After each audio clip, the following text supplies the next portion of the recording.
chain that returns to its origin. In order to exclude such a contradiction, we must make the assumption that there are no closed causal chains. Fig 20. A closed causal chain. At first glance, one might suppose that this assumption goes too far and that indeed there occur closed causal chains in certain mechanisms, the prototype of which is the electric bell. The pulling, P, of the lever causes a break, B, in the current, which in turn causes the return, R, of the lever. This switches on, S, the current which finally again pulls, P, the lever. It appears as though this chain of events could be diagrammed as in Fig 21a, which represents a closed curve. The mistake in this argument, however, is easily seen. The individual pulls of the lever are different events, i.e., although they are of the same kind, they are not identical events. Consequently, the chain should be diagrammed as in Fig 21b, namely, as an open chain. Our principle of the mark forces us to this conception. If we make some change in B1, for instance by short-circuiting the current and thus preventing the return of the lever, then P2 will no longer occur. However, such interference does not change P1.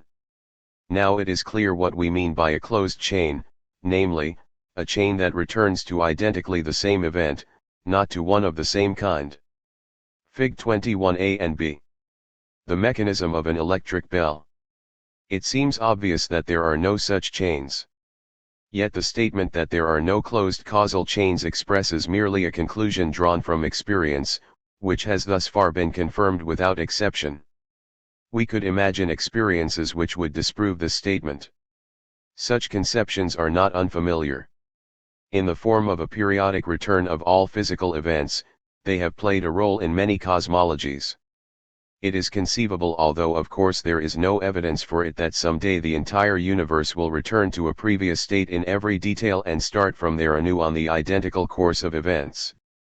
Such an occurrence would leave us the choice of interpreting the chain of events either according to Fig 21a or according to Fig 21b. As in the problem of space, we have here the choice of regarding two states of the same kind either as identical or only as similar. Our principle of the mark fails here for a reason to be explained later.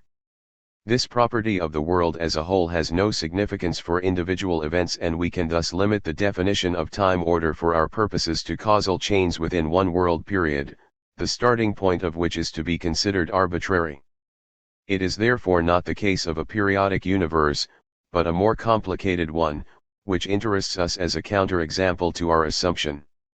Let us assume that some individual world lines are closed whereas others are not.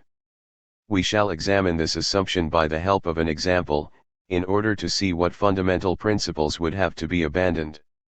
World lines I and II of Fig 22 are both world lines of human beings.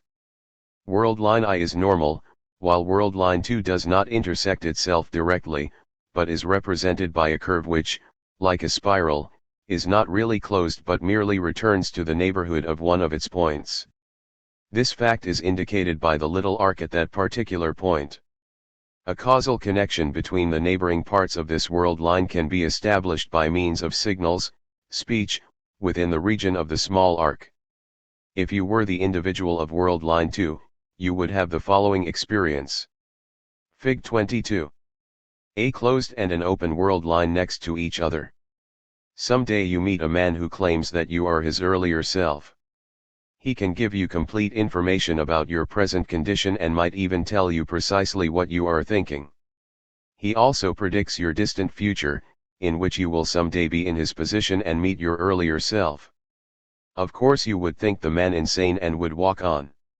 Your companion on world line I agrees with you. The stranger goes his way with a knowing smile. You lose sight of him as well as of your companion on world line I and forget about both of them. Years later you meet a younger man whom you suddenly recognize as your earlier self. You tell him verbatim what the older man had told you. He doesn't believe you and thinks you are insane. This time you are the one that leaves with a knowing smile. You also see your former companion again, exactly as old as he was when you last saw him. However, he denies any acquaintance with you and agrees with your younger self that you must be insane. After this encounter, however, you walk along with him. Your younger self disappears from sight, and from then on you lead a normal life. These events would be very strange, but not logically impossible. We can now recognize those fundamental principles which would have to be abandoned if these events should actually occur. We could no longer speak of the uniqueness of the present moment. On the same world line there would be periodic now points one after the other. In region R we would find two now points of the same world line in causal interaction, and under these circumstances we would lose the possibility of conceiving of the self as one identical individual in the course of time. There would be on this world line a succession of new individuals who would travel the same world line at certain intervals. On world line I we must also mark off such periods. However, the individuals of this world line would never notice one another, since their now points never enter into causal interaction. We can thus recognize that not only the uniqueness of time order, but also the identity of the individual during the passage of time, would be lost. This is the main difficulty in trying to imagine such events. We also recognize those properties of the causal chain which underlie the familiar concept of individuality. This concept originates in the fact that there are no closed causal chains. We face here a fundamental principle controlling physical reality. It enables us to speak of a unique time order and of a unique now point. Furthermore, it makes possible the concept of the individual that remains identical during the passage of time. 56 It is therefore the most important axiom regarding time order, and we realize to what an extent the familiar concept of time order is based on this characteristic of causality. Of course, this axiom is a result of experience, hence events of the type described above cannot be excluded a priori. Besides this axiom there are several other less important axioms regarding time order. They deal with the continuity of time order and are likewise empirical statements about the nature of causal relations. 22. The comparison of time. We now turn to the comparison of two time series at different points in space. For this purpose we shall again use signals. We must first make the assumption that there always are connecting signals between any 2 points in space. Since we use signals, our previous definition of time order offers an important result. Let E be the event of the departure of the signal from P, and E the event of its arrival at P, then E and E are two events connected by a signal, consequently they are ordered. E must be later than E. Certain events are therefore already ordered although they belong to different temporal sequences. Not all events are ordered, however. To clarify this situation, we shall introduce the auxiliary concept of first signal. If several kinds of signals are sent from P at the same moment, they will arrive at P at different times. To order the times of their arrivals at P we need only the time series at P. That particular signal having the earliest time of arrival at P is called the first signal. It is therefore defined as the fastest message carrier between any 2 points in space. The existence of first signals can be derived from our previous axioms. We now send a first signal from P, calling the event of its departure E1, Fig 23. The event of its arrival at P is called E. Simultaneously with the arrival of the signal, another first signal is sent from P. The arrival of the signal at P is the event E2. We ask for the order of E relative to E1 and E2. According to definition we have: E is later than E1. E is earlier than E2. Let E be an event at P between E1 and E2. What is the position of E relative to E? Here, our definition of time order fails. A first signal sent from E would arrive at P later than E, and a first signal from E arrives at P later than E, as can easily be seen from Fig 23. It is therefore impossible to connect the events E and E in either direction by a signal, and their time order is consequently not determined. We shall call such events indeterminate as to time order. We must now distinguish between two cases. In the case of Fig 23, the time interval E1 E2 is coordinated to the event E, and every event of this time interval except for the endpoints is indeterminate as to time order relative to E. The other case would occur if there were no limit to the speed of signals, then the first signal would have an infinite velocity 57 and the time interval e1 e2 would be reduced to a single point e0. This point e0 would then be coordinated to e and be the only event at p indeterminate as to time order relative to e. Fig 23. Events which are indeterminate as to time order. It is an empirical question which of these two cases occurs in our world. According to classical physics it is the second case, according to relativistic physics the first. There is decisive empirical evidence for the relativistic theory of time. Light has the limiting velocity, it is physically impossible to reach higher velocities. Light is therefore a first signal.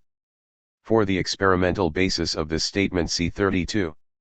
It is important to note that we are able to formulate the limiting character of the velocity of light without the concepts either of velocity or of simultaneity. The departure and return of the first signal p are separated at p by a finite interval of time. This result leads to a clarification of the problem of simultaneity. The definition of simultaneity ascribes equal time values to different points in space.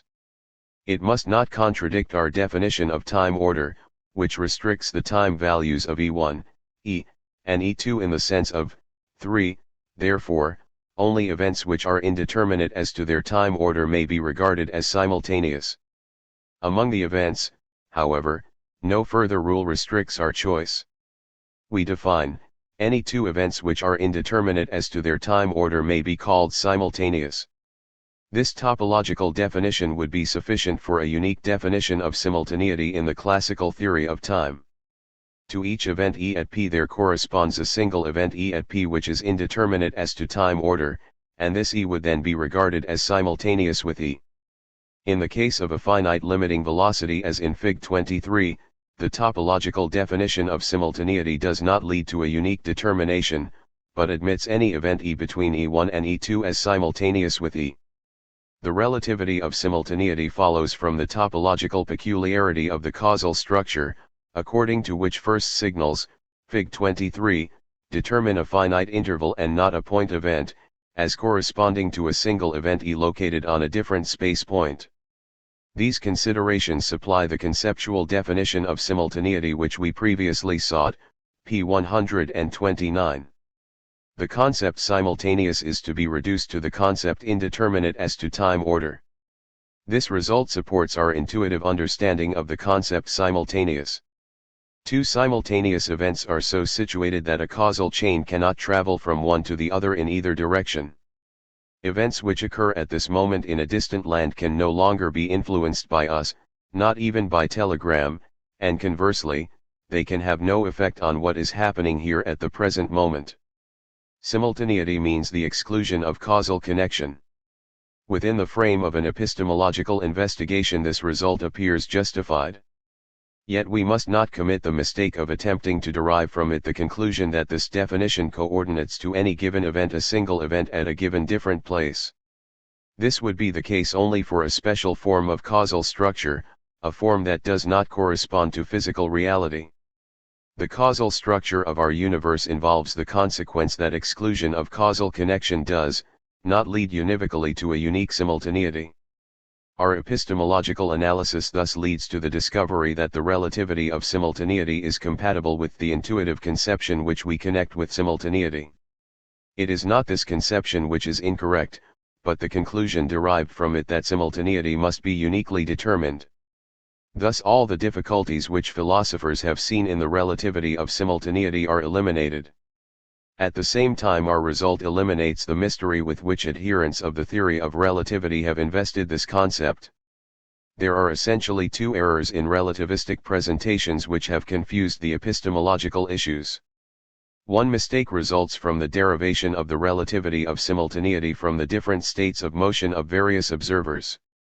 It is true that one can define simultaneity differently for different moving systems, which incidentally is the reason for the simple measuring relations of the Lorentz transformation, but such a definition is not necessary. We could arrange the definition of simultaneity of a system K in such a manner that it leads to the same results as that of another system K which is in motion relative to K. In K, set membership symbol would not be equal to in the definition of simultaneity, 19, but would have some other value. It is a serious mistake to believe that if the state of motion is taken into consideration, the relativity of simultaneity is necessary. Actually, the relativity of simultaneity has nothing to do with the relativity of motion. It rests solely on the existence of a finite limiting velocity for causal propagation. The arbitrariness in the choice of simultaneity makes it possible to assign the value set membership symbol equals to every uniformly moving system, or inertial system. A further confusion arises if, in addition to the relativity of motion, the subjectivity of the observer is introduced into the argument. The relativity of simultaneity has nothing to do with the subjectivity of sense perception. The visualization of several logically equivalent methods of measurement is merely facilitated when different definitions of simultaneity are ascribed to different observers. The multiplicity of observers in the theory of relativity has no further significance. We are here concerned not with a difference of reference points but with a difference in the logical presuppositions concerning measurements. The comparison of time must be defined in some fashion before time measurements are possible at all. That this determination is arbitrary within certain limits, is due to the causal structure of the world and rests therefore on empirical grounds. The other error committed in certain relativistic presentations lies in the belief that an absolute theory of time is a logically impossible conception. Such a criticism applies only to the conceptions of absolute time usually presented by the opponents of the theory of relativity. The following formulation, however, defines a meaningful concept of absolute time. Absolute time would exist in a causal structure for which the concept indeterminate as to time order leads to a unique simultaneity, i.e., for which there is no finite interval of time between the departure and return of a first signal ppp at p. Only this precise formulation reveals the error in the classical theory of time. This property of the causal structure was postulated a priori, when an empirical investigation was called for. Relativistic physicists have indeed formulated a correct theory of time, but they have left their opponents in the dark concerning the epistemological grounds of their assumptions. 23. Unreal sequences. Let us consider one more objection against the theory of time that we have developed. We have based the relativity of simultaneity on the finiteness of the velocity of light. Is it not possible, however, to produce arbitrarily high velocities even if we recognize the limiting character of the velocity of light? Consider, for instance, a mechanism of the following kind, Fig. 24. Two rulers which cross obliquely lie one above the other. If the obliquely drawn ruler moves in the direction of the arrow, the point of intersection S moves downward along the edge. The smaller the angle between the rulers, the greater will be its velocity. If they are exactly parallel, the velocity of the point of intersection becomes infinite. Can we not consider this point of intersection as a moving signal and establish thus the infinite velocity which we need for the definition of absolute simultaneity? Fig. 24. The moving point of intersection of two rulers. This question can be answered when we consider our definition of a signal. The point of intersection cannot transfer a mark. If we add, for instance, to the lower ruler a projection V, indicated by dots, the signal would be interrupted. On the other hand, the signal arrives unchanged in the lower part of the ruler. The signal consisting of the moving point is therefore not a real process, and not a signal. Strictly speaking, we shall call it an unreal sequence. Because of its properties it does not define a direction. If we call the departure of the point of intersection from the upper end E1 and its arrival at the lower end E2, we have to order the four combinations, 1 and 2, 21. We observe 1. But never 2. In contrast to the order of 1 and 2, in 21, we find here that E1 and E2 appear symmetrically. Consequently, it cannot be determined on the basis of this phenomenon in which direction the point of intersection travels. It may be objected that the direction of motion of the point of intersection can be recognized in a different manner. It depends on the direction in which the ruler is slanted. This objection overlooks the fact that the slope of the ruler cannot be determined directly since we are dealing with a ruler in motion. Its slope can be defined only in the sense of the direction of a moving line, For this purpose we project every point of the ruler simultaneously on a system at rest and measure the slope of the projection. This procedure will be discussed in detail in 25. Here we shall say only that the result depends on the definition of simultaneity.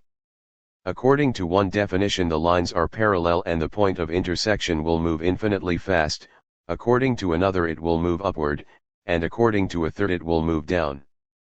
The motion of the point of intersection therefore cannot be used for a definition of simultaneity. On the contrary, the determination of the direction of the motion of the point of intersection demands a prior definition of simultaneity. The same can be demonstrated for all unreal sequences, many of which can be constructed. Another example would be the lateral motion of a light ray sent out by a quickly rotating searchlight which at a certain distance has a speed higher than that of light. Although the direction of rotation of the lamp cannot be inverted because the lamp itself is a physical mechanism, we can define simultaneity such that outside a certain circle the light travels in a direction opposite to that of the lamp. For a proof we must refer to a different publication. Point 58. The discussion of unreal sequences shows clearly the significance of the causal theory of time. Only the events in a real causal process are temporally ordered. Unreal sequences obtain their time order as the result of some method of time comparison which is already defined within the system. With this distinction, the relativistic theory of time elucidates the phenomenon of time better than the classical theory. Chapter 3. Space and Time. A.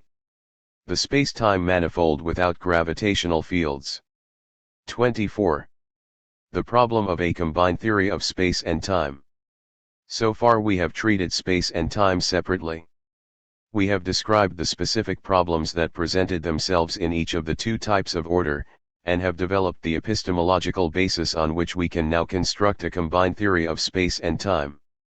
Such a construction must be the final goal of any epistemological investigation of space and time, since physical events are ordered in space as well as in time. Hence it is only this combined order which presents the final solution of the space-time problem. Such a solution is difficult, because the combination of the two orders introduces specific problems that do not appear in the study of either of them alone.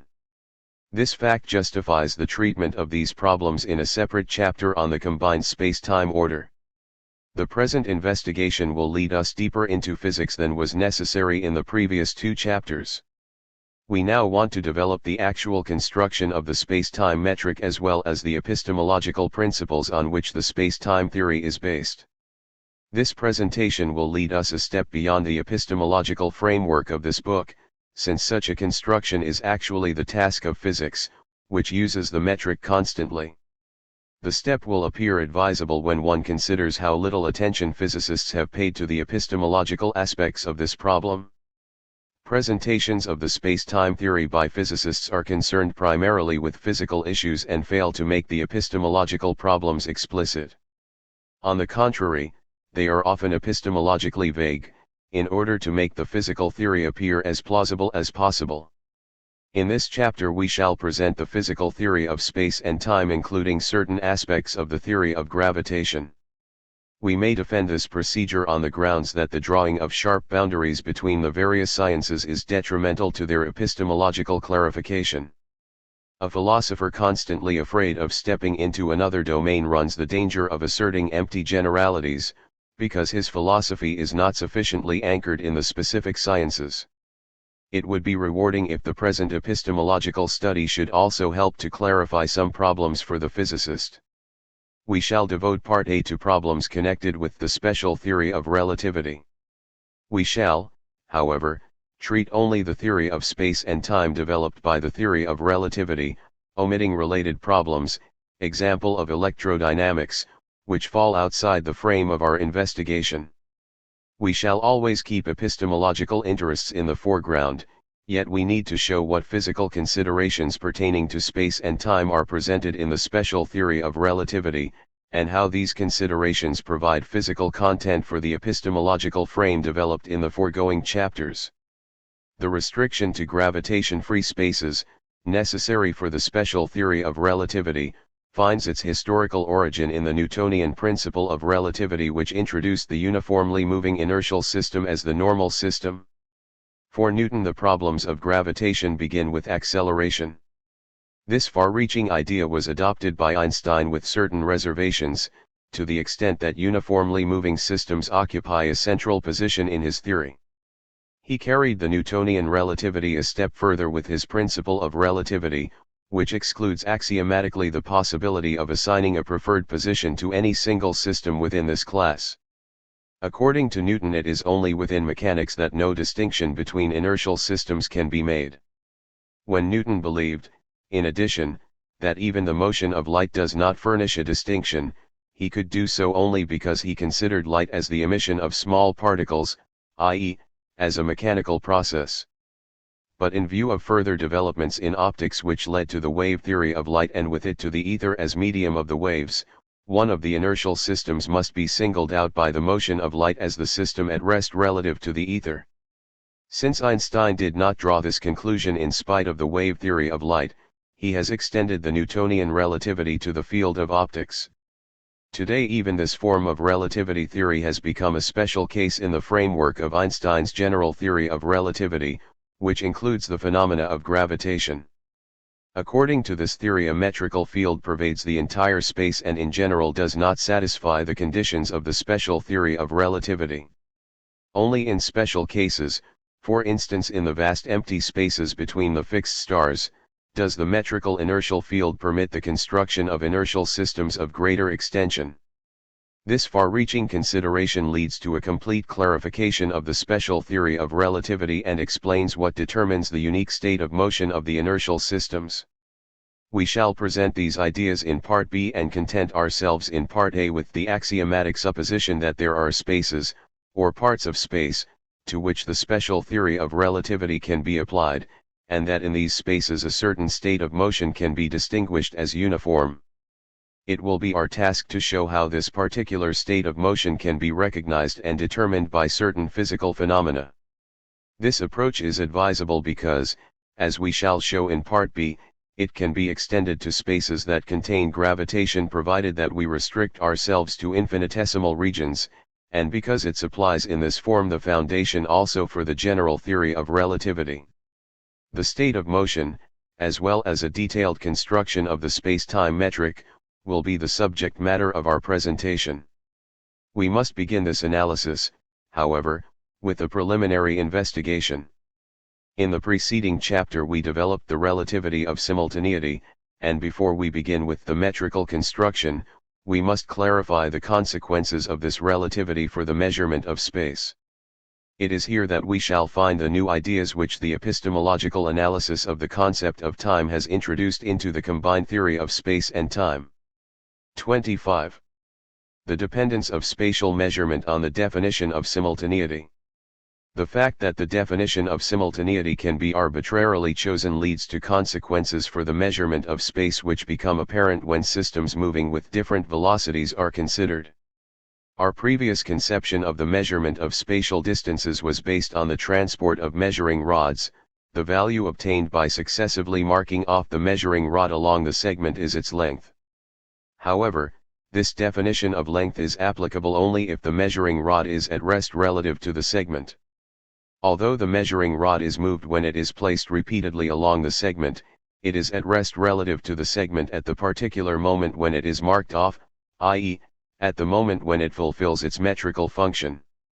The length obtained in this fashion is commonly called the rest length. It is the length of a segment measured with a measuring rod relative to which it is at rest. First we find that there exists an ambiguity in the comparison of the rest length of measuring rods moved with different velocities. If we carry a measuring rod into a system in a different state of motion, it is impossible to compare it in the described manner with a measuring rod at rest. Therefore, a coordinative definition must be introduced. We say that the measuring rod is to be regarded as having the same length whether at rest or in motion. This determination has nothing to do with simultaneity, and we shall call it the first comparison of length in kinematics. We must next lay down a rule which we shall call the second comparison of length in kinematics, and which deals with the question of the length of a moving line segment. This problem appears when all lengths are referred to a single coordinate system K, Fig 25, which may be conceived as a framework of rigid rods. We may then perform measurements only with rods which are at rest relative to the coordinate system. How can we determine, under these circumstances, the length of a segment AB which is moving in the direction of the arrow? If we were to mark it off with the measuring rod, this would give us the rest length in K, not its length as measured in K. Fig 25. The length of a moving line segment. This measurement must therefore be made by some indirect method which includes time measurements. Let us suppose that a definition of simultaneity has been given for K and that at a given instant, defined for K, we mark on the axis of K those points which coincide with the endpoints A and B of the moving segment.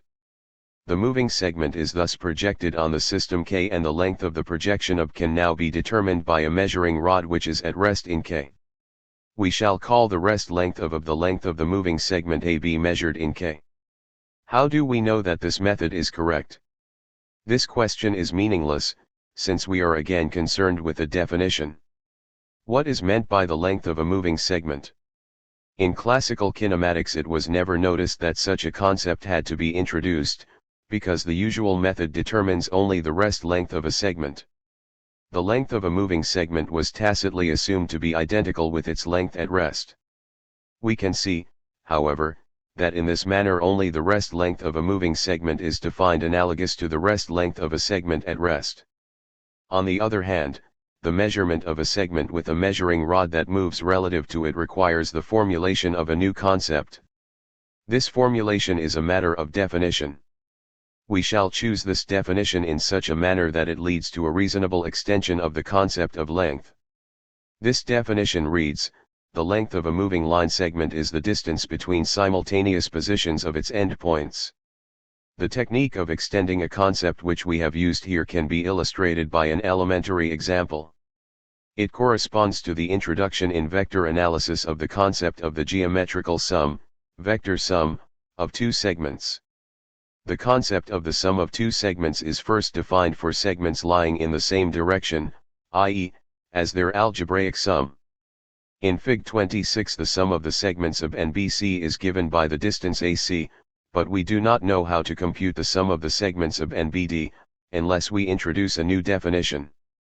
It would be wrong to assume that this sum is given by the rotation of BD into the position BC and by addition in the previous sense, i.e., by AC.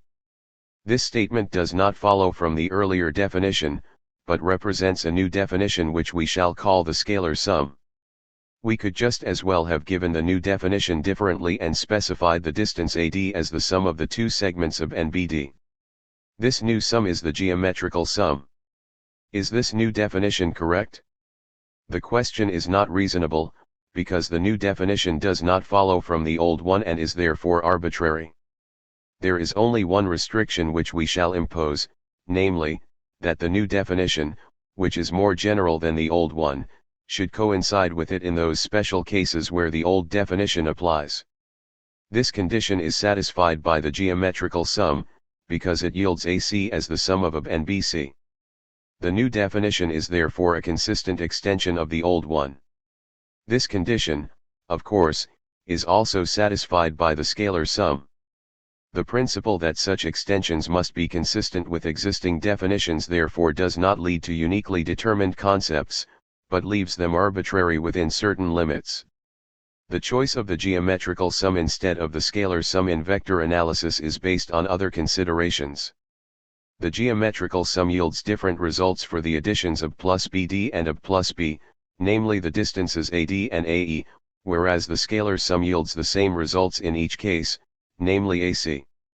Hence the advantage of the first concept consists in its greater usefulness and has nothing to do with truth.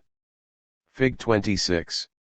The geometrical sum of two line segments as an example of the extension of a concept. The same method of extension is used in the formulation of the concept of the length of a moving segment, where a concept is developed for a case not considered in classical kinematics. Again the rule of consistent extension is satisfied, since the length of the moving segment becomes identical with the rest length in the case where it is at rest. The new concept therefore satisfies the only condition that can be imposed under these circumstances. Since this condition does not prescribe a unique extension, we cannot say that the new concept is true. It is useful, and may be considered a meaningful extension of the concept of length. This is all that can be required. It can easily be shown that the length of the moving segment, as we have defined it, will depend upon the definition of simultaneity. Imagine that the segment is in a given state of motion relative to the coordinate system, then the length of the projection depends on the definition of simultaneity used in K. If the definition of simultaneity were changed, the length of the moving segment would also change. Assume that the projection of A occurs at the same time as before, but the projection of B a little later. 59 B will have moved slightly to the right and B will be farther to the right, A therefore becomes longer. Suppose now that simultaneity has been redefined to make the instance of the two projections simultaneous, then the new distance AB yields the length of the moving segment AB.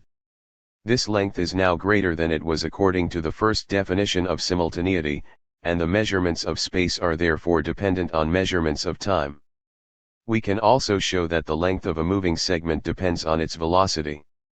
Assume that the simultaneity projection is made of a rod moving with the velocity nu relative to a system K in which simultaneity is defined according to Einstein's definition, 1:19. Subsequently the rod is brought into the system K and placed next to the projection. Will it now coincide with the projection? To say that it does is not an a priori assertion, but a physical hypothesis that must be tested by experience. The theory of relativity denies this hypothesis. It maintains that the projection is shorter than the rest length, and that this difference becomes greater with increasing values of nu. This result cannot be justified now, but we can understand intuitively that it is possible. It expresses a property of rigid rods. We also recognize that the opposite assertion is likewise merely a hypothesis. In 22 we formulated an absolute theory of time and showed that there would be an absolute simultaneity if signal velocities were unlimited. Even in this case it would constitute an additional hypothesis to assume that the projection of a moving rod, based on this simultaneity, equals its rest length. It follows from the nature of the extended concept of length that the length of a moving segment is generally different from its rest length. Even this simple logical fact has led to considerations that raise the question of truth in the wrong place. It has been asked, which is the true length of the rod, its rest length or its length when in motion? Evidently this question is unreasonable. Is the algebraic sum a truer sum than the vector sum? This is nonsense. The length of a moving rod is conceptually different from the length of a rod at rest and will therefore in most cases have a different measure. At most, one could ask whether there might be a greatest or smallest length of the rod. According to the Lorentz transformation, the rest length is the greatest length. It is not the true length of the rod but merely its true rest length. A different measure represents the true length of the moving rod. The concept of truth does not enter into the comparison of these two types of length. Let us consider, as an example of these logical relations, a rod viewed from a point P1, Fig 27, it then subtends an angle alpha 1. The size of this angle changes when the point pi travels along the horizontal, and has a smaller value alpha 2 at the point P2. Which of these angles is the true visual angle? Again this question is unreasonable. A visual angle alpha I is defined only for a given distance P0 pi and there can be a true visual angle only for such and such a distance. There is also a largest subtended angle when pi coincides with P0 and alpha I equals alpha 0 equals 180 degrees. This however, is not the true, but the largest subtended angle, or, if we wish to characterize it by another property, it is the subtended angle for the distance 0. The extended concept of length that we have introduced has exactly the same logical structure. The length of a moving segment corresponds to the visual angle. It depends on the state of motion, just as the visual angle depends on the distance. The rest length of the rod is its length at velocity 0, just as alpha 0 is the visual angle at distance 0. Both are maximum values. Fig 27. The visual angle as an example of a relative magnitude. There is an inessential difference between the two, viz., that the length of the moving segment depends not on one but on two parameters, on the state of motion of the segment and on the definition of simultaneity. If we call the length of the moving segment L, then L is a function of nu and s, where nu is the velocity and s symbolizes the definition of simultaneity. Thus we may write 1. This functional relation has the peculiarity that for nu equals 0 the function becomes independent of s, and 2. Indeed, if nu equals 0, the projection of b, Fig 25, upon k at a later time is still b, and the definition of simultaneity no longer has any influence. For this reason the rest length of a body can be defined without reference to simultaneity. After we have introduced the extended concept of length which contains the concept of simultaneity, the special case of the rest length must, strictly speaking, also contain the concept of simultaneity.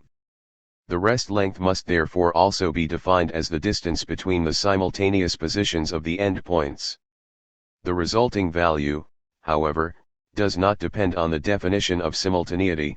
Every definition of simultaneity gives the same result for the rest length, and we can thus omit this addition in the definition of rest length. A rigorous analysis of these considerations leads to a correction of the rule of consistency for extended concepts used frequently in mathematics. One cannot say that, in the special case, the wider concept becomes identical with the narrower concept, but only that it yields the same result.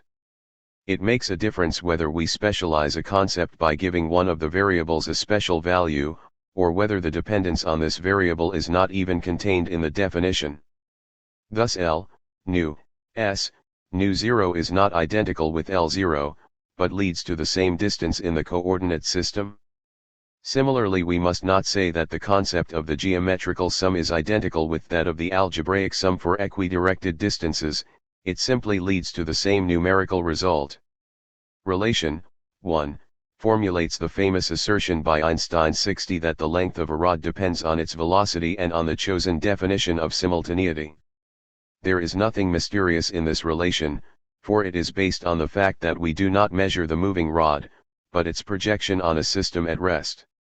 How the length of this projection depends on the definition of simultaneity can best be illustrated by reference to a photograph taken through a focal plane shutter. Such a shutter, which is necessary for very short exposures, is not located between the lenses, but immediately in front of the film. It consists of a wide band with a horizontal slit, which slides down vertically. Different bands of the image are photographed successively on the film. Moving objects are therefore strangely distorted. The wheels of a rapidly moving car, for instance, appear to be slanted. The shape of the objects in the picture will evidently depend on the speed of the shutter. Similarly, the length of the moving segment depends on the definition of simultaneity. One definition of simultaneity differs from another because events that are simultaneous for one definition occur successively for another one. What may be a simultaneity projection of a moving segment for one definition is a focal plane shutter photograph for the other. A picture obtained by means of the first definition therefore appears distorted according to the second definition. The comparison with the focal plane shutter makes this distinction clear, with the only difference that the focal plane shutter operates much more slowly. It is a physical mechanism functioning at a speed below that of light, whereas the events of the projection form an unreal sequence with speeds above the velocity of light. Cf 23. This difference is not important, however, for the qualitative description, and the changes in the length of moving rods can easily be visualized. We emphasize this manner of visualizing the relation between space and time measurements because many presentations describe this relation in a misleading way. These presentations are based on the remark by Minkowski 61, "From now on the ideas of space and time as independent concepts shall disappear and only a union of the two shall be retained as an independent concept." It is true that we may speak of a union of space and time in the relativistic theory of space and time. We shall discuss this idea in detail in 29, p. 188. The first part of Minkowski's remark has unfortunately caused the erroneous impression that all visualizations of time as time and of space as space must disappear. The relativity of simultaneity does indeed lead to the coupling of space and time measurements and brings about a union of space and time, but this statement says no more than was expressed with the aid of the concept of the simultaneity projection and illustrated by reference to the focal plane shutter. To make the union of space and time more apparent, we can use the following example. Let us consider a space filled with moving mass points, example a gas the molecules of which are whirling about.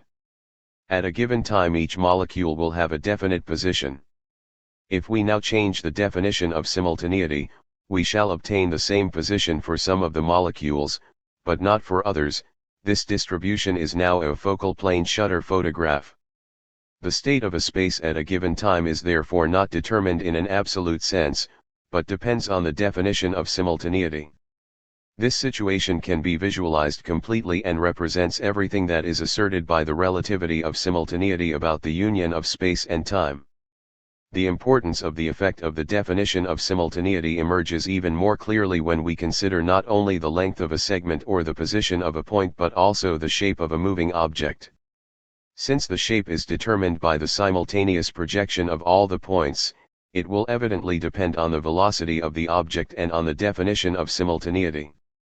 According to the Lorentz-Einstein assumptions, a moving circle assumes the shape of an ellipse, the minor axis of which lies in the direction of motion. This ellipse results from the fact that the Lorentz transformation calls for a contraction only in the dimension of the rod parallel to the line of motion.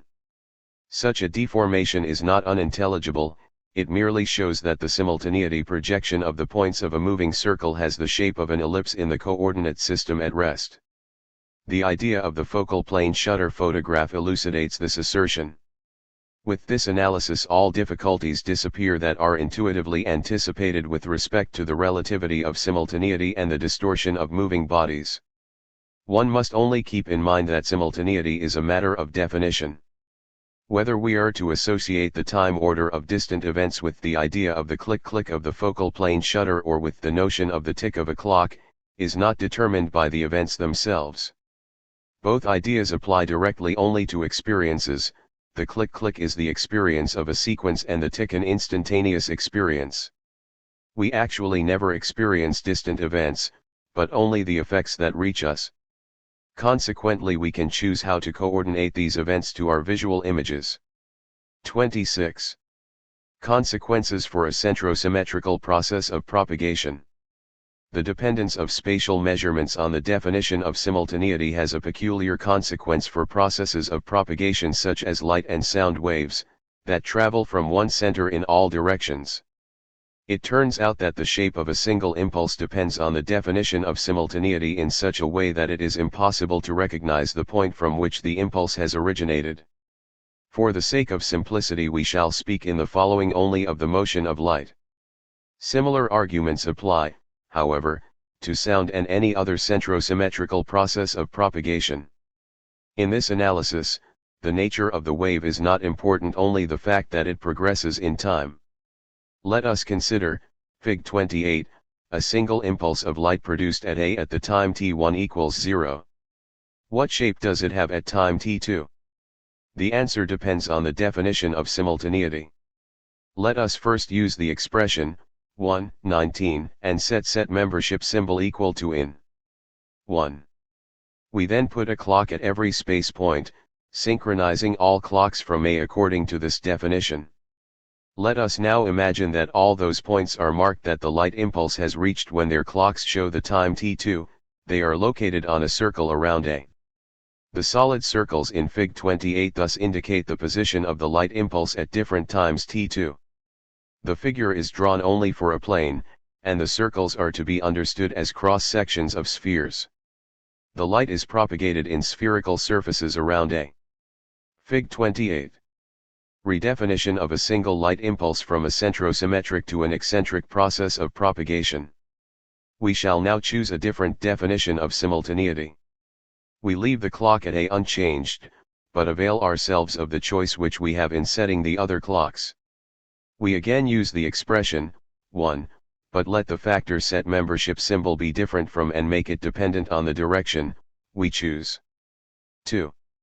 We set all our clocks from A according to this rule, and therefore the factor set membership symbol will be constant along every ray R. However, Set membership symbol depends on the direction phi of the ray. The numerical value of set membership symbol is given by 2. In this formula is an arbitrary constant and c is the numerical value of the velocity of light which was obtained by means of the first definition of simultaneity. The additional restriction on set membership symbol in 1 means only a limitation of the values of a, which can easily be fulfilled. Substituting 2 in 1, we have an admissible definition of simultaneity. Let us call the newly defined time t. The moment at which the light impulse departs from A is again t1 equals 0. What is the location of the light impulse at time t2? If we let r be the length of the ray measured at the time t2 and if we then reflect the ray at the endpoint b of the ray r, it will return to A at a time t3, we then have t3 equals t3 t1 equals.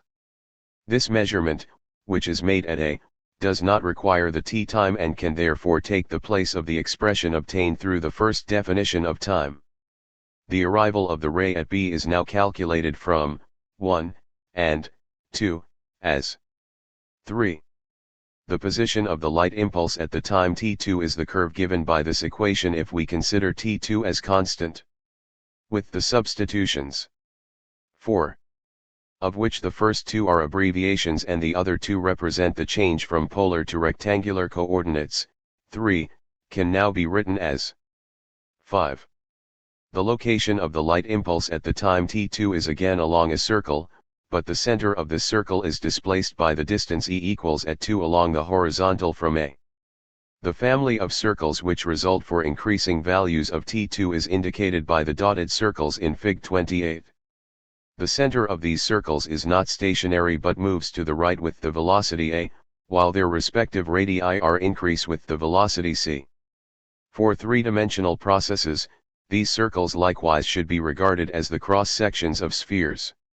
The following results obtain. The surfaces of the propagation of a light impulse do not define a center. Depending on the definition of simultaneity, either the stationary point A, or a point that moves uniformly relative to A with the velocity A, can be regarded as the center of the light impulse.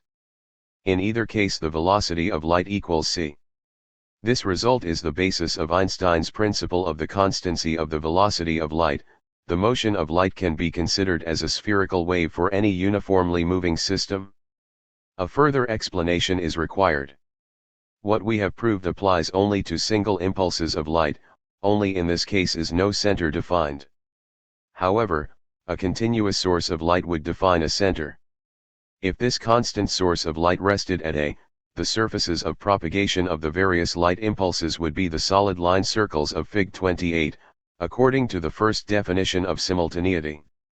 The second definition, however, would give us not the family of dotted circles, but a system of such families of circles. These circles could then no longer be regarded as having one moving center, but each individual impulse would have its own center which is traveling to the right and is at A at the particular time when the impulse is sent. Each individual impulse would then have surfaces of propagation which, with increasing time, would be of the type of the dotted circles of Fig 28. Consequently the state of motion of A could here be determined. Fig 28 must therefore be conceived as representing a single impulse of light at different times, not as representing a periodic sequence of light impulses at the same time. This characterization of the state of motion of a constant source of light corresponds entirely to the conceptions of the theory of relativity. It is possible to identify by the type of propagation of light the system relative to which a constant source of light is at rest, for instance, by the Doppler effect which appears for another system and is quantitatively different at opposite sides of the source of light. The principle of the constancy of the velocity of light maintains only that the continuous motion of light has the form of a concentric spherical wave relative to that coordinate system in which the source of light is at rest. In the language of Minkowski, every cone of light ds2 equals 0 has a vertex. The line connecting the vertices of a number of such cones is the world line of a point in a certain state of motion. The theory of relativity agrees with the classical theories in the statement that the constant source defines a center for all impulses. Relativity theory adds only that the propagations of all the impulses can be considered as spherical, measured from the system in which the source is at rest, provided that the definition of simultaneity is adjusted to the state of motion of the source of light. It should be noted that the time transformation given in 2, which can also be expressed as is not the Lorentz transformation. For the Lorentz transformation, spatial measurements are also changed, because they are obtained relative to a moving system. In our example, only the time was transformed, while the distances between points at rest remain the same. The spatial coordinates, therefore, retain their identity. Our presentation enables us to visualize Einstein's result. The shape of the surface of the light wave is not uniquely determined but depends on the definition of simultaneity. Its so-called shape is always the simultaneity projection of the moving light impulse on a coordinate system. If we choose the first definition of simultaneity, we obtain the solid line circles of Fig 28. But if we imagine a focal plane shutter photograph of these circles, where the focal plane shutter moves from left to right, the dotted circles will result. This can easily be visualized. The farther the focal plane shutter moves to the right, the later it will catch the light surface, and the dotted circles are therefore shifted to the right. Nevertheless, it is not permissible to say that the second definition of simultaneity is false. The dotted circles appear like a focal plane shutter photograph only relative to the first definition. Relative to the second definition, all the projected events are simultaneous, and the solid line circles form the picture of a focal plane shutter photograph, produced by a focal plane shutter which runs from right to left. This can also be visualized. For this purpose one must begin the analysis with the dotted circles. 27. The construction of the space-time metric. After these preliminary investigations concerning the connection between the definition of simultaneity and measurements of space, we now turn to the central problem of the physical theory of space and time, namely the complete construction of the space-time metric. We shall relate this construction to the causal theory of time, which previously provided the definitions of time order and of time comparison, 21, 22, and we shall show how metrical definitions can be added to these topological coordinative definitions in such a way that a physical space-time geometry results that is based entirely on the concept of the causal chain. We shall carefully distinguish between empirical statements and definitions and show to which statements of the relativistic theory of space and time these two categories apply. As before, the empirical statements are called axioms because they play the role of logical premises in the system of space-time theory. Point 62. Let us imagine that numerous mass points are whirling about at random in empty space. On each of these points there is an observer, and these observers can communicate with each other by signals. With the aid of these signals they now want to establish a space-time order. For their measurements, the observers will use first signals, i.e., light signals, because a time order constructed in this manner has the advantage that it cannot violate the relations earlier and later for other signals, since other signals are slower. The observers now have the task of choosing a system of points that can be called at rest relative to each other in order to define a space-time metric in this rigid system. The choice of such a rigid system is again arbitrary, and the state of relative rest is a matter of a coordinative definition. However, one definition is distinguished by its simplicity and leads to Newton's inertial system. That there exists such a definition is a matter of fact and can be either true or false. We must therefore state the basic empirical facts in the form of axioms. These axioms are satisfied, not under all conditions, but only in gravitation-free spaces. On the other hand, the applicability of these axioms provides a criterion for gravitation-free spaces. It is thus not necessary to emphasize that our presentation is restricted to gravitation-free spaces. This restriction is implied when the validity of the axioms is assumed. The construction of the rigid system, or system of points at relative rest, is accomplished by steps which we shall describe in terms of certain operations performed by the observers on the various points. The observer at A knows what is meant by temporal order at A, but he does not know as yet what is meant by two equal successive time intervals. Provisionally, he lays down a completely arbitrary rule, i.e., he chooses a measure of time that differs by some monotonically increasing function 63 from the uniform time which is to be defined later. He now tries to reach by signal a point B which has the property that the time interval ABA of a light signal 64 reflected at B will always have the same length when measured repeatedly at A in the arbitrarily chosen metric. ABA is therefore constant. To make this possible, the point B must have a specific state of motion relative to A, which depends on the time metric chosen in A. Using this method, the observer at A looks for a number of such points B, C, which form a system related to A. The observer at A can now transfer his time measure to the other points B, C. For example, by giving a time signal every second. The observers at B, C, simply consider as equal those time intervals marked off by the arrival of the time signals from A.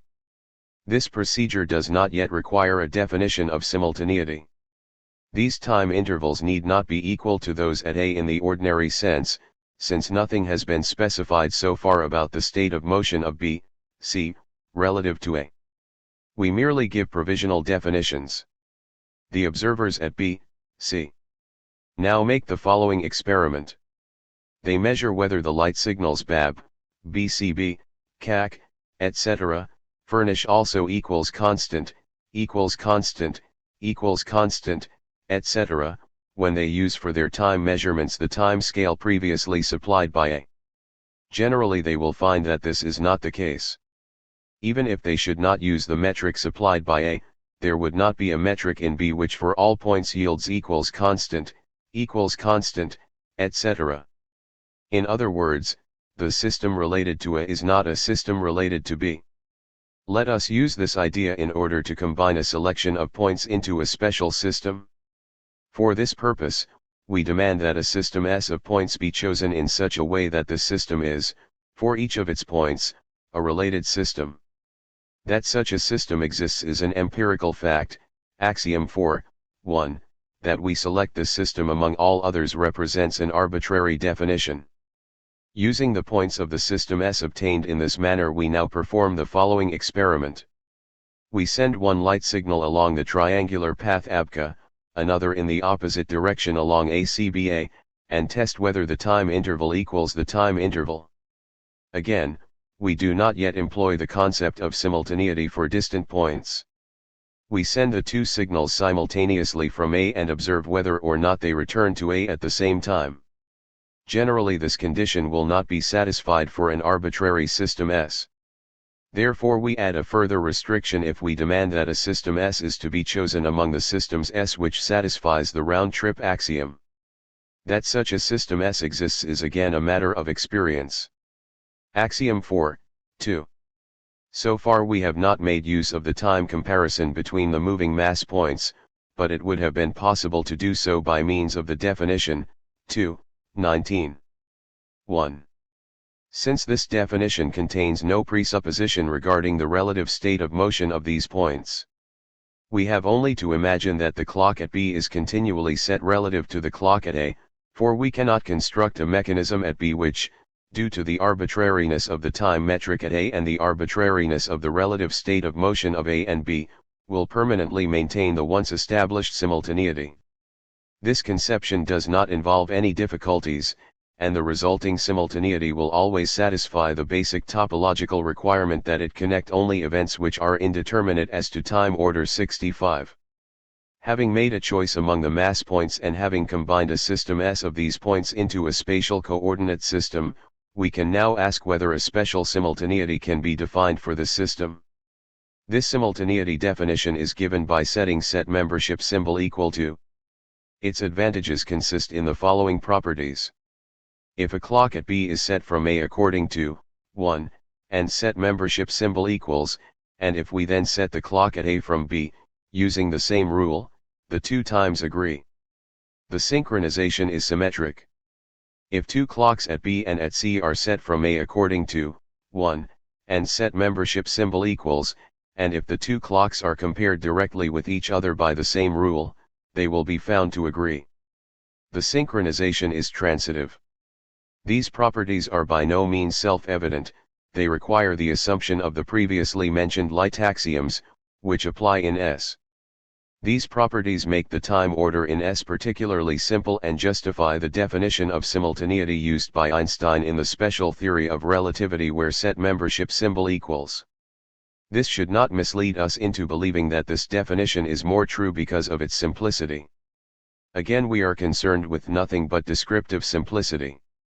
The choice of a more complicated definition of simultaneity does not present any difficulties for our imagination.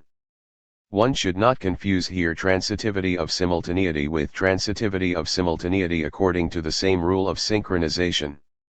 The first applies always, once a simultaneity has been uniquely defined for one clock according to 1.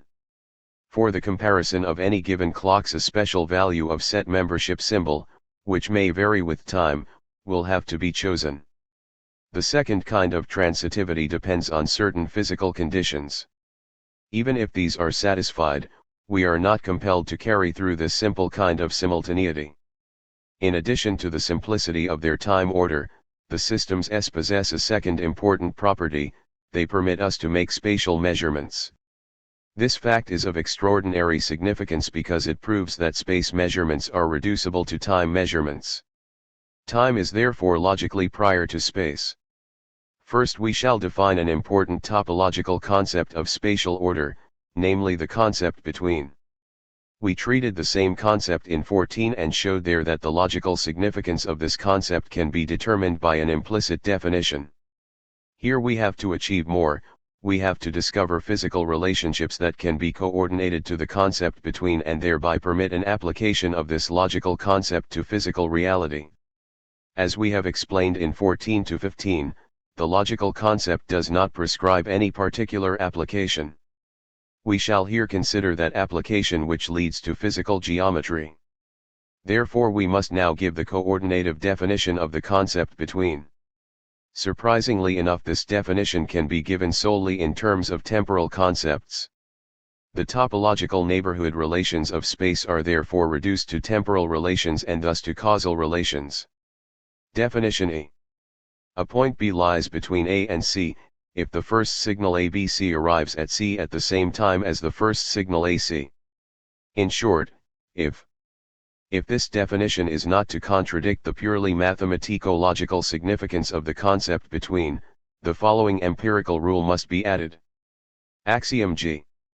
If for 2 points B1 and B2 it is true that as well as that then either or equals. Having determined the concept between, we can now take a further step towards spatial measurements and define the concept straight line, which is a metrical concept. In this case we shall not employ the method of implicit definition used in 14, but another logically permissible method, deriving the concept straight line from the concept between and the basic logical concept of a set. Definition F. The straight line through A and C is the set of those points which among themselves satisfy the relation between and which include the 2 points A and C. It must be shown that the straight line determined by this coordinative definition agrees with the geometrical concept of straight line, example that the straight line from A to B is identical with the straight line from B to A, etc. This proof is possible on the basis of the axioms given thus far. We shall now define the metric in its physical sense by giving the coordinative definition of spatial congruence. Definition 10. If the time interval, then the spatial distance of is equal to the spatial distance AC. See Fig 29. Fig 29. Definition of the equality of spatial distances in terms of measurements of time intervals. These are all the definitions required for a geometry of space. We can answer any question of a geometrical nature by using time measurements exclusively. We even gave over determinations and must now prove the consistency of our system, which is easily done. It can readily be shown that the straight line of definition F is also the shortest line in the sense of the metric of definition 10. Let us imagine ourselves in one of the systems S in which we intend to carry out measurements. Specifically, we are interested in determining the geometry of S. Once a definition of congruence is given, the choice of the geometry is no longer in our hands, rather, the geometry is now an empirical fact. If we were to measure the circumference and diameter of a circle, would their ratio equal pi? In general, the geometry will not be Euclidean. But we can select certain systems S from the systems S, if we demand that the selected systems satisfy the condition that the defined geometry be Euclidean. It is again an empirical fact that there are such systems S, axiom V, whereas their selection is based on a definition. Now we have reached an important goal. We have defined in each system of the class S a complete and unique metric without the use of rigid bodies or natural clocks. Light signals alone provide the metrical structure of the four-dimensional space-time continuum. This construction may be called a light geometry. Its applicability depends on the truth of the previously mentioned axioms, which refer only to light signals and mass points and are therefore called light axioms. On the other hand, a second goal has not yet been attained.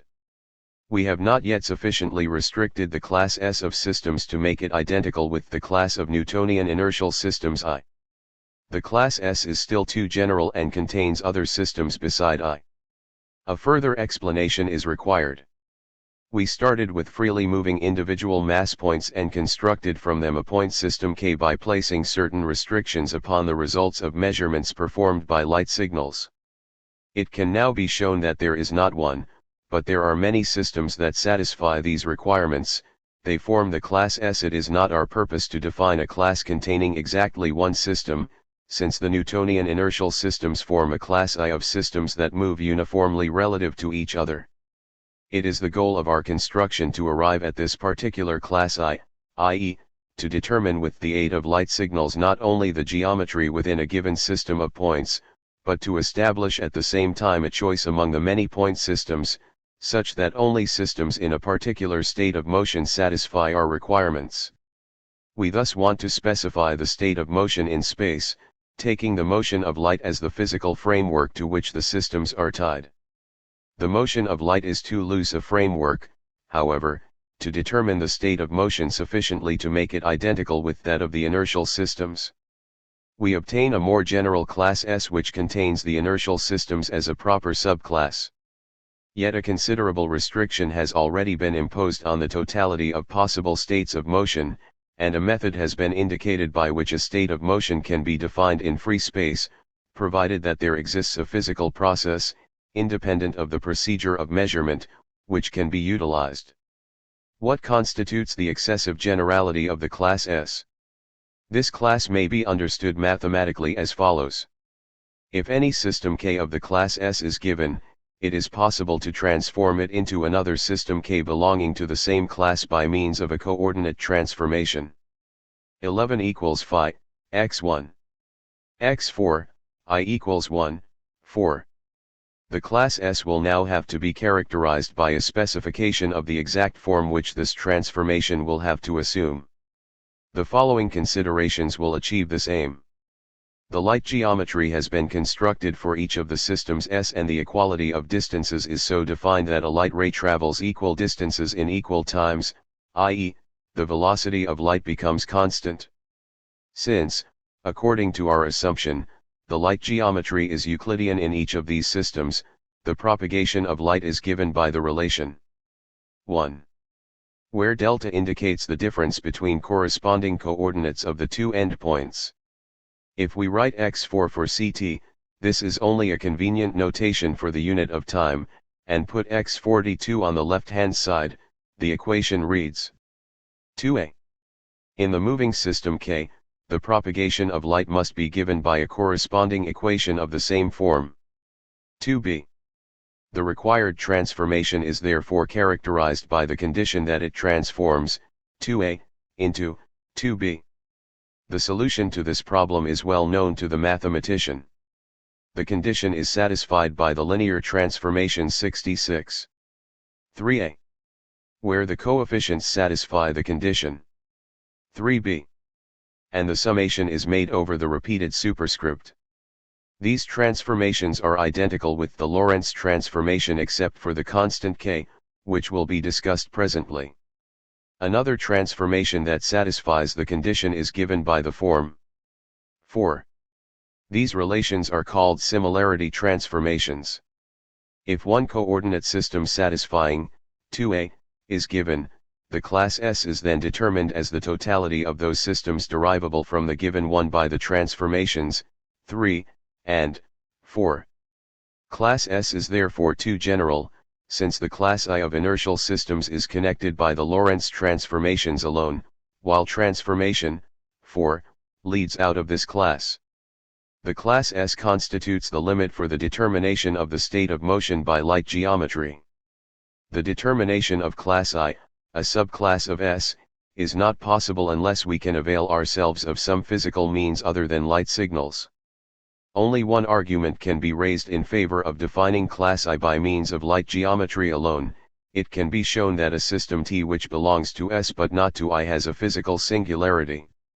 The system T contains light signals that pass through infinity and yet return within a finite interval of time, and it contains finitely located points that can be connected by light signals in one direction only while the return signals never reach their goals. If we consider the difference between finite and infinite as physically recognizable in the sense of 12, the class I can therefore be defined by means of the light geometry. However, since the light axioms apply, as we shall discuss later, only in limited regions of space, and since no unlimited spaces can be utilized for a decision, this method is not fruitful. We can always describe systems T that deviate from systems of class I only outside the space we have at our disposal.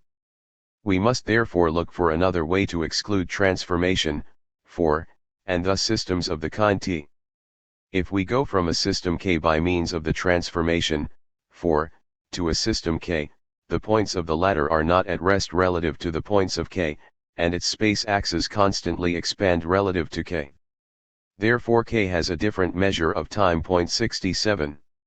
We can therefore exclude these transformations by introducing material bodies.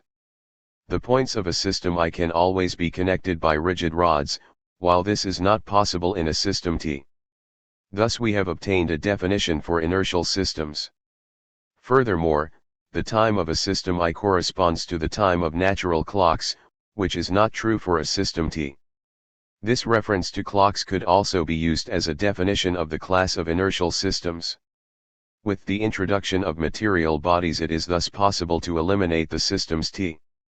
It should be noticed that this method does not even utilize the most important function of material bodies.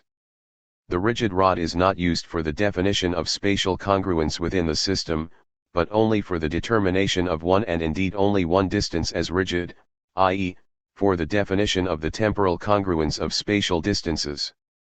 For this reason natural clocks can be employed for the definition of rigidity. It suffices to specify the time metric at a space point. Then the rigidity of the entire system and of the set of systems, even their state of motion, is determined by means of light signals. Although this determination refers only to the internal state of the systems, it thus establishes their state of motion in space. This is only possible because the light geometry introduces rather strong restrictions and connects every possible state of motion with a corresponding internal metric. Finally we shall investigate how to change the transformations, 3, into the Lorentz transformations, with which they are not yet identical because of the general constant K. We required of the desired transformations that they leave the expression, 2, invariant. This requirement corresponds to the condition that the light geometry be carried through in each system, but it does not yet determine the comparison of units between systems in different states of motion. Yet to be specified is the comparison of the rest length of moving line segments, the first comparison of length in kinematics, compare 25.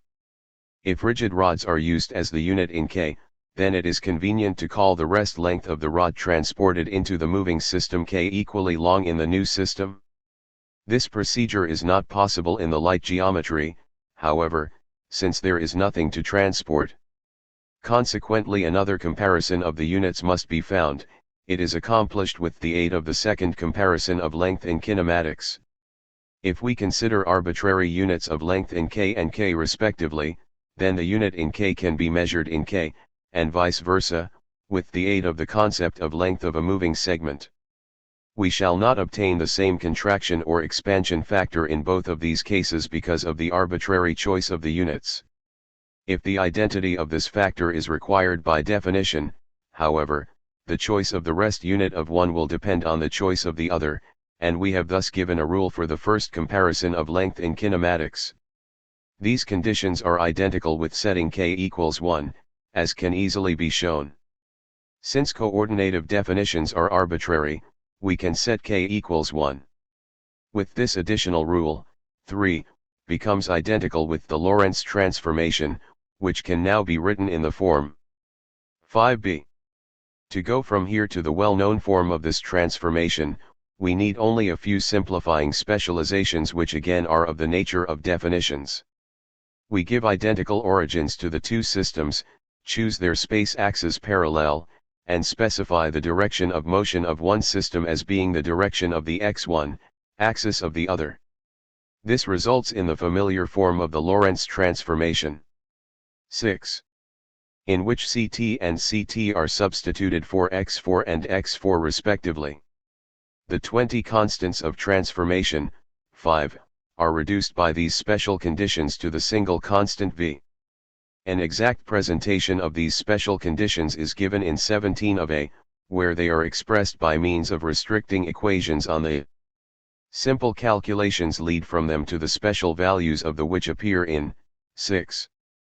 The derivation of equations, 6, from the invariants, 2, can be found in many texts on the theory of relativity, but the distinction between definitions and empirical statements is usually not stated clearly. The goal of determining the class of inertial systems and their metric has thus been attained, and this chapter of the theory of space and time might be regarded as closed. However, since there are also measuring instruments other than light, namely measuring rods and clocks, and since these have so far played a subordinate role in our construction, it is important to ask how these objects behave in relation to the light geometry. We could have started with these measuring instruments and used light solely for the definition of simultaneity, in which case we would also have obtained a geometry. We may now ask how this geometry would be related to the light geometry. The statements about this relation are formulated as the matter axioms in contrast to the light axioms used exclusively so far. The formulation of these statements requires an additional consideration. Because of the definitions involved, the constructed light geometry is arbitrary. The choice of the definitions determines whether the relativistic or the classical light geometry will be obtained. The light axioms can be the same for both. The relativistic light geometry that we have developed above differs therefore from the classical theory only in the choice of definitions. Instead of the Lorentz transformation, Galileo's transformation could thus be defined. For this purpose, a spatial congruence that varies from system to system would have to be defined. Distances traveled by light in equal times would then in general not be equal, since according to the Galilean transformation the velocity of light depends on the direction of the moving system. Furthermore, another comparison of the rest length of moving segments and another simultaneity would have to be defined, for which the factor epsilon in formula 1 depends on the direction. The classical light geometry is possible, because the light axioms in the theory of relativity do not differ from those in classical theory except for the assertion of the limiting nature of the velocity of light. Even if this axiom applies, however, the Galilean transformation can be defined. The difference consists solely in the fact that only systems moving slower than light can be realized by material things. The context of the matter axioms, axiom 6x, can be summarized as follows: material things follow the relativistic light geometry. If distances which are light geometrically equal are measured by rigid rods, they will also turn out to be equal. If the flow of time, light geometrically defined as uniform, is compared with that of a natural clock, they are found to agree. Similar results hold for assertions concerning the transport of clocks and measuring rods into moving systems. We find agreement when they are compared with units which were light geometrically transferred to the moving system. For this transfer we must use the definitions of the relativistic light geometry, not the classical definitions. Einstein's assertion can be expressed by saying that material things adjust, not to the classical, but to the relativistic light geometry. This assertion constitutes what is new in the theory of relativity from the point of view of physics. Whereas all of the light axioms hold in classical optics, to which the theory of relativity adds only the assertion that the velocity of light is the upper limit for the speed of signals, the matter axioms signify a deviation from classical theory. They contain the assertion that the Lorentz transformation, which in the light geometry differs from the Galilean transformation only by definition, is at once the transformation for measuring rods and clocks. This assertion contains, therefore, that part of the relativistic theory of space and time which is to be tested empirically. We have now succeeded in distinguishing between the physical assertions of the relativistic theory of space and time and its epistemological foundation. This epistemological foundation is supplied by the discovery that coordinative definitions are needed far more frequently than was believed in the classical theory of space and time, especially for the comparison of lengths at different locations and in systems in different states of motion, and for simultaneity.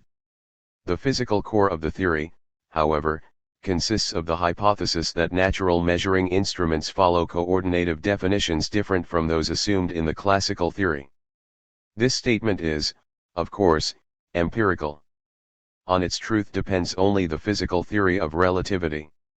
However, the philosophical theory of relativity, i.e., the discovery of the definitional character of the metric in all its details, holds independently of experience. Although it was developed in connection with physical experiments, it constitutes a philosophical result not subject to the criticism of the individual sciences. In the following we shall demonstrate how the content of the light and matter axioms can be visualized geometrically by the world geometry of Minkowski. 28. The indefinite space-type. We have derived the Lorentz transformation by transforming the expression 1 into a similar expression in the variables x1, a transformation which leaves expression 1 invariant. It can be shown that the Lorentz transformation 5.27 possesses the additional property that it also leaves the expression 2 invariant. This is a special property of the linear transformation 5.27, not shared by transformation 4.27.68. The Lorentz transformation can therefore be exhaustively defined in a purely mathematical fashion, if we specify that it leave expression 2 invariant, which condition automatically determines the value k equals 1. This property is the basis of Minkowski's geometrical interpretation of the Lorentz transformation. This interpretation is carried through on the basis of the formal analogy of 2 with the Pythagorean theorem. We shall concern ourselves first with the extension of the space-type which results from these considerations. Its application will follow in 29. This extension starts with the concept of length. By the length of a line segment we do not understand the segment itself, but a number coordinated to it. A segment is determined if we give the coordinates of the totality of points which lie on it. This information does not tell us, however, how long it is. An indication of length signifies in addition a comparison of the segment with other segments. Length is therefore determined only if a definition of congruence is added. The definition of congruence is given in analytical geometry by a formula correlated to the coordinates of the segment, which determines the length of the segment as a function of the coordinates. For a straight segment it would be sufficient to know the two endpoints, in which case formula 3a, which is the same as the Pythagorean theorem, expresses the distance for three-dimensional space. Incidentally, this simple form can be used only if the coordinates satisfy certain conditions. They must be rectilinear and orthogonal. A generalization to arbitrary coordinate systems will be discussed in 39. Extending the theorem to a four-dimensional space, we would have 3b. This formula, however, is not yet equivalent to expression 2, in which the term delta x42 has a negative sign. How can our considerations be extended to such an expression? The extension is possible if we employ the previously discussed rule of consistent extension. We shall define the concept of length in such fashion that it will include expression 2, as follows. Definition. The coordination of a number delta s to the coordinate differences delta x1, delta x4 by means of the fundamental metrical form 4. Defines the measure of length. This extension of the concept of length represents a logical procedure previously, 25, explained by the example of the concept of the vector sum. It cannot be called true or false since it merely constitutes a definition. It satisfies the rule of consistent extension because it becomes identical with 3, in the special case when all the signs are the same.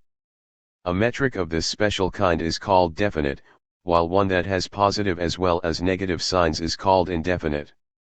The difference between a definite metric and an indefinite metric of the form 2 can best be understood by means of Fig 30a and b. For the sake of simplicity, these figures are drawn for only two coordinates, and we have 5a, 5b. Figure 30a corresponds to the definite type, 5a. The lines which are at a constant distance from the origin, the contour lines, are circles. Fig 30. Definite and an indefinite metric. Since 5a represents the equation of a circle with the radius delta s. Fig 30b corresponds to the indefinite type, 5b. The contour lines are now hyperbolas, since 5b is the equation of a hyperbola, the distance of whose vertex from the origin is delta s. The hyperbola delta s2 equals 0 has degenerated into the two asymptotes. Now, 5 defines a metric and delta s therefore is to be conceived as the distance of the point, x1, x4, from the origin. This statement is immediately clear for Fig 30a, which simply states that OA equals OB. The same must be true for Fig 30b, and consequently every point on a given hyperbola must have the same constant distance from the origin. OA must equal OB also in Fig 30b.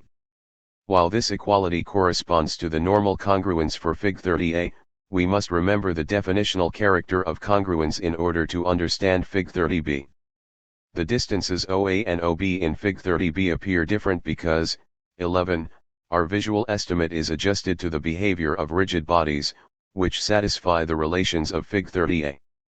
We can now adopt the previously used method and visualize the new metric by imagining bodies that would satisfy it. Let us therefore imagine the distance OA realized by a rod.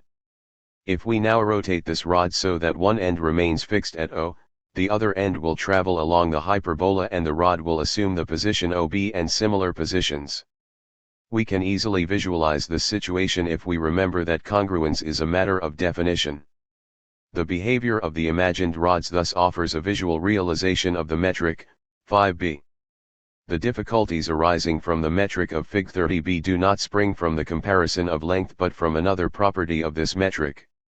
The lines which have an inclination of 45 degrees are null lines, i.e., any distance on them, such as the distance OE, has the length 0. This singularity is not compatible with the customary visual concept of length, yet this property too can be visualized as will be shown presently. A rod OB rotated around O reaches the position OA and remains with its end on the same hyperbola, so that the end moves far away when the rod approaches an inclination of 45 degrees and lies at infinity when that inclination is reached. In this position the rod would be infinitely extended. We shall assume, as in 12, that this is impossible, which means that the 45 degrees inclination is a limiting position that cannot be reached but can only be approached as closely as we wish. We shall assign to a segment OE in this singular position the length 0, because the asymptote represents the innermost, degenerate, hyperbola and corresponds therefore to the contour line of the shortest measure of length. On either side of the limiting position, the rods behave normally according to the hyperbolic contour lines. Because of the unattainability of the limiting position, however, it is not possible to rotate a rod from the position OC into the position OA. Instead, it can be brought into the position OD. We have therefore two kinds of rods, which we shall call the blue and the red rods. The direction of the blue rods lies always in quadrants I and II, that of the red ones always in quadrants 3 and 4. It is possible to move the rods so that they intersect the asymptotes, but they can never be rotated beyond the limiting position. A red rod can therefore never be brought into the position of a blue rod and vice versa. To distinguish between these two kinds of length, we shall give the delta S2 of quadrants I and 2 a negative sign. The peculiar form of metric that admits of lengths delta S2 equals 0 and delta S2 0 is the natural expression of the behavior of the described measuring instruments. The division into two types of rods which cannot be compared is symbolized by the distinction between delta S2 0 and delta S2 0, and the limiting case by delta S2 equals 0. This metric entails certain deviations from the customary concept of length, but these deviations are necessitated by the behavior of the described rods. We shall now follow this line of thought in more detail. It was mentioned before that we understand by the length of a segment, not the segment itself, but a number coordinated to it. The customary measurement of length, although it recognizes this distinction, adds the further requirement that the length 0 be coordinated only to a point. This requirement is violated for the limiting position, but only for this position. The concepts of length and extension no longer coincide in this special case. A segment in the limiting position can be long in the sense of extended, and yet have the length 0. Extension is a topological concept. A geometrical structure is extended if it contains a continuous sequence of points. Whether or not there is an extension is determined by the coordinate system. Extension is therefore a concept referring to coordinates. What length is to be coordinated to a geometrical element, however, is not determined by the coordinate system. Instead, the measurement of length characterizes the behavior of measuring instruments. This behavior includes a singularity in the limiting position. A rod of finite length will not coincide with a finite line segment in the limiting position, but compared to it would be infinitely long. Because of this peculiarity, we assign to every finite extension in the limiting position the length 0. If we were able to rotate an extension like OE into a different direction, it would assume the extension 0. In renouncing, for the limiting position, the requirement that length 0 is to be reserved exclusively for a point, we adjust our metric to the behavior of our measuring rods, relative to which the measure of a finite extension in the limiting position is indeed 0. We have here a topologically different behavior of measuring instruments and are therefore forced to abandon the mentioned requirement, although it is satisfied by the customary measurement of length. It is merely a reasonable extension of the concept of length to admit negative numbers for the square of a length. Customarily, length is defined as a positive number, but there are instances where the introduction of negative length appears useful. In the metric of Fig 30b, even the square of a length can become negative, and therefore the length itself imaginary. But this fact is of secondary importance, because it is irrelevant whether we consider delta S or delta S2 as the length. The distinction is merely a matter of expediency. As always, the introduction of imaginary numbers is merely an arithmetical device, which by no means implies that space or the measuring instrument becomes imaginary. That would be nonsensical. Our presentation has shown that a manifold of the indefinite type can be visualized just as well as one of the definite type. If it is said that a non-vanishing extension of the length 0, or a length whose square is negative, cannot be visualized, such an objection indicates that requirements have been tacitly retained which apply only to the usual measuring instruments. It is not the advantage of visualizability that makes us retain these requirements for the customary geometry of space, it is merely the behavior of the usual measuring instruments that induces us to project a metric of the definite type into the space of our environment. If the measuring instruments actually behaved like the blue and red rods, their behavior would be represented by the indefinite type of metric in the same sense as we can say that the behavior of the usual measuring rods is characterized by the definite type of metric. We have thus visualized the indefinite type of space by imagining the corresponding behavior of measuring instruments. At the same time, we recognize that the customary measuring instruments represent a special type of geometrical relations. These results may be added to our previous considerations regarding the problem of space, although the ideas expressed in this section are intended to serve mainly for the application of the indefinite metric to a quite different manifold, namely, the space-time manifold. 29.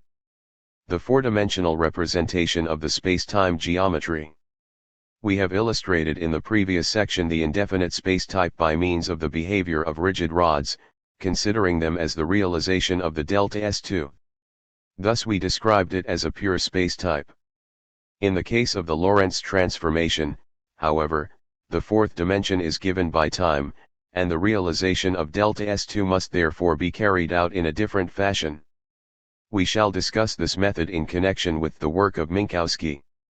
Let us recall a consideration of 16 according to which the time dimension differs basically from the space dimension. If we wish to study the actual space-time manifold, we must therefore look for space-time objects that behave like the distances OA, OB, etc. Such objects are clocks and, with an additional qualification, measuring rods. The point of the space-time manifold is the point event, i.e., an event determined by 3 space coordinates and 1 time coordinate. The tick of a clock is an example of such an event. A space point P, on the other hand, is represented by a line which corresponds to the flow of time at P and is called its world line. The space point at rest is represented by a vertical line. A slanted straight line would correspond to a uniformly moving space point, since its position in the coordinate system changes with time. Any 2-point events determine a distance delta s. We shall call such a distance an interval, in contrast to spatial distances and, as we shall see, also in contrast to temporal distances. The interval is therefore a metrical concept which corresponds to length and not to extension and is determined by its 2 endpoints. Let us look first for the interval delta S2 equals 0. This interval is given by the motion of light, which satisfies the equation delta S2 equals 0. According to page 179, this equation is represented by the asymptotes of Fig 30b, and the world line of a light ray traveling along the axis is therefore given by a straight line having an inclination of 45 degrees. For this light ray x1 equals x4, since we have set the velocity of light equal to 1. The limiting position in Fig 30b is thus represented by the motion of light. World lines whose directions lie in quadrants I and II are called time-like. Fig 31, they correspond to space points that move slower than light. The slope of the straight line is a direct measure of the velocity of the corresponding space point. The closer its inclination approaches the asymptote, the greater will be its velocity. World lines whose directions fall into quadrants 3 and 4 are called space-like. They cannot be realized by moving mass points, since they would require a velocity greater than that of light. The difference between the blue and red rods in our illustration of 28 corresponds therefore to the difference between time-like and space-like world lines. Time-like world lines, according to our definition of time order in 21, are those lines whose point events follow one another in time, since they can be connected by means of signals. Space-like world lines, however, connect point events that are indeterminate as to time order. 22. The choice of the coordinate axis has the following significance. We may choose any time-like line as the time axis, because this is compatible with the definition of time order. Since differently inclined time-like lines represent the world lines of mass points in different states of motion, the choice of one of them as the time axis constitutes the selection of one state of motion as the state of rest. The choice of the time axis therefore determines the state of motion of the coordinate system. Any space-like line, on the other hand, may be chosen as the space axis, since we can always define its point events as simultaneous. The choice of a definite space-like line as the space axis represents therefore the choice of a particular definition of simultaneity. Fig 31. Division of the space-time manifold. Generally speaking, any space axis may be combined with any time axis to form a coordinate system, as in Fig 31 for instance, the time-like line 1 and the space-like line 3.69 if we require. However, according to the relativistic light geometry, that simultaneity is to be defined by equals 2.19 for every state of motion, then this requirement coordinates a definite space axis to every time axis. In Fig 31, for example, line 2 is coordinated to line 1.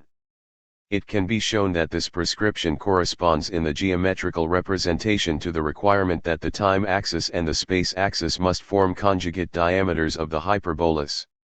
We now look for a realization of the negative delta S2, i.e., we look for a physical object that satisfies the relations of congruence defined by the hyperbolus of quadrants I and II. Let us turn to Fig 32, in which we have drawn only the four branches of the hyperbola delta S2 equals plus or minus 1. Let us first consider the interval OC, which belongs to the quadrant delta S2 0. How can this interval be realized?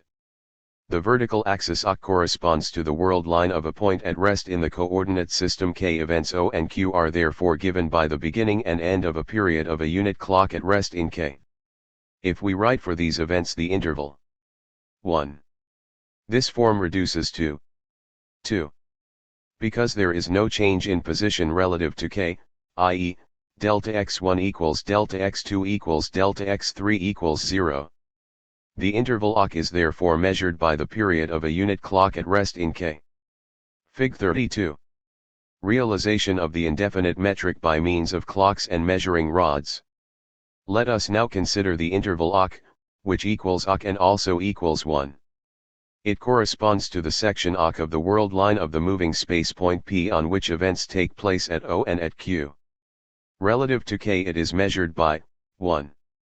If we now change to a coordinate system K by means of the Lorentz transformation, the same interval is expressed by 3.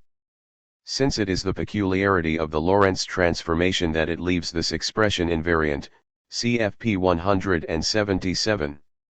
The coordinates determined by the light geometrical metric are exactly those coordinates for which the metrical formula assumes this simple form. This result expresses the analog of the geometrical assertion of the previous section that the simple formula of the metric, 3a, 28, applies only to rectilinear orthogonal coordinates. We can go even further. The coordinates given by measuring rods and clocks must correspond to those coordinates which satisfy 1 and 2, respectively, since this correspondence is expressed by the matter axioms. Now we can give a very simple interpretation of OC. If we choose a K relative to which P is at rest, then expression 3 reduces to 4. For OC, since we have again delta x1 equals delta x2 equals delta x3 equals 0. This means that interval OC2 is measured by the period of a unit clock, if this clock moves along the world line OC. We therefore call delta S the characteristic time 70 of the clock and may now say, a time-like interval is realized by the characteristic time of a moving clock, and the rotation of the interval OC into the position OC is realized by placing the clock into a different state of motion. We shall now look for a realization of the positive delta S2, i.e., for a physical object that satisfies the relations of congruence of the hyperbolus in quadrants 3 and 4. Let us first choose the interval OS that corresponds to two simultaneous events in K, the spatial distance of which is equal to 1. Since now delta x4 equals 0, expression 1 reduces to 5. This interval is therefore measured by the spatial length delta sigma 2 of a unit measuring rod. Now let us choose the interval OS, which equals OS and also equals 1. It is measured in K by formula 1. If we want to reduce 1 to an expression corresponding to 5, we must introduce a different simultaneity for which OS is a simultaneity cross-section. This is easily accomplished if we place the rod into the moving system K, since OS is the space axis corresponding to the time axis OC according to Einstein's simultaneity, if OC and OS are conjugate diameters. The two ends of the rod describe the world lines OC and S1S, and the rod is represented by the slanted strip enclosed between the two world lines. Therefore OS is the position of the rod for a simultaneity cross-section x4, OS is represented by the events occurring at its two ends, if these events are simultaneous in the sense of Einstein's definition of simultaneity for K. This definition reduces 3 to the expression 6. Interval OS is therefore likewise measured by the length of a measuring rod, if the rod is moved in the described fashion. Corresponding to the concept of characteristic time, we now form the concept of characteristic length. The characteristic length of a measuring rod is determined by two events occurring at its endpoints, when these events are simultaneous according to Einstein's definition of simultaneity for that system in which the measuring rod is at rest. A space-like interval is realized by the characteristic length of a measuring rod, and the rotation of interval OS into position OS is realized by placing the measuring rod into a different state of motion and by producing events at its ends that are simultaneous according to the appropriate definition of simultaneity. This result shows a peculiar difference between clocks and measuring rods. Clocks are inherently four-dimensional instruments, since the endpoints of their unit distances are events. Measuring rods, on the other hand, are three-dimensional measuring instruments. Their endpoints are space points and they can be changed into four-dimensional measuring instruments only if events are produced at their endpoints according to a special rule. These considerations show that clocks and measuring rods supply a realization of the indefinite geometry of Fig 30b, and that this geometry characterizes the structure of the space-time manifold. The assertion that measuring rods, clocks, and light rays behave according to the relations of congruence of the indefinite metric represents the geometrical formulation of the light and matter axioms. We have previously discussed, page 160, the assertion concerning the union of space and time. On the basis of the geometrical representation we can now clarify this assertion. Surely, the graphical representation of time, the combination of space and time into one manifold, is not new, since it also holds in the classical theory of time. The new content can be summarized in the following two assertions. First, it is maintained that the element of the manifold determined by two-point events, namely the interval, finds its natural realization by clocks, measuring rods and light rays. This means that these measuring instruments introduce into the manifold certain congruence relations of a very specific kind. It is this fact which has made the four-dimensional treatment of space and time so fruitful, and which is expressed in the statement that clocks, measuring rods, and light rays assume for the four-dimensional space-time manifold a function which is similar to the function performed by rigid rods in three-dimensional space. It is true that the classical space-time theory could have treated space and time as a four-dimensional manifold.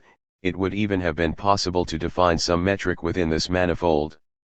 However, there would have existed no physical objects that would have realized the congruence relations of this metric.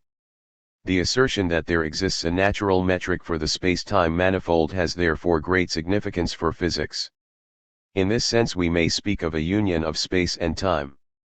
This does not mean, however, that space and time lose their specific individual differences, for, clearly, clocks and measuring rods are quite different types of measuring instruments. This union of space and time, therefore, preserves their specific properties.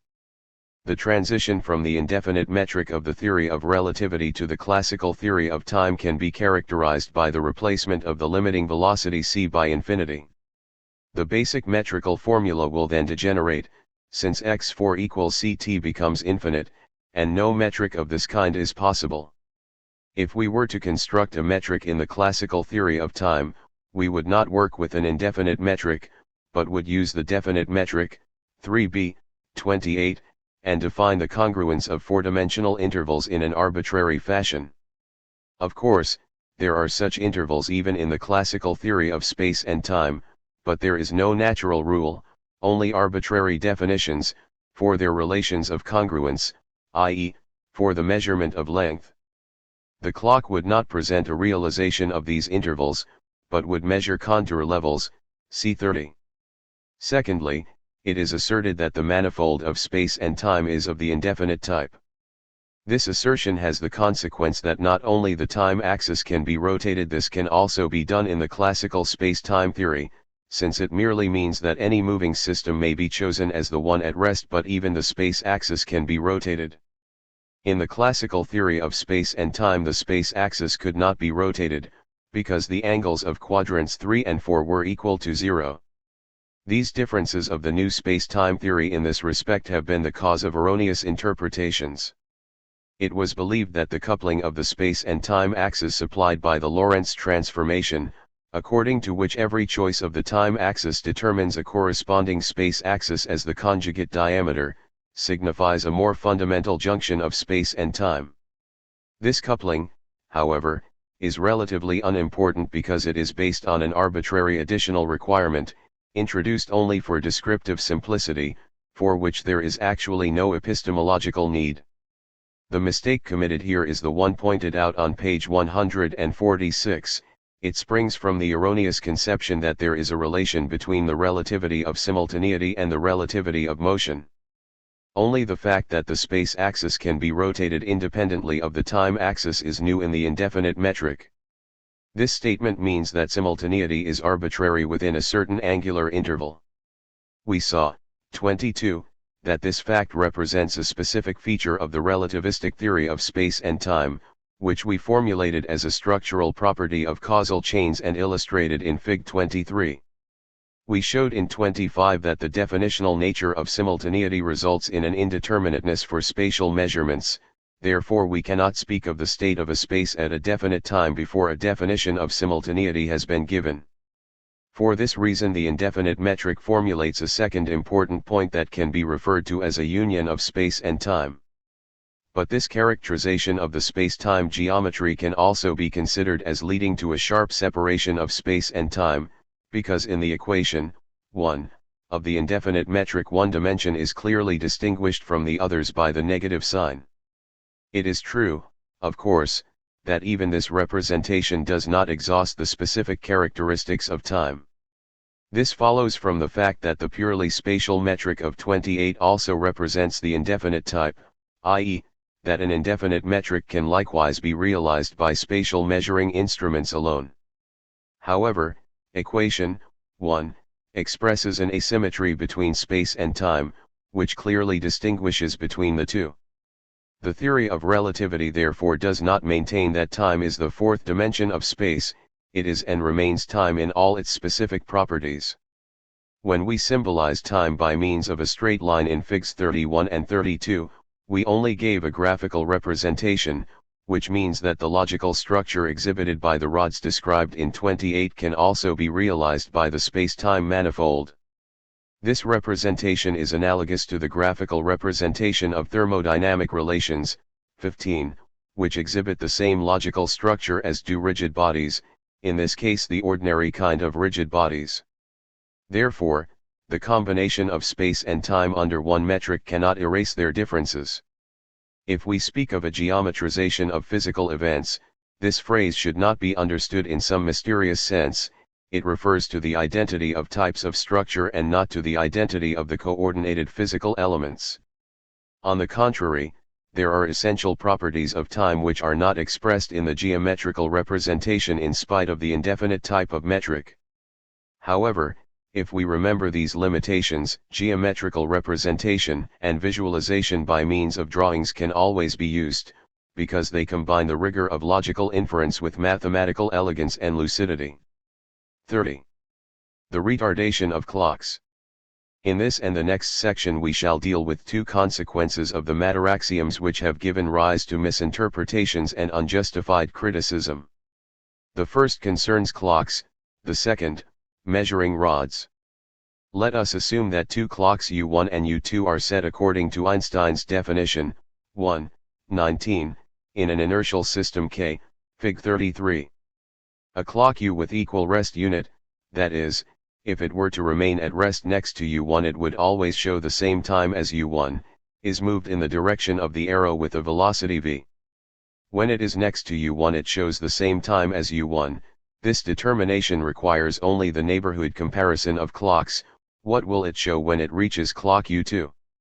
Einstein's theory maintains that it will then be slow relative to U2. Fig 33. Retardation of clocks. This statement is also called Einstein's retardation of clocks, according to which a moving clock is slow relative to the time of the rest system.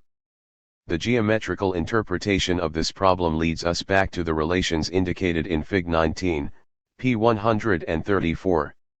Let us draw Fig 19b again, Fig 34, with the difference, however, that we do not use the moving clock in our definition of simultaneity, but compare it with the simultaneity obtained by Einstein's definition.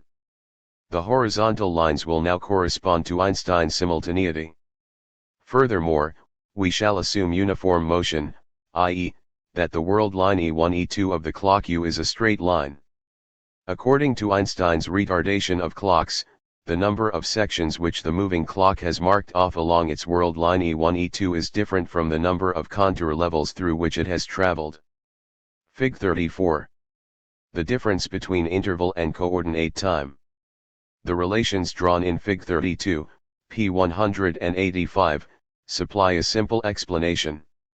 Oc is the period of a unit clock. The event Q1 is simultaneous with Q, measured according to Einstein's simultaneity defined in K. When the moving clock reaches Q1 it has not yet completed its period, since this is accomplished only at Q. The difference between the classical and the relativistic theory of time, therefore, is expressed in our geometrical interpretation as follows. According to the classical theory of time, a moving clock measures the coordinate time, and according to the relativistic theory it measures the interval. Which of the two theories of time is correct? At any rate, the distinction between interval and coordinate time is certainly correct. The difference between the two theories of time consists in a purely physical assertion. It is impossible to state a priori whether the moving clock indicates the coordinate time or the interval. Epistemologically speaking, both suppositions are possible. Which of them applies to reality can be shown only by experience.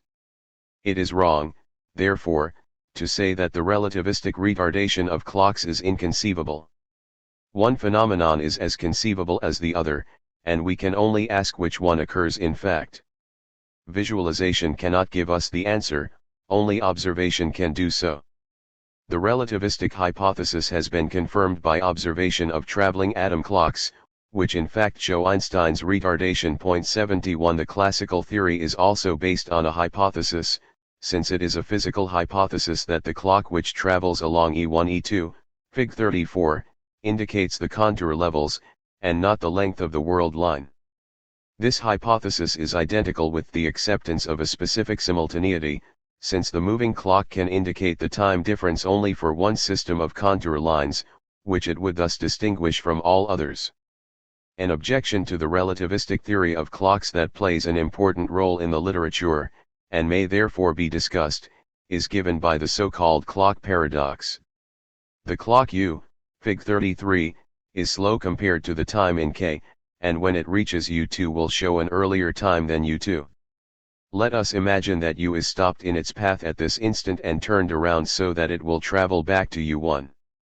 The time taken in turning the clock around may be ignored, since it is negligible compared to the time of the round trip. The same retardation occurs during the return trip, and U must therefore be slow compared to U1 when it reaches U1. The last statement is independent of both the simultaneity definition for K and the behavior of U2. We can therefore say, if a clock U is first moved away from U1 and then returned, it will be slow relative to U1. It seems that according to the theory of relativity the process can be interpreted in the opposite manner. We consider U to be at rest, while U1 is moved, to the left, and then returned. On the basis of this description we should conclude that U1 is slow relative to U, since U1 is the moved clock. This result constitutes a contradiction, because a neighborhood comparison, independently of the definition of simultaneity, can tell us which of the clocks is slow when they meet. Only one of the two assertions can be correct. The contradiction is quite striking and may under no circumstances be solved by considering the following two statements compatible: when brought together U is slow relative to U1 and when brought together U1 is slow relative to U. 72. The comparison of the two clocks is independent of the definition of simultaneity.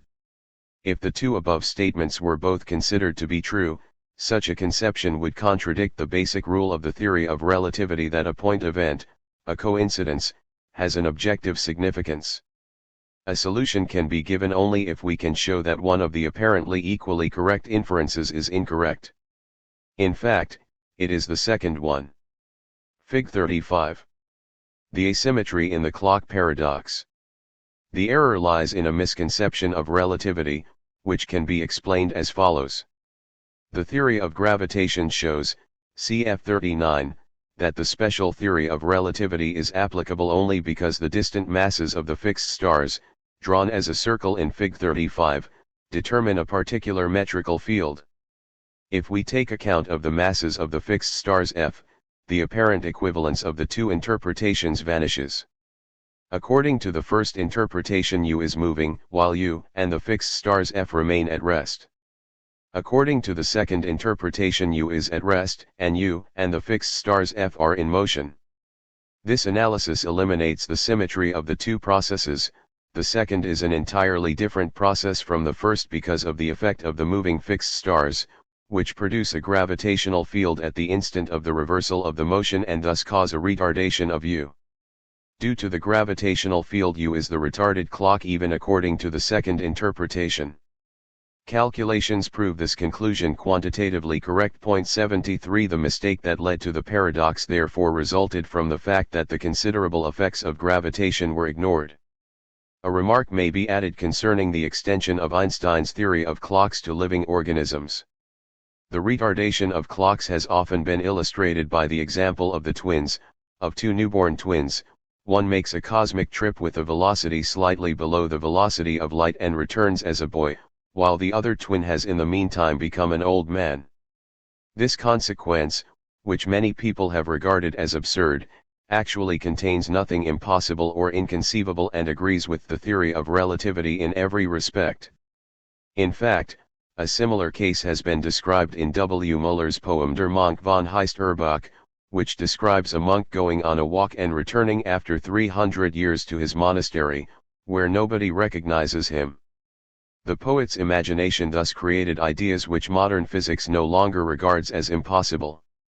If the objection is raised that the theory of relativity as a physical theory applies to physical processes alone and not to living organisms, one forgets that there are many basic principles of physics which also apply directly to living beings. Galileo's law of falling bodies governs a falling stone as well as a falling egg or a falling human being. The laws of gravitation apply in general to animate and inanimate objects in equal fashion. After the discovery of the spherical shape of the Earth, it was immediately inferred from this physical theory that human beings who live on opposite sides of the spherical surface nonetheless have the subjective feeling of upright posture, because living organisms adjust themselves to the physical gravitational field.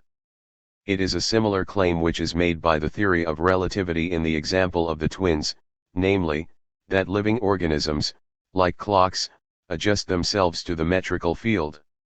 It would be an unjustifiable hypothesis to assume that they would behave differently, since the principle that the time scale of natural clocks is identical with the time scale of living organisms, insofar as it can be defined, is one of the oldest principles of natural science. The example of the twins is explained by the fact that the ultimate constituents of living organisms are atoms. If every atomic period, i.e., the period of the electron within the atom, is retarded to the same degree under the influence of motion or of a metrical field, physiological phenomena would show the same retardation. Since they result from the integration of many atomic periods. 31. The Lorentz contraction and the Einstein contraction. The theory of relativity makes an assertion about the behavior of rigid rods similar to that about the behavior of clocks. This assertion states that the characteristic length of a rod measures the interval. On the basis of the geometrical interpretation of Fig 32, page 185, we can easily recognize that this statement leads to consequences different from those of classical space-time theory. According to classical theory, the moving rod is not represented by the strip between the world lines OC and S1S but by the wider strip bounded by OC at the left and SS2 at the right. This follows, according to classical theory, because the length of the moving rod, measured in K, is given by OS, and its rest length in K would correspondingly be OS2. According to the theory of relativity, the rod has the shorter rest length OS in K.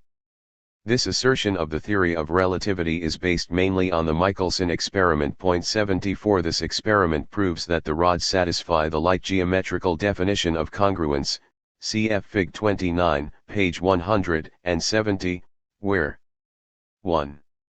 In every inertial system, for any orientation of the coordinate axis, according to classical theory, 1 is satisfied in only one of the inertial systems, namely, the system at rest relative to the ether.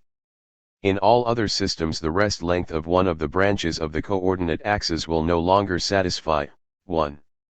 Since the Michelson experiment has been confirmed to a very high degree, we could consider this matter closed, because it has no bearing upon epistemological considerations, if it had not been given certain erroneous interpretations in the usual discussions on relativity. In order to explain the experiment, Lorentz made the assumption that one arm of the apparatus is contracted by the amount when it moves relative to the ether. Einstein, on the other hand, considered both arms equally long in every inertial system and calculated the contraction factor in an entirely different manner, as a consequence of the relativity of simultaneity. The opinion has been expressed that the contraction of one arm of the apparatus is an ad hoc hypothesis, while Einstein's hypothesis is a natural explanation that is a consequence of the relativity of simultaneity. Both of these explanations are wrong. The relativity of simultaneity has nothing to do with the contraction in Michelson's experiment, and Einstein's theory explains the experiment as little as does that of Lorentz. The above opinion is incorrect because the contraction of the arm of the apparatus occurs for the moving system relative to which the apparatus is at rest. The Einstein contraction would explain a contraction of the arm only if it were measured from a different system and is therefore not sufficient to explain the Michelson experiment. This experiment proves that a rod which lies along the direction of the motion is shorter than it should be according to classical theory, if it is measured relative to the rest system. In other words, the comparison of the rest length of moving rods does not obey classical theory. If there were a special inertial system I that could be regarded as an absolute rest system, and if we had in this system two equally long rigid rods, one of which behaved according to classical theory and the other according to Einstein's theory, the two rods would cease to be equally long if they were brought into any other inertial system S, provided that they lay along the direction of the motion of S. The Einstein rod would be shorter. The difference could be measured in S as the difference between their rest lengths, and in any other system as the difference between the lengths of the moving rods.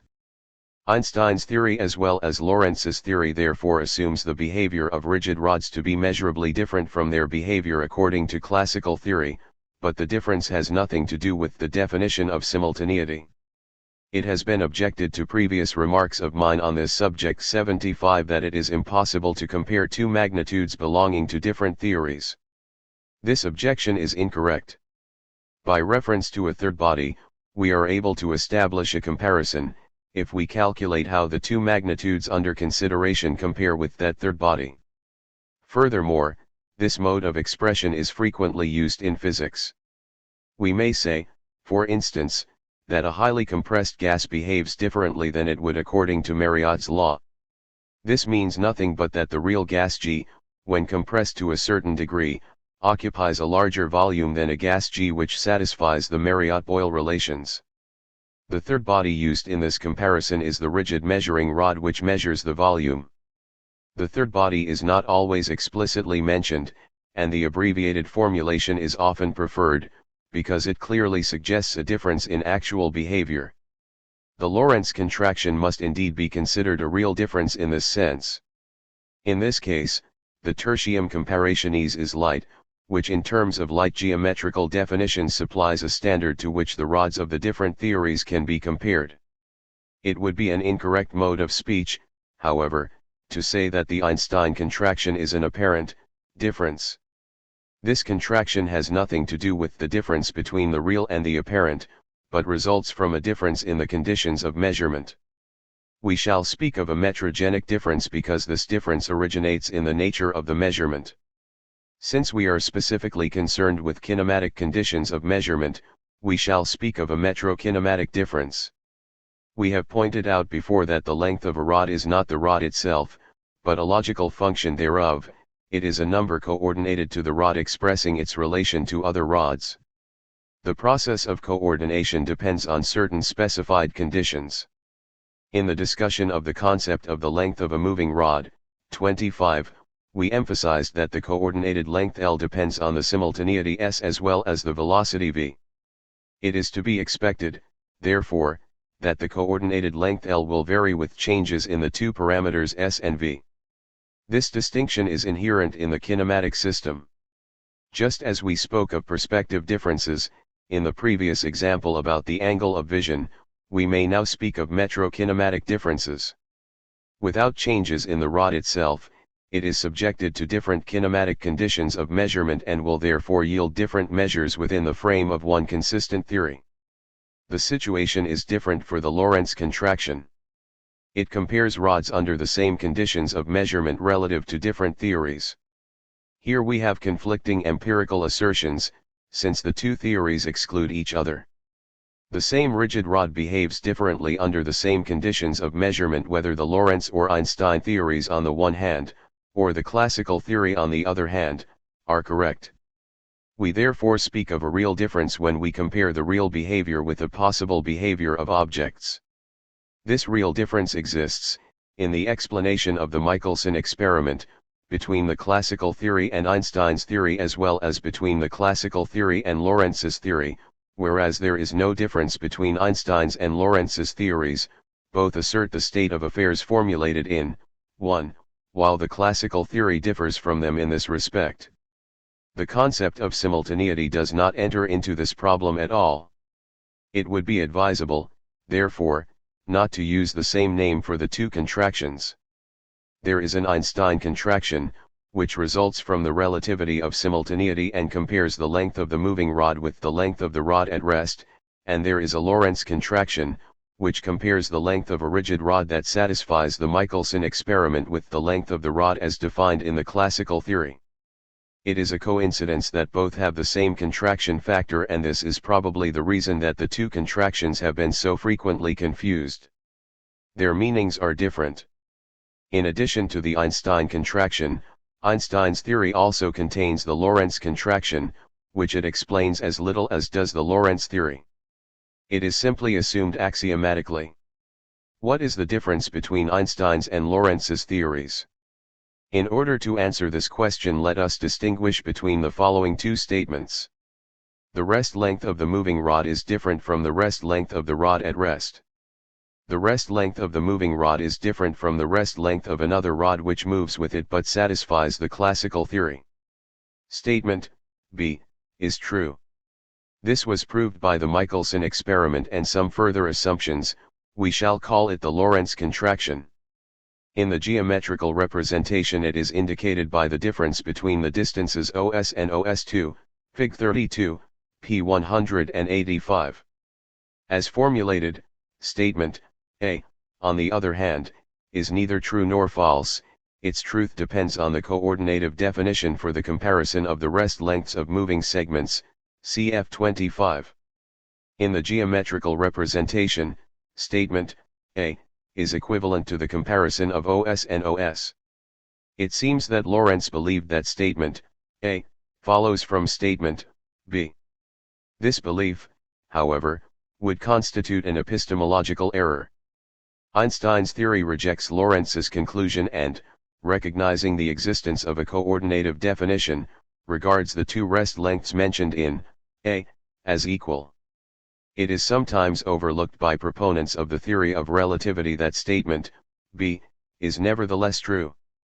It follows that Einstein's theory also contains a contraction which is independent of the relativity of simultaneity, namely, the Lorentz contraction. In addition, however, it contains the difference between the rest length and the length of a moving segment, in other words, the Einstein contraction. If we say that the equality of the two contractions is coincidental, this means that their equality depends on certain presuppositions. Nevertheless, there is a theoretical connection between them. It can be shown that they must always be equal if and only if the transformation is linear. The proof is as follows. Let L be a rod that behaves according to the Lorentz or Einstein theory and L be a rod that behaves according to classical theory.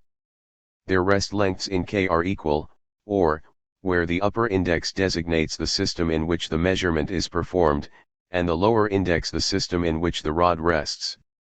The Lorentz contraction therefore concerns the ratio 2, while the Einstein contraction concerns the ratio 3. According to classical theory we have, this comparison uses the simultaneity of K and is independent of that of K, and since we obtain relation 3, therefore becomes 4.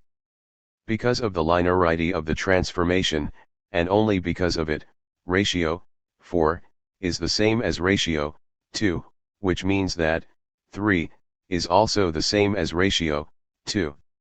On the other hand, the ratio 5, which equals 3, according to the Lorentz transformation, can be quite different even if we use linear transformations. This fact permits us to construct an example in which an Einstein contraction appears but no Lorentz contraction. If the rigid bodies did not behave like L in the relativistic sense, but like L in the classical sense, there would be no Lorentz contraction. However, the Einstein contraction from K to K would also disappear, since 6. If we nevertheless define the simultaneity in K according to Einstein, setting equals C2, 19, the inverse comparison from K to K will show the Einstein contraction 7, the magnitude of which is the square of that of the Lorentz-Einstein contraction. This proof clarifies the fundamental difference between the two contractions. The difference is perhaps most conspicuous in the geometrical representation of Fig 32, p. 185. The Lorentz transformation claims that OS is shorter than OS2, since and. The Einstein contraction maintains that OS1 is shorter than OS, since and. It can easily be seen that the second statement is a consequence of the first, because, according to the relativistic theory of time, the rod is represented by a narrower strip. Even if the classical theory were correct, and the rod were represented by the wider strip, would still be shorter than, SS3 is parallel to OK and these two lines are the boundaries of the world strip of the rod at rest in K. This means that for K there is an Einstein contraction but no Lorentz contraction. Another example of an Einstein contraction without a Lorentz contraction results if the rods behave like L, i.e., there is no Lorentz contraction, but simultaneity in K is defined differently from Einstein's. This makes the example used in a similar form in 25, where we discuss the dependence of the length of the moving segment on the definition of simultaneity, makes it particularly clear that the Einstein contraction is a metrogenic phenomenon. In the geometrical representation this means that we may choose as the length of the rod differently directed sections through the world strip of the rod. On the other hand, the geometrical representation of Fig 32 shows very clearly that through the difference in the width of the strip, the Lorentz contraction indicates a difference in the actual behavior of the rod. These considerations also explain how it is possible to compare rods L and L, although only one of them is physically realized. OS is the same in both theories. The classical theory claims that the right-hand boundary of the strip parallel to OK must be drawn through S, whereas the new theory places the boundary along the tangent to the hyperbola which passes through S. If we wish to enter into the further question of an explanation, we should first point out that the problem has been confused by the use of the word contraction. This word has led to a mistaken application of the principle of causality. Looking for a cause of the contraction, some philosophers and physicists have believed that a cause for the difference between the magnitudes must be found. This conception assigns a preferred position to one theory, namely, the classical theory, whose laws are taken to be satisfied by physical objects without a cause, while causes are made responsible only for deviations from this behavior. The problem of causality is to be posed in a different form. If we ask for a causal explanation, we must ask why it is that measuring rods and clocks adjust themselves to a certain transformation defined in terms of light geometry. This causal problem is the same whether the rods and clocks adjust themselves to the relativistic or to the classical transformation. The word adjustment, which was first used by Weyl in this connection, cf 39, characterizes the problem very well. It cannot be an accident that two measuring rods which have the same length at one place always have the same length when brought to a different place along different paths. It must be explained as an adjustment to the field in which the measuring rods are embedded like test bodies. Just as the compass needle adjusts its direction to the magnetic field of its immediate environment, so measuring rods and clocks adjust their unit length to the metrical field. All metrical relations between physical structures must be explained in this fashion, including the Michelson experiment, according to which rigid rods adjust themselves in a definite way to the motion of light. The answer can of course be given only by a detailed theory of matter, which has not yet been elaborated. It must be explained why the accumulations of density in certain parts of the field, electrons and similar particles, provide a simple indication for the metric of the surrounding field. The word adjustment therefore poses a problem rather than supplies a solution. The existing situation is formulated rigorously by the matter axioms without the use of the word adjustment. If this theory of matter were exactly formulated, we would be able to explain the metrical behavior of physical structures. For the time being, however, we can speak of an explanation by Einstein's theory as little as we can speak of an explanation by Lorentz's theory or by the classical theory. Why is Einstein's theory better than Lorentz's theory? It would be mistaken to argue that Einstein's theory gives an explanation of Michelson's experiment, since it does not do so. Michelson's experiment is simply taken over as an axiom. However, Einstein's theory is superior to Lorentz's theory because it renounces the quest for an explanation of the Michelson experiment in terms of a contraction. The explanation given by Lorentz's theory is its weakness. It assumes the classical relations to be self-evident and postulates incorrectly that any deviation from these relations must have a cause. Einstein's theory makes use of the arbitrariness of the coordinative definition for the comparison of the rest lengths of moving segments and calls the two rods equal if they behave in accordance with the Michelson experiment. The superiority of Einstein's theory lies in the recognition of the epistemological legitimacy of this procedure. 32. The principle of the constancy of the velocity of light. Finally, we must mention in this connection the constancy of the velocity of light, because this is claimed to be another assertion of the theory of relativity which is impossible to visualize. The statement that the same light impulse can be considered as a spherical wave relative to systems in different states of motion is only an apparent contradiction. It is solved if we remember that the wave surface is not a material surface, but an ideal structure projected into a process of propagation. Its shape therefore depends on the nature of the construction, which is determined by the method of the measurement of length, hence the definition of spatial congruence, and by the definition of simultaneity. Since we are concerned with the shape of a moving structure, measured from a rest system, its shape can only be considered as its simultaneity projection on the rest system. If the definition of simultaneity is changed, the shape of the projection is changed, and if the Lorentz transformation assumes a specific definition of simultaneity for every state of motion, then the shape of the simultaneity projection can easily be made spherical for every state of motion. If it is argued that it is impossible to visualize the same light impulse in the shape of a spherical wave for each of two systems in different states of motion, we answer that this apparent impossibility results from the tacit introduction of assumptions ignoring the demands of the theory. In fact, the theory does not say that the wave surfaces in the two systems consist of the same point events, rather, every wave surface compared to that of the other system represents a focal plane shutter photograph of the motion of light. We may recall 26, where we have shown that every centrosymmetric process of propagation, not only light, is an indefinite structure, and that by itself it does not define the state of motion of its center. This is accomplished only by the addition of a definition of simultaneity. There we showed that the propagation of the same light impulse can be conceived either as a system of concentric spheres or as a system of eccentric spheres, the centers of which move at a uniform velocity. The definition of simultaneity used in 26 was not that of the Lorentz transformation, because we defined simultaneity from a system relative to which the centers were in motion.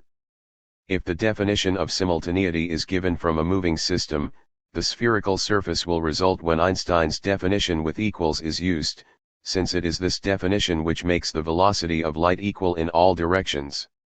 The core of the principle of the constancy of the velocity of light, therefore, is not the assertion that light may be conceived as a spherical wave for every moving system. This part of the principle expresses only a general property of all centrosymmetric processes of propagation. Rather, the assertion that light possesses unique properties constitutes the physical content of the principle. We should therefore speak of the principle of the uniqueness of light. This principle has two parts. The first part deals with the principle of the limiting character of the velocity of light. According to this principle, light has the highest velocity and is identical with the first signal defined in 22. This statement, which belongs to the light axioms, is not an arbitrary assumption but a physical law based on experience. In making this statement, physics does not commit the fallacy of regarding absence of knowledge as evidence for knowledge to the contrary. It is not absence of knowledge of faster signals, but positive experience which has taught us that the velocity of light cannot be exceeded. For all physical processes, the velocity of light has the property of an infinite velocity. In order to accelerate a body to the velocity of light, an infinite supply of energy would be required, and it is therefore physically impossible for any object to attain this speed. This result was confirmed by measurements performed on electrons. The kinetic energy of a mass point grows more rapidly than the square of its velocity, and would become infinite for the speed of light. We cannot say that this conclusion is logically necessary. Whether or not physically possible velocities have a finite upper limit can only be taught by experience. If observation shows the existence of a limit, we have to accept it, instead of hoping that someday a greater velocity may be found. It is true that science has discovered many things which were never even thought of before, but these were mostly new discoveries that did not contradict previously established scientific laws. Of course, such a refutation may occur and then we would have to admit that the previous scientific law was false. This possibility should not prevent us, however, from believing in scientific laws so long as they are confirmed by experience. Incidentally, the limiting character of the velocity of light can be made plausible in a very simple fashion. Light represents only a small section of the infinite range of electromagnetic waves, all of which have the same velocity. According to the present state of scientific theory, the electromagnetic wave is the archetype of causal propagation. Every other causal process, example the propagation of elastic forces in a rigid body, or the flow of an electric current, is reducible to elementary electromagnetic processes. 76 It seems plausible that a causal process composed of many such elementary processes should be slower than the electromagnetic propagation. For instance, the collisions of the individual electrons may cause a retardation. However, it would be inconceivable that such a compound causal propagation would be faster. It follows that present-day physics has important positive grounds for asserting that the velocity of light is the limit of the velocity of all causal propagation. The second part of the light principle can be formulated as the principle of the metrical uniqueness of light. It contains the assertion that the natural geometry of light rays, the light geometry, is at once the geometry of rigid rods and clocks. This statement accounts for Einstein's term the principle of the constancy of the velocity of light. It states that the velocity of light is constant even if the space-time metric is defined by means of rods and clocks. Only this formulation makes the principle complete and clarifies its physical import. It asserts a correspondence between light and matter geometry, a formulation that makes the empirical nature of the principle obvious. Einstein's terminology, however, may give rise to misunderstanding.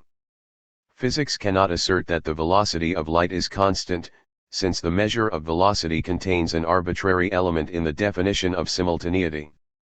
We can only say that the velocity of light can be defined as constant without leading to contradictions. The can, however, contains a far-reaching assertion about physical reality, namely, the identity of light geometry and matter geometry. To speak of the principle of the metrical uniqueness of light therefore seems to describe the situation more adequately. Occasionally, the objection has been raised against the relativity of simultaneity that Einstein's definition could just as well have been given by the use of some other signal, such as sound. This is true. The use of any signal is justified by the complete relativity of simultaneity, i.e., the possibility of choosing for any value between 0 and 1. We should not believe, however, that this sound geometry has the same unique characteristics as the light geometry. The sound geometry would not be identical with the geometry of clocks and rods, nor would it exclude velocities above that of sound. Because of the latter fact, simultaneity as defined in this case would lead to contradictions within the causal definition of time order as soon as signal velocities of a speed higher than sound were used. The special properties of light are not consequences of the theory of relativity but its presuppositions. Conversely, these empirical facts make the relativistic space-time theory physically significant, for they make the light geometry the natural geometry of physics. E. Kohn 77 has constructed a very instructive model of the Lorentz transformation, which reproduces all its relations correctly and exhibits very clearly the relativity of simultaneity. The model presents the velocity of light on a reduced scale, and therefore units are chosen for the two moving systems which do not coincide if transported into the same state of motion. These adjustments increase the illustrative power of the model, since it demonstrates the uniqueness of light in a very effective manner. The epistemological objections raised by J. Petzold 78 against this model cannot be maintained. The principle of the uniqueness of light is one of the most basic assumptions of the theory of relativity. Its character as a physical and not as an epistemological assumption must be recognized before the space-time doctrine of the theory of relativity can be judged. Its division into two parts is also important for the physical theory, since it is only the first, the principle of the limiting character of the velocity of light, which is taken over into the general theory of relativity. The second part, namely the principle of the metrical uniqueness of light, holds only in the special theory of relativity, while it is abandoned step by step in the general theory. This will be shown in 38 and 41 to 42. 33. The addition theorem of velocities. Finally, let us investigate the problem of the addition of velocities, which is solved in the theory of relativity by means of the peculiar addition theorem of Einstein. If a body has two velocities at the same time, how can these be combined into one resultant velocity? This question is significant because it also concerns the problem of resolving a velocity into its components. The combination of the components of a velocity into a resultant is only a special case of the addition theorem in which the individual velocities are perpendicular to each other.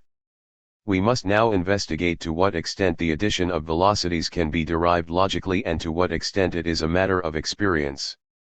First, let us state the problem more precisely. What does it mean to say that a body has two velocities at the same time? Obviously, this expression is very vague. We may say, for example, a body has at one time the velocity and at another time the velocity. What velocity results if it has both velocities at the same time? This question leads back to the first question, since we are using the phrase having at the same time. It is therefore preferable to reverse the question.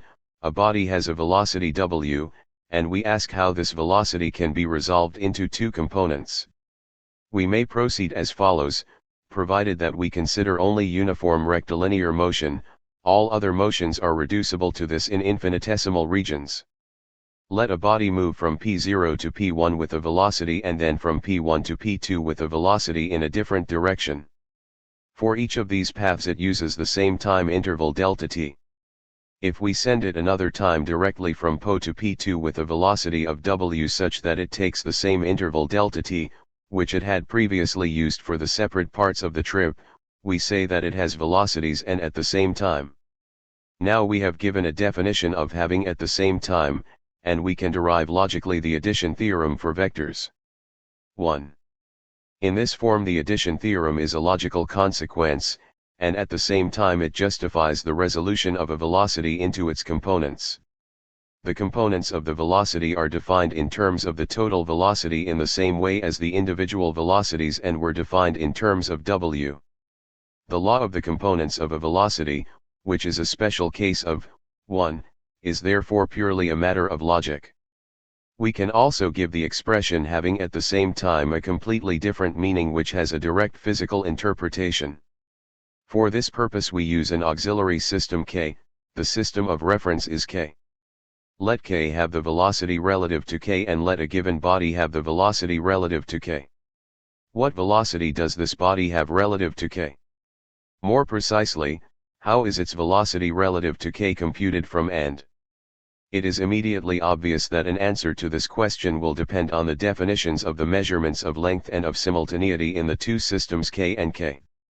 Let us assume that these two measurements are defined in a certain manner in K, and therefore, that the body has the velocity relative to K.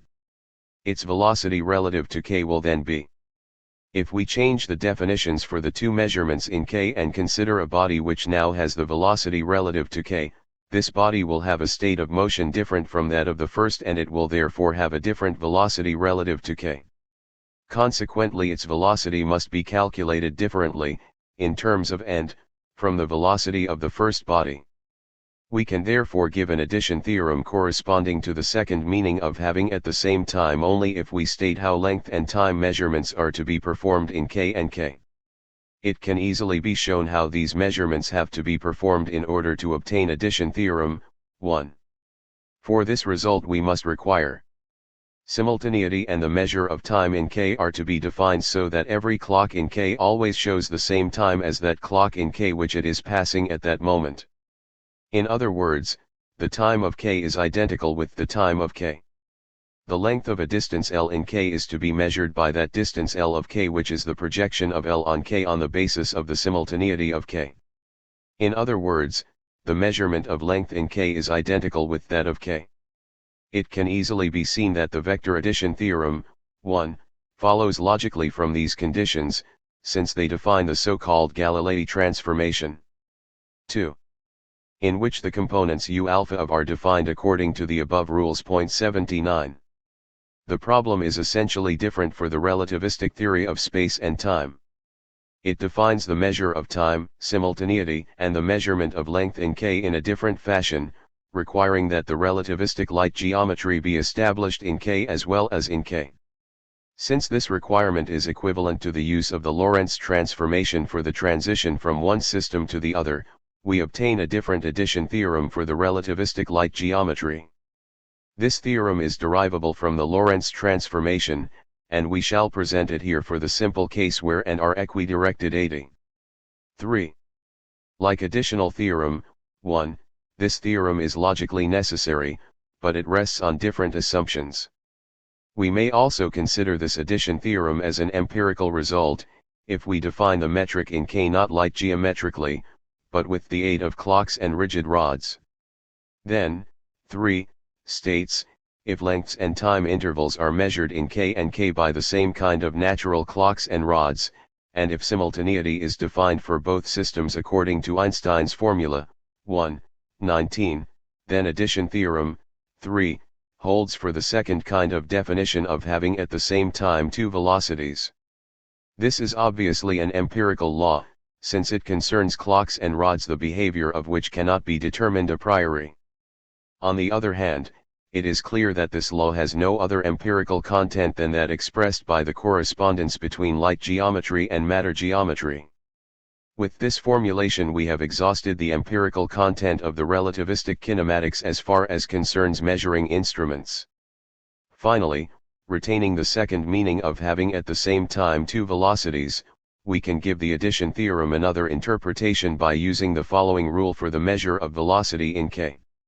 Let us erect in K a mechanism that would give a body the velocity if it were fired in K, example a cannon with a certain powder charge.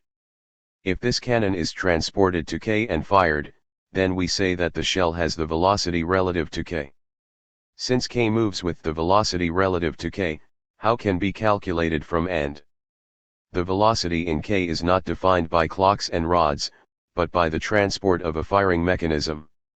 Therefore the question arises, to what definition of the space-time metric in K does this arrangement correspond? Relativistic mechanics claims that this arrangement corresponds to the relativistic definitions for measurements in K, while classical mechanics claims that it agrees with those definitions for measurements in K determined by conditions 1 and 2 above, p. 207. These are two entirely different assertions about the world. The theory of relativity states that under the same physical conditions in K the same velocity will be produced relative to the relativistic metric, while the classical theory maintains that the corresponding velocity is the same only if the measurements in K are performed according to rules 1 and 2. For the theory of relativity, the relativistic metric of K is the normal system. This analysis supplies additional empirical content for 3. The composition of velocities that are produced by a series of physical mechanisms satisfies the addition theorem. 3. For this reason a repeated operation of firing mechanisms will never produce the velocity of light, although each firing from an already moving mechanism will increase the velocity. The velocities will approach the velocity of light asymptotically. This result can be inferred from 3. By simple calculation. 81. The last assertion goes beyond relativistic statements about space and time in the narrower sense, and leads into relativistic physics. The principle of relativity therefore contains statements not only about space-time measuring instruments but also about all physical phenomena in general. The pursuit of this aspect of the theory of relativity does not lie within the scope of this book, which is restricted to the problems of space and time. b. Gravitation-filled space-time manifolds. 34. The relativity of motion. Considering now the problem of motion, we turn to a treatment of the problem of space which is historically speaking much older than the geometrical treatment of the problem. Whereas the latter approach developed only after the invention of non-Euclidean geometry in the beginning of the 19th century, the relativity of motion had already attracted attention at the time of Newton and Leibniz. Even at that time there was a dispute between relativists and antirelativists, and the well-known correspondence 82 between Leibniz and Clarke, a follower of Newton, became the talk of the day. Whoever reads those letters today finds in them many of the arguments and objections which are known from modern discussions of the problem of motion. That the relativity of motion was defended at such an early date is due to its conspicuousness. Motion is change in position. It is clear, however, that it cannot be observed unless it is a change in position relative to a certain body and not relative to an ideal space point. Is it meaningful, under these circumstances, to speak of absolute motion or of motion relative to space, if motion relative to other bodies only can be observed? The distinction between what is observable and what exists seems reasonable at first, but becomes very doubtful on closer inspection. There is a strong feeling that it is meaningless to postulate differences in objective existence if they do not correspond to differences in observable phenomena. Leibniz expressed this idea in his principle of the identity of indiscernibles, from which he derived a theory of the relativity of motion, which even today forms the basis of the theory of relativity. According to this principle there exists only a motion of bodies relative to other bodies, and it is impossible to distinguish one of these bodies as being at rest, because rest means nothing but rest relative to another body, i.e., rest is itself a relative concept. We shall call this conception kinematic relativity. Motion as a kinematic process, as a change in spatial distances, is relative, since all kinematically observable phenomena are the same whether one or the other of two bodies is assumed to be at rest. The cosmologies of Copernicus and Ptolemy are kinematically equivalent, both of them are descriptions of the same facts, and Ptolemy's epicecles of the planets are the kinematic equivalents of the circular orbits of Copernicus.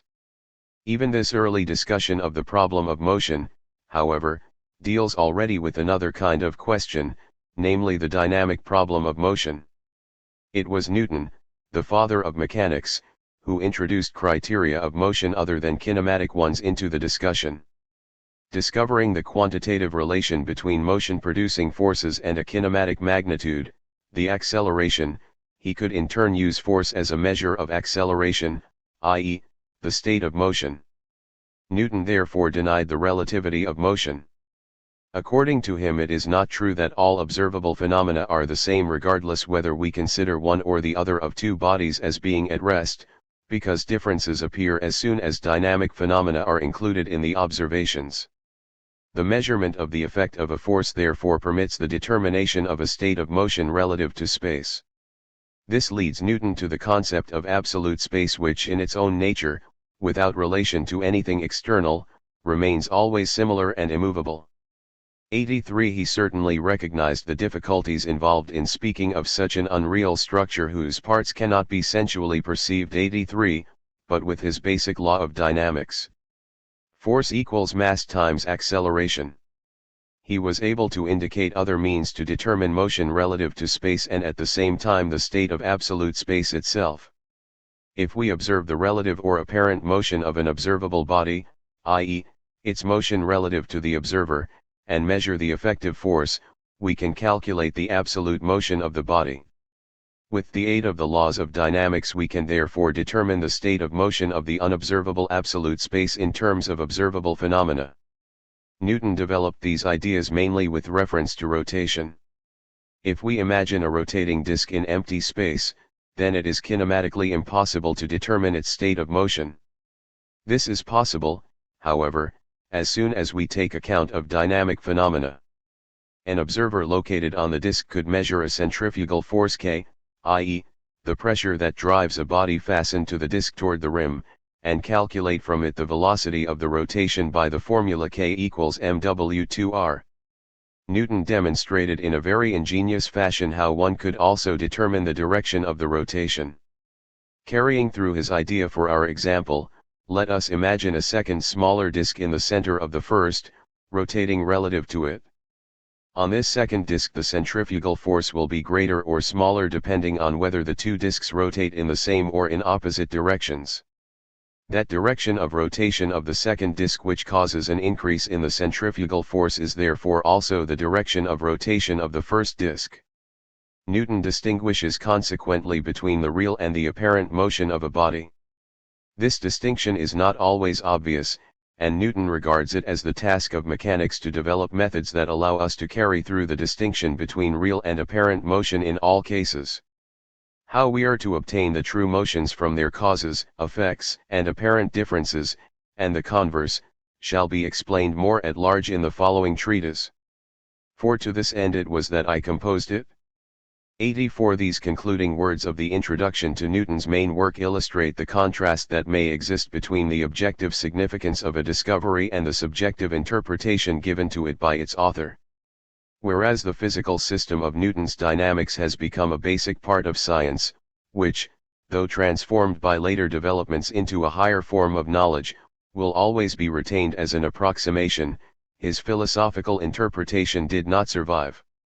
It is only by passing through a state of absolutism in the theory of space, however, that we have been led to the deeper insights we have today. Only by disproving the Newtonian arguments were the logical conceptions developed that issued in the general idea of relativity and went beyond relativistic kinematics to a relativistic dynamics. Even Newton's contemporary opponents, Leibniz and Huygens, took exception to his view. They repeatedly returned to the problem of supplementing relativistic kinematics by relativistic dynamics. Leibniz tried to reach this aim by rejecting the Newtonian gravitation as an action at a distance and attributing gravitation as well as inertia to the motion of masses relative to the surrounding ether. He would argue, for instance, that the appearance of centrifugal forces on a disk isolated in space proves its rotation relative to the ether and not relative to empty space. 85. He furthermore states expressly the equipolentia hypothesum, the equivalence of hypotheses, for the description of a state of motion even for dynamic processes. 86. Without however giving a mathematic proof.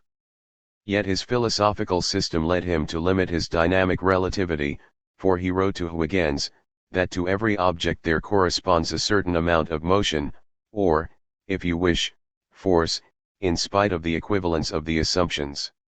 He believes that for every motion there is some unique subject from which the motion originates, and comes to the conclusion that there is more in nature than what geometry can determine, and this is not the least of the reasons which I use in order to prove that besides extension and its various aspects, which are something purely geometrical, we must recognize something higher, namely a force 87. Therefore we cannot regard Leibniz's views as a consistent theory of the relativity of motion.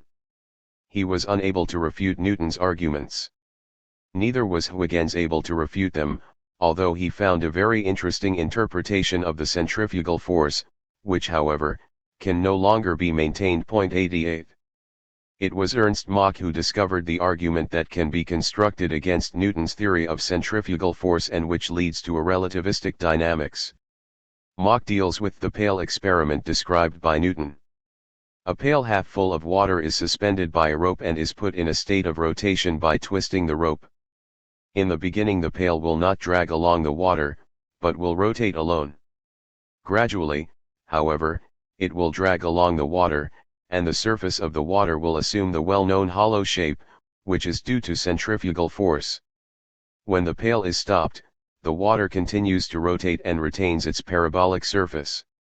Newton concludes that the centrifugal force cannot be explained by a relative motion, since a relative motion exists between the pail and the water at the beginning as well as at the end of the process, while the centrifugal forces appear only at the end. If the pail rotates while the water is at rest, there is no centrifugal force. If, however, the water rotates while the pail is at rest, there exists a centrifugal force. Mach replies that Newton overlooked the fact that the surrounding masses of the Earth and of the fixed stars have to be taken into consideration. The water rotates not only relative to the pail but also relative to these large masses, which may be considered as the cause of the centrifugal force. The centrifugal force therefore does not indicate a rotation relative to absolute space, but only a rotation relative to the masses of the universe. If we consider the water with its hollowed surface as being at rest, then the Earth and the fixed stars rotate around the water. In this conception the centrifugal force is a dynamic gravitational effect of rotating masses. Such a force of traction originating in the rotation of masses can very well be conceived. A moving electric charge, as Einstein argued later, produces forces that do not exist when the charge is at rest. What is new in Mach's interpretation is the idea that the inertial force can be interpreted in the relativistic conception as a dynamic gravitational effect. Relativity can be extended to dynamics if forces are reinterpreted relativistically. The same force that affects a body K1 as the result of the rotation of K1 according to one interpretation, affects it according to the other interpretation as the result of the rotation of K2. We thus arrive at a complete reinterpretation of the concept of force, although Mach was not fully aware of it. Forces are not absolute magnitudes, but depend on the coordinate system. In physics there are both kinds of magnitudes. Electric charge and entropy are invariants, i.e., magnitudes independent of the coordinate system. Velocity and acceleration are covariants, i.e., depend on the coordinate system. With Mach's solution of the problem of rotation, the gravitational field is deprived of its absolute character and recognized as a covariant magnitude which varies with the state of motion of the coordinate system. This result, which represents the most significant aspect of Mach's view, expresses for the first time the basic idea of the principle of general covariance. Mach draws a very interesting conclusion from his considerations. Not only the large masses of the heavenly bodies, but also smaller masses, must have dynamic gravitational effects, though to a correspondingly smaller degree. If we were to give the walls of the Newtonian pail a thickness of several miles 89, then its rotation around the stationary water would produce a hollowing of its surface similar to that of the rotating water, but of a smaller degree. This idea was tested later experimentally by Friedlander 90 on the flywheel of a rolling mill, which should produce in the neighborhood of its axis a centrifugal field that would affect bodies not participating in the rotation of the wheel. The effect was not demonstrable, however, as it fell below the limit of accuracy. Yet Mach's claim is retained in the modern theory of relativity. This consequence of the ideas of Mach shows, on the other hand, that the dynamic relativity of motion is more than a philosophical principle, since it leads to observable consequences. Although these consequences appear reasonable, we cannot say a priori whether they will be true, since this can only be decided by an experiment. We must therefore investigate Mach's solution of the problem of rotation in more detail. Let us consider two world systems, Fig 36, each of which consists of an Earth E1 and E2 and of a fixed star shell F1 and F2, respectively. The two systems are a great distance apart, but light signals can be sent back and forth to determine their relative states of motion. Let us now assume the state of motion to be as follows, using one or the other of the following two interpretations for its description. The axis of rotation is the dotted line. Interpretation I. E1 rotates, F1 is at rest. E2 is at rest, F2 rotates. Interpretation 2. E1 is at rest, F1 rotates. E2 rotates, F2 is at rest. Fig 36. Illustration of the problem of rotation. These two interpretations are kinematically equivalent. Are they also dynamically equivalent? Mach's theory asserts that they are, but it actually says more than that. According to the theory, it must be true that if centrifugal forces appear in E1 then centrifugal forces must also appear in E2, since both Earths are in a state of motion relative to their respective fixed stars. This is an empirically verifiable assertion. Let us assume that it is not satisfied and that centrifugal forces appear in E1 alone. Does this disprove dynamic relativity? The example we have constructed corresponds to the theory of Newton, and Newton would say that it compels us to accept interpretation I and establishes absolute space. Closer examination will show, however, that this claim is exaggerated. Interpretation 2 can also be carried through dynamically. Interpretation I states dynamically, if E rotates relative to absolute space then centrifugal forces will appear. Therefore there are centrifugal forces in E1 and not in E2. Interpretation 2 states on the other hand, if the fixed star shell F rotates relative to absolute space, it produces dynamically a gravitational field in E. There are therefore attraction forces in E1 and not in E2. The inferred state is the same in either case and therefore neither interpretation is dynamically incorrect. We find that if the conditions are realized which were assumed by Newton, there exists absolute space, but its state of motion cannot be determined. We obtain the following result. Mach's idea, Mach's principle in the wider sense, of considering mechanical forces as covariant magnitudes, to be interpreted as inertia or dynamical gravitation according to the state of motion of the coordinate system, permits the application of dynamic relativity under all conditions. However, it does not exclude absolute space. This exclusion is accomplished only by a further assertion, Mach's principle in the narrower sense, connecting the appearance of centrifugal forces exclusively with the relative motion of masses, excluding therefore the state described above and requiring centrifugal forces in E1 as well as in E2. But this principle is undoubtedly empirical. Mach's, and also Einstein's, relativity theory of dynamics is based therefore on the superposition of two principles, one epistemological and one empirical. The epistemological principle states that every phenomenon is to receive the same interpretation from any given moving coordinate system. The observable phenomena therefore do not single out any state of motion. The empirical principle states that all physical phenomena depend only on the relative position of bodies and not on the positions of these bodies in space. Two similar systems differently oriented in space must therefore show the same physical phenomena. Even though attempts were made to assign a purely formal meaning to the relativity theory of dynamics according to which the relativistic interpretation describes reality, but has no claim on truth, such an untenable distinction misunderstands the significance of the Mach-Einstein theory. The relativity theory of dynamics is not a purely academic matter, for it upsets the Copernican worldview. It is meaningless to speak of a difference in truth claims of the theories of Copernicus and Ptolemy. The two conceptions are equivalent descriptions. What had been considered the greatest discovery of Western science compared to antiquity, is now denied its claim to truth. However much this fact may caution us in the formulation and evaluation of scientific results, it does not signify a regression in the historical development of science. The theory of relativity does not say that the conception of Ptolemy is correct, rather it contests the absolute significance of either theory.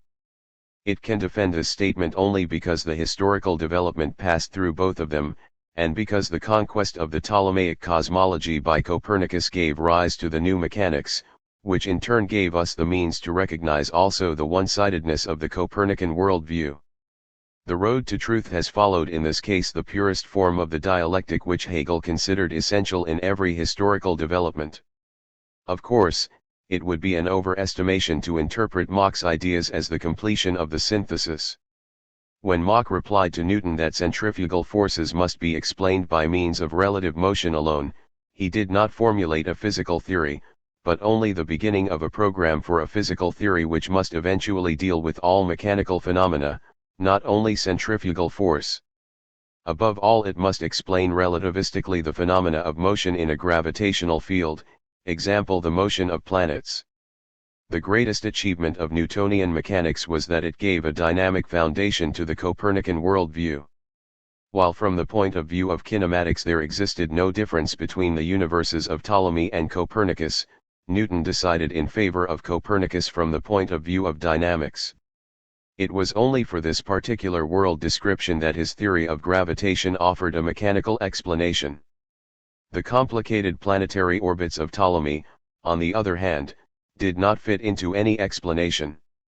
If we wish to establish the equivalence of both world conceptions, we must find a theory of gravitation sufficiently general to explain the Copernican and also the Ptolemaic planetary motion as a gravitational phenomenon. Herein lies the great achievement of Einstein, compared to which the ideas of Mach appear only as preliminary suggestions. Einstein has indeed found such a comprehensive theory of gravitation, and it is with this discovery, which places him on the same plane as Copernicus and Newton, that the problem of the relativity of motion has been brought to a conclusion. 35. Motion as a problem of a coordinative definition. Before we continue the development of the theory of gravitation, i.e., the physical part of the principle of relativity to which we are led by dynamic relativity, let us add a remark about its epistemological aspects. We are now in a position to give a rigorous formulation to the philosophical status of the epistemological assertions of the theory of relativity on the basis of previously developed concepts. Why can motion only be characterized as relative? This question leads again to the concept of coordinative definition. The unobservability of absolute motion indicates the lack of a coordinative definition. The customary presentations have not always made this problem clear. If it is agreed that only relative motion is observable and is therefore the only objective phenomenon, this statement, which is based on the principle of the identity of indiscernibles, is questionable, because it assumes a metaphysical character. If we cannot recognize a difference, does it mean that there actually is no difference in the objective phenomena? This view overlooks the fact that purely logical considerations are involved. The question which system is in motion is not a defined question, and therefore no answer is possible. We are not dealing with a failure of knowledge but with a logical impossibility. The two conceptions which we are to distinguish cannot be formulated meaningfully, and consequently an answer that decides for one of them would be meaningless. To ask for the state of motion of a body is possible only if we have previously defined which system is to be the rest system. A coordinative definition of rest must therefore be given before we can even ask a question about a state of motion. This statement explicates the phrase the relativity of motion. We found in 33 that this relativity, which depends on the arbitrariness of a coordinative definition, applies even if the dynamic relativity of Mach cannot be carried through and the dynamic effects depend on the orientation of the coordinate system in space. The problem of motion therefore leads to the discovery of a new coordinative definition for space in addition to the coordinative definitions for unit length and the comparison of lengths, namely, the coordinative definition of rest. It is for this reason that the idea of simplicity cannot be used to decide between the Ptolemaic and Copernican conceptions. The Copernican conception is indeed simpler, but this does not make it any truer, since this simplicity is descriptive. The simplicity is due to the fact that one of the conceptions employs more expedient definitions. But the objective state of affairs is independent of the choice of definitions. This choice can result in a simpler description, but it cannot yield a truer picture of the world. That these definitions, example the definition of rest according to Copernicus, lead to a simpler description, of course expresses a feature of reality and is therefore an objective statement. The choice of the simplest description is thus possible only with the advance of knowledge and can in general be carried through only within certain limits. One description may be simplest for some phenomena while a different description may be simplest for others, but no simplest description is distinguished from other descriptions with regard to truth. The concept of truth does not apply here, since we are dealing with definitions. By basing the relativity of motion on the need for a coordinative definition, we arrive at a more fundamental relativity. The coordinative definition of rest for an entire coordinate system is generally not accomplished by mere reference to a small region. Such a definition would presuppose the concept of rigid bodies, which permits the restriction of the definition of rest to the state of motion of 3.91, which would then determine the state of motion of the entire system. In general, however, i.e., if rigid bodies are not referred to, we must define a special state of rest for each point. We can then define an entire point system as a rest system even if its individual points change their mutual distances by comparison with rigid bodies. For example, if we define a rubber band which is stretched, in the customary sense, as being at rest, this definition will never lead to contradictions. The preference for the definition of rigidity in terms of rigid bodies is based again merely on descriptive simplicity. In order to understand this procedure, it may be remembered that the use of rigid bodies enables us to define the unit length in terms of a single space point and to extend it to other space points by the transport of rigid rods. The same procedure is applicable to the definition of rest in terms of 3 points in space. Rest at other points in space is then defined in terms of rigid rod connections with the original 3 points. This particular kind of definition is, of course, not logically necessary. The result attained by Mach and the earlier relativists has sometimes been formulated by saying that only the relative motion of the Earth and stars, not their individual motions, is an objective fact. Our present considerations force us, however, to go one step further and assert a relativity of relative motion. Using a crude picture, let us consider the Earth as attached to the fixed stars by rubber bands. We can now define the continually stretching rubber bands as being at rest, and in this manner transform away the relative motion within the Earth-star system.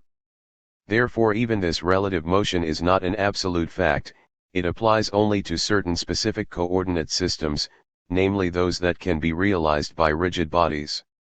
If we therefore speak of an objectively recognizable relative motion, this can only mean a relative motion with respect to rigid bodies as defining relative rest.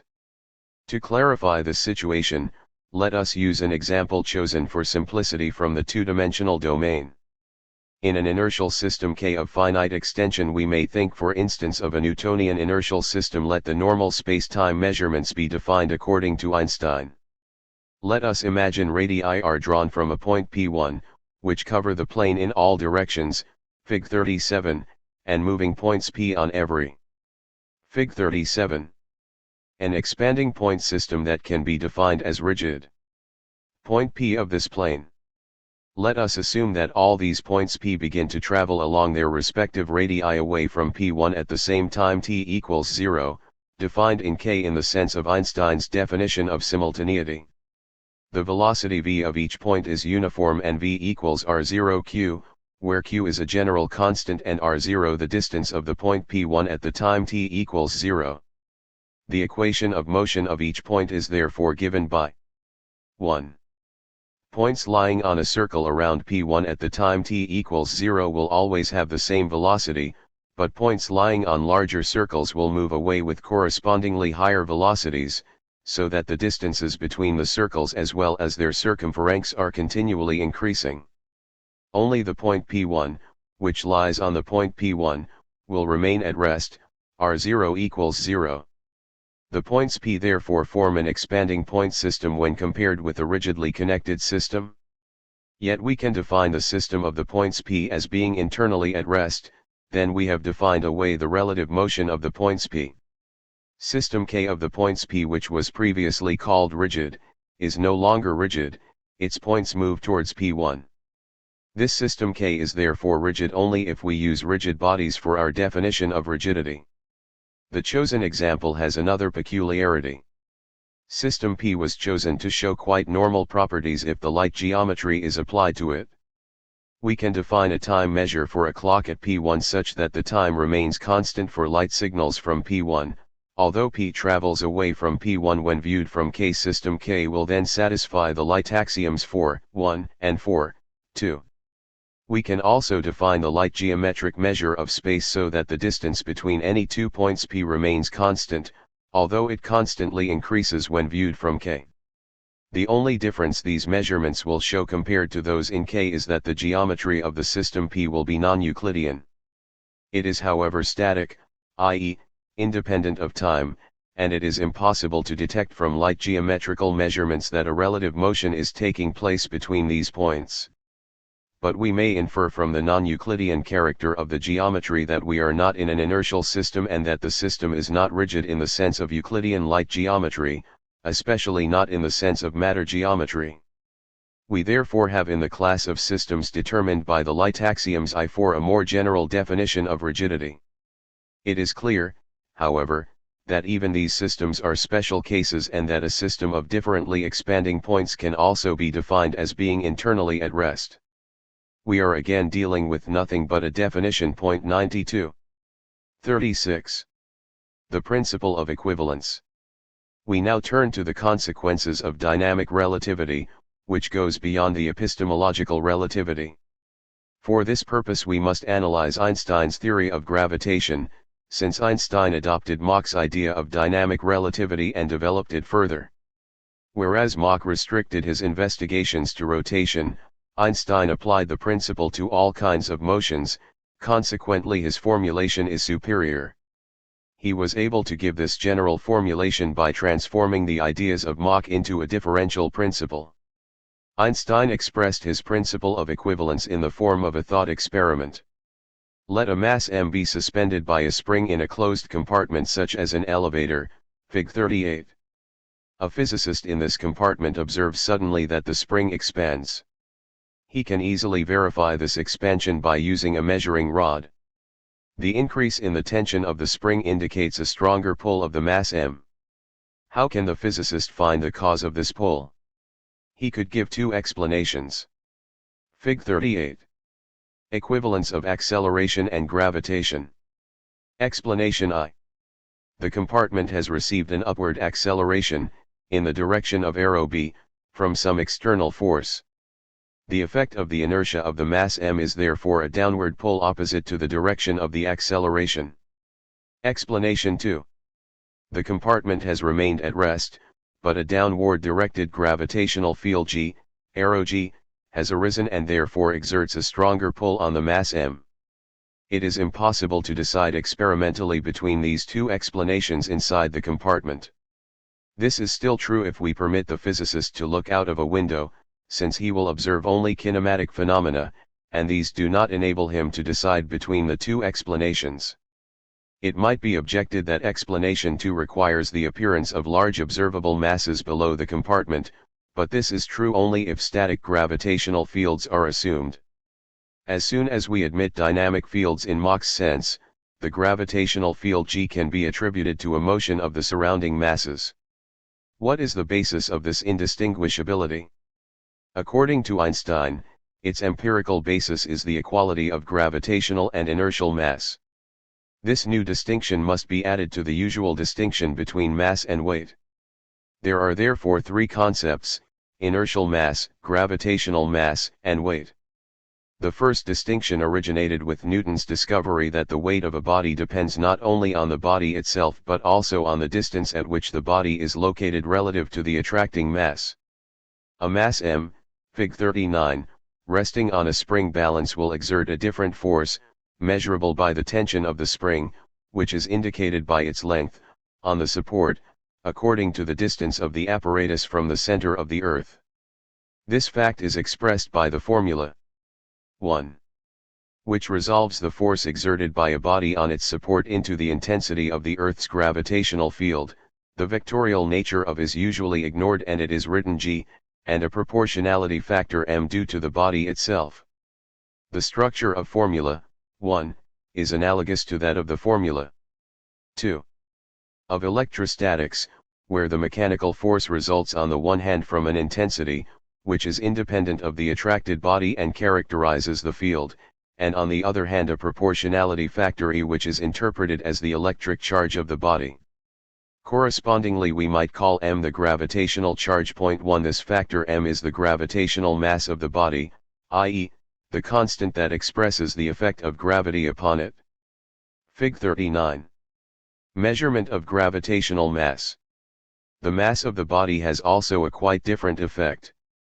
If a carriage supporting the mass m is put in motion on a horizontal plane by the release of a compressed spring, Fig 40, then the force of the spring will produce a certain acceleration which determines the velocity with which the carriage continues to roll horizontally after the push. The following equation applies to this relation. 3. 1 H whale, OPCIT, P 225. It turns out that in this equation m has the same value as that in equation 1. This is an empirical statement which we can imagine to be tested as follows. Assume objects of different materials, which, according to Fig 39, show the same compression of the spring and are then pushed, according to Fig 40, by a spring under the same tension. It can be shown that the push will give them equal velocities. This result is not self-evident. It is conceivable, for example, that volume would have an influence on inertia and that among the masses of equal weights those having a greater volume would receive a smaller velocity in the experiment of Fig 40. This question can be decided only by experience. Fig 40. Measurement of inertial mass. The principle of the equality of inertial and gravitational mass, which incidentally is also the reason for the equality of the velocities of falling bodies, a body which is more strongly attracted by gravity has to overcome a correspondingly greater inertia, has been confirmed to a high degree by experiments. It is mentioned explicitly by Einstein as an empirical principle constituting the basis of his principle of equivalence. The equivalence of inertia and gravity is the strict formulation of Mach's principle in the narrower sense. It implies that every phenomenon of inertia observable in an accelerated system can also be explained as a gravitational phenomenon, therefore it cannot be interpreted to indicate uniquely a state of motion. Conversely, we can use the principle of equivalence to transform away that gravitational field which was considered an absolute datum in classical mechanics. A freely falling elevator is a system in which the gravitation of the Earth is transformed away. Any object in it when pushed would assume a rectilinear, force-free motion in the sense of the law of inertia. The possibility of transforming away is subject to certain essential restrictions. Generally speaking, we can transform away gravitational fields only in infinitesimal regions. Let us consider for example the radial field of the Earth, Fig 41. If we let a rigid system of cells, the dotted lines of the figure, move in the direction of arrow B with an acceleration g equals 981 cm/sec2, the Earth field will be transformed away in cell A but not in any of the others. We can now make the following statement: for any given small region B we can always specify for the system of cells an accelerated motion which will transform away the gravitational field at B. We may therefore say that any gravitational field can always be transformed away in any given region, but not in all regions at the same time by the same transformation. Fig 41. Local transforming away of the gravitational field. This principle takes the place of the Newtonian concept of inertial system. By inertial system 93 Newton understands those astronomically determined systems in which the law of inertia applies, i.e., those systems that move uniformly relative to absolute space. It can be shown within the framework of Newton's theory that one can obtain local inertial systems by transforming away the gravitational field, although these systems are in a different state of motion provided that the equivalence of inertial and gravitational mass is presupposed. The gravitational field, which as such is still present, is compensated in these local systems by their acceleration relative to absolute space and the resulting inertial forces. According to Einstein, however, only these local systems are the actual inertial systems. In them the field, which generally consists of a gravitational and an inertial component, is transformed in such manner that the gravitational component disappears and only the inertial component remains. There are, strictly speaking, only local inertial systems. The astronomical inertial systems of Newton can at best be approximations which gradually change in the neighborhood of stars. Only because distances in space are large compared to the masses of the stars, and because the stars have very low speeds, are astronomical inertial systems possible as approximations. We must now formulate this idea more precisely. Above all, we have to state exactly what is meant by an actual inertial system, which for the time being has only a more or less intuitive meaning. Let us investigate first how the local inertial systems result according to Newton. Newton's equation for the motion of a mass point in a gravitational field is given by 1. If we now relate the x-coordinate to a freely falling system, i.e., introduce the transformation 2. Then and 1 becomes 3. Which is the equation of motion in an inertial system. Within mechanics there exists no difference between the two kinds of inertial systems, and it would be a play on words to argue that one or the other of the two is an actual inertial system.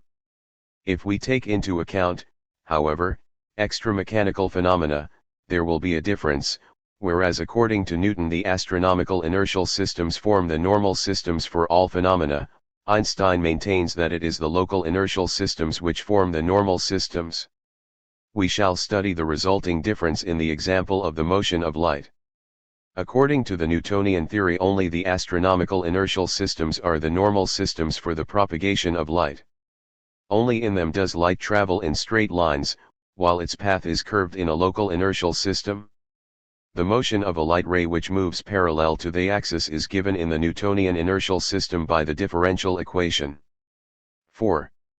These equations are valid according to Newton even if there is a gravitational field, as for example on the surface of the Earth. The Earth is embedded, for short intervals of time, in an astronomical inertial system upon which the gravitational field of the Earth is only locally superimposed. With respect to light, this gravitational field does not exist at all. If we now apply transformation 2 to these equations, they become 5.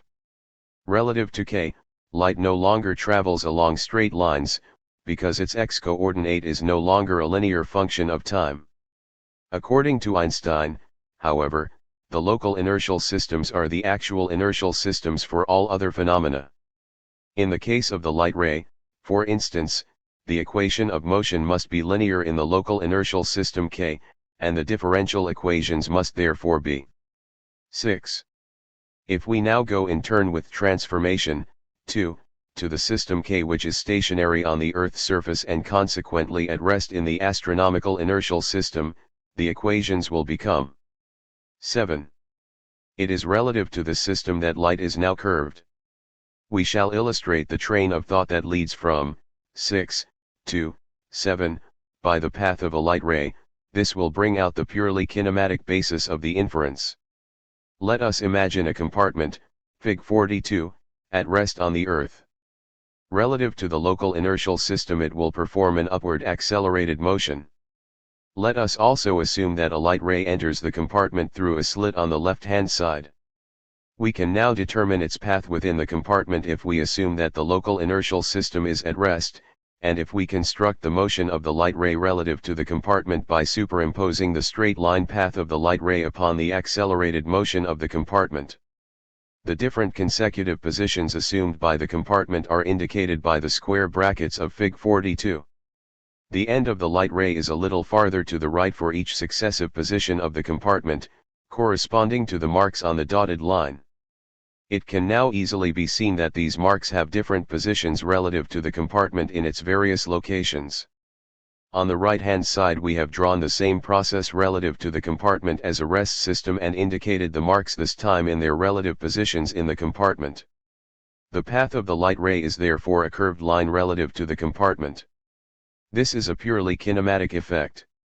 It derives from the fact that the horizontal motion of the light is uniform, while the vertical motion of the compartment is accelerated. Since we have started from the assumption, however, that light travels in straight lines relative to the local inertial system which falls freely relative to the Earth, we have now arrived at the far-reaching physical consequence that light assumes a curved path relative to a system which rests on the Earth. There is a curvature of light in the gravitational field of a mass center. Fig. 42. Bending of a light ray as a consequence of the principle of equivalence. It is irrelevant in this case whether the mass center itself is resting in an astronomical inertial system, since this inertial system no longer constitutes a normal system in the neighborhood of the mass center. Indeed, it is no longer reasonable to speak here of an inertial system with a superimposed gravitational field. The astronomical inertial system is destroyed in the neighborhood of the mass center and cannot be extended from the surrounding space to the region of the mass field without losing its inertial character. Its functions have been taken over by the local inertial system to which it cannot be rigidly attached. In these assumptions we find the core of the general theory of relativity. It is a genuine physical principle which, with the inclusion of all non-mechanical phenomena in the characterization of the local inertial system, states a physical hypothesis that goes far beyond the experience stated in the equivalence of inertial and gravitational mass. Einstein's hypothesis corresponds to a methodological procedure frequently used in physics. Although the hypothesis does not follow logically from the empirical evidence but claims much more, it is assumed in the hope that the observation of further derivable consequences will confirm it. After the special theory of relativity had formulated the laws of clocks, measuring rods, the motion of light, etc., for inertial systems, the new hypothesis could now be formulated by the statement that it is not the astronomical inertial systems, but the local inertial systems, for which the special theory of relativity holds. The gravitation-free ideal case required for the special theory of relativity is therefore not realized in the astronomical inertial systems, but in the local inertial systems.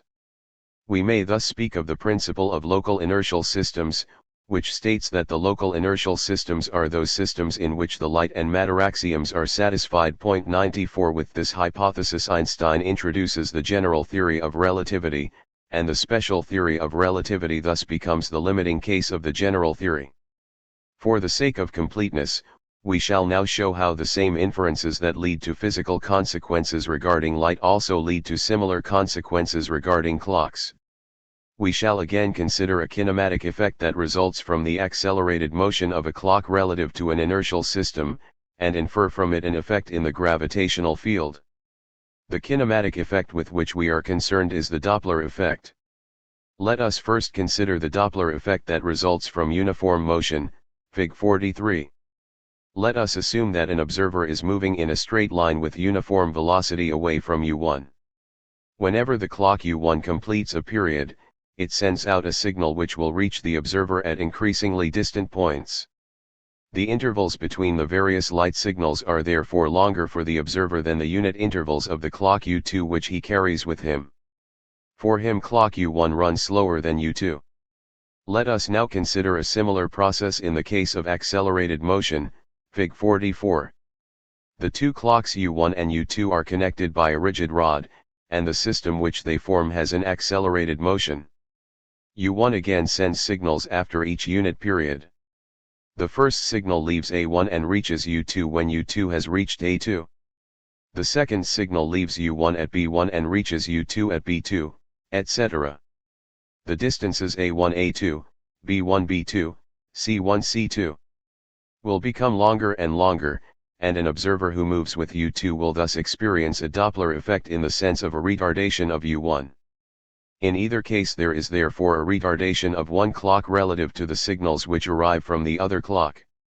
Whereas in the case of uniform motion, only one of the clocks is in motion while the other is at rest, the effect will appear in the case of accelerated motion even when the two clocks are at rest relative to each other, provided the rigid system which they form moves as a whole.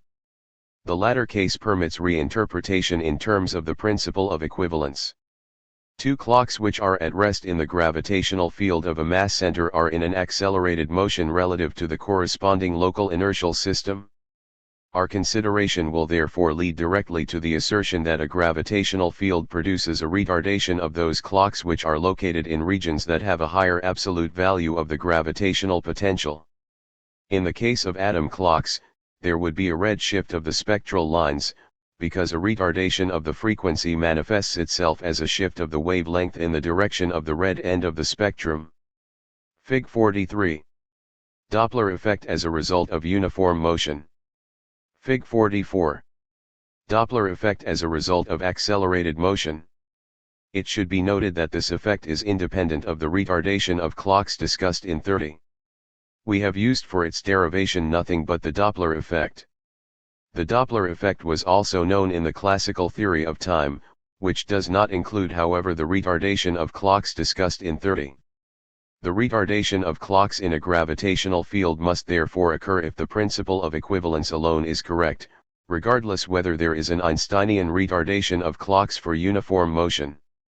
This latter effect shows only in the quantitative calculations of the retardation of clocks in a gravitational field, where it appears as a small correction factor. This last result is due to the fact that the Doppler effect can be calculated as the superposition of two effects, namely, the classical Doppler effect and the Einsteinian retardation of clocks. Conversely, we can recognize from this result that the Einsteinian retardation of clocks in uniform motion has nothing to do with the Doppler effect. The bending of light and the retardation of clocks are direct consequences of the principle of equivalence, and they demonstrate very clearly the hypothetical character of the principle since they are empirically confirmable phenomena. The third of the so-called Einstein effects, namely the advance of the perihelion of planetary orbits, does not follow immediately from the principle of equivalence, but from Einstein's theory of gravitation based upon it, especially from the field equations to be mentioned in 39. 37. Einstein's concept of gravitation. Continuing the investigation of the principle of the local inertial systems, we are led to a concept of gravitation that is much more complicated than that of Newton. According to Newton, the gravitational force is given by the expression.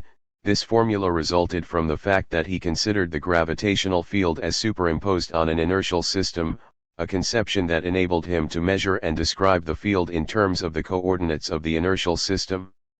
The given expression for the gravitational force holds only if the system of reference is an inertial system.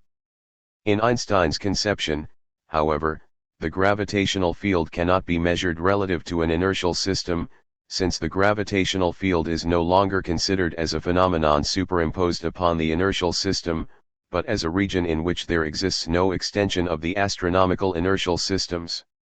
If local inertial systems are sought within such a region, gravitation must be transformed away locally, and consequently it is impossible to find an inertial system relative to which a gravitational field could exist and be measured.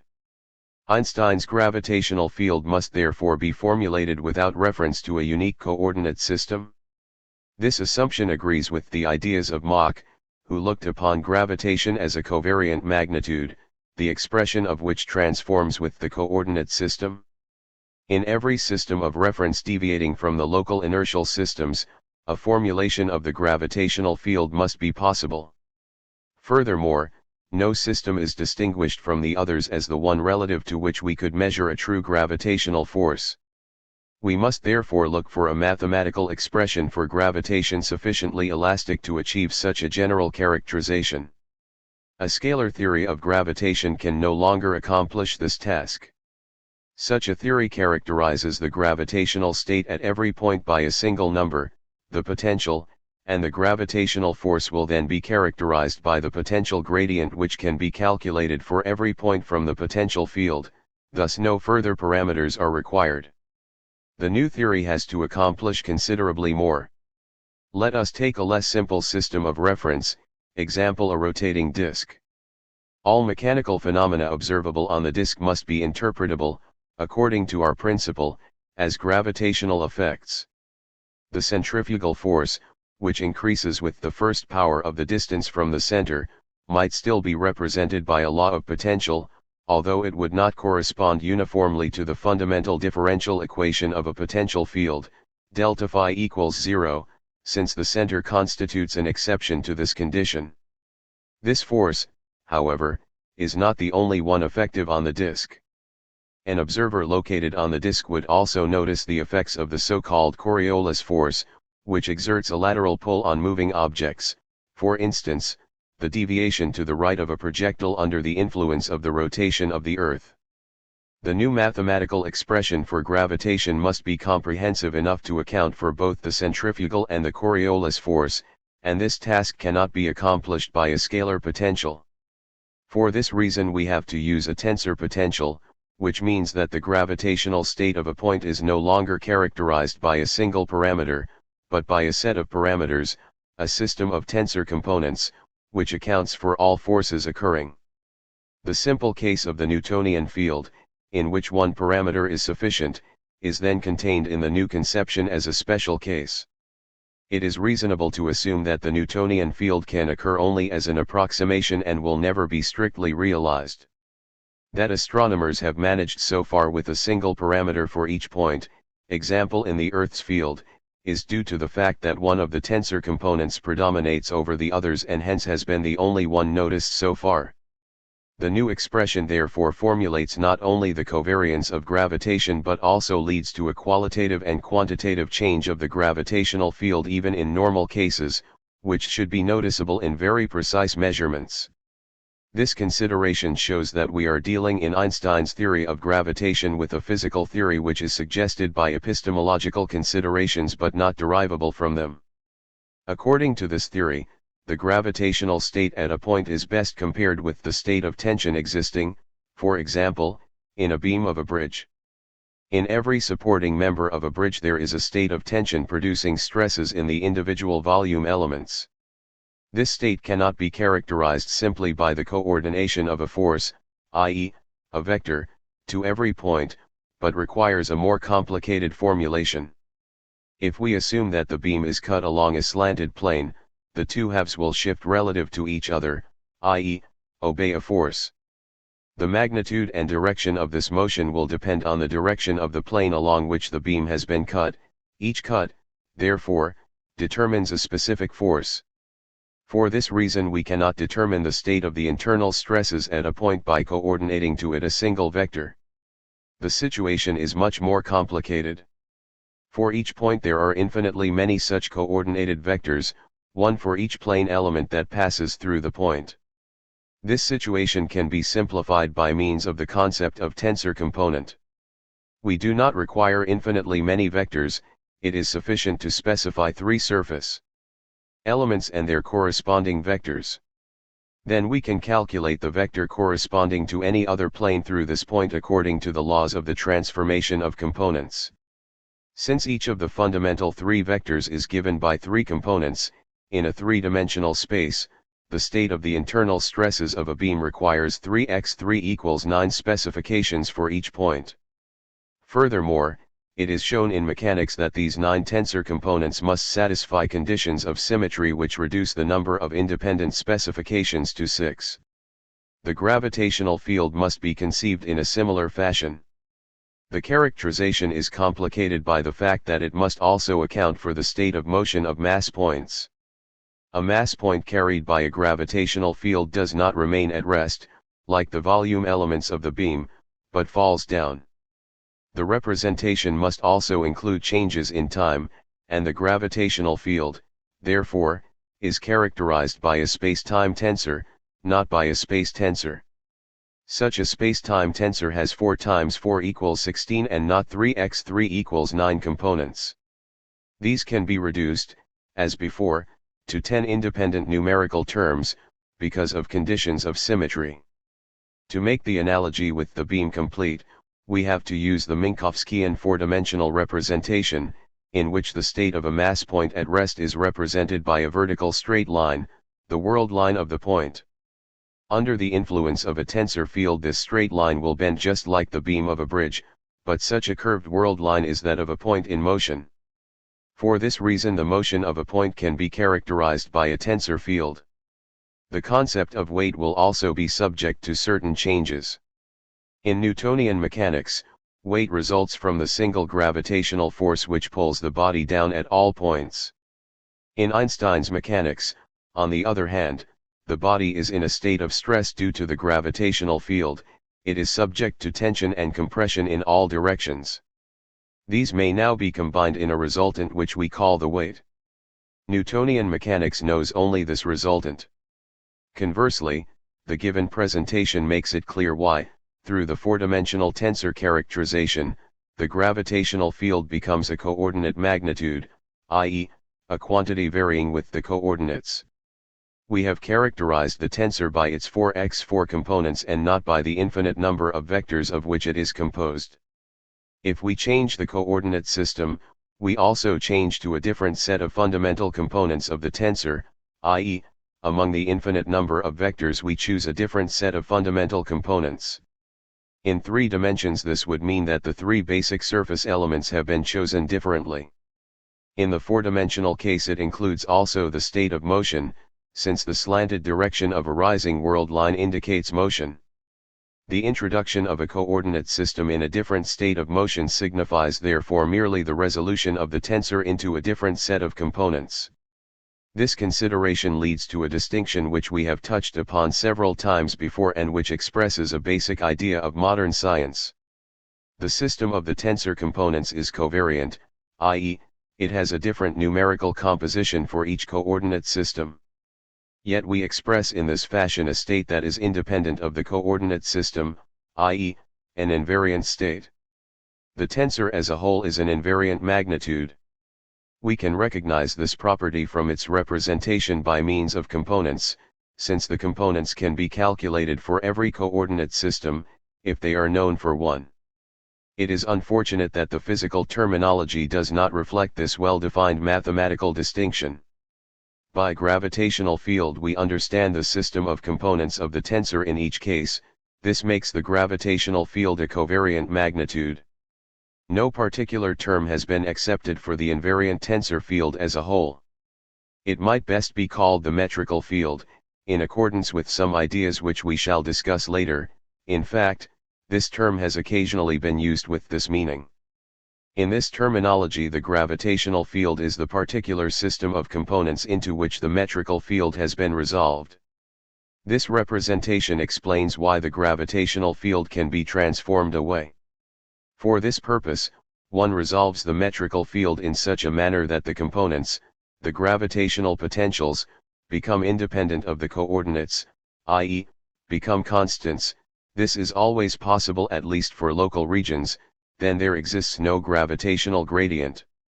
The disappearance of the gradient is then called the disappearance of the gravitational field. There are actually 3 concepts involved in this problem: the tensor as a whole or the metrical field, the particular set of tensor components or the gravitational field in the wider sense, and finally the particular set of gradient coefficients of the tensor components or the gravitational field in the narrower sense. The latter 2 are distinguished from each other as the concepts of potential and of gradient and can therefore be distinguished as gravitational potential field and gravitational gradient field. Only the gradient field can be transformed to 0, in which case the potential field becomes constant. In the mathematical representation, the metrical field is given by the tensor G, the gravitational potential field by the particular set of components G mu nu, and the gravitational gradient field through the Riemann-Christoffel symbols, which are obtained from the do not form a real tensor, only a linear tensor, and can therefore all at once be transformed to 0 by nonlinear transformations. A 4th concept has occasionally been introduced. We set, where are the normal orthogonal values of the G mu nu, and we refer to the as the inertial field and only to the gamma mu nu as the gravitational potential field. The may then be considered as the derivatives of the gamma mu nu, since the as constants do not contribute to the gradient field. This resolution into inertial and gravitational field is an adaptation to the terminology of Newtonian mechanics, however, and is therefore hardly appropriate.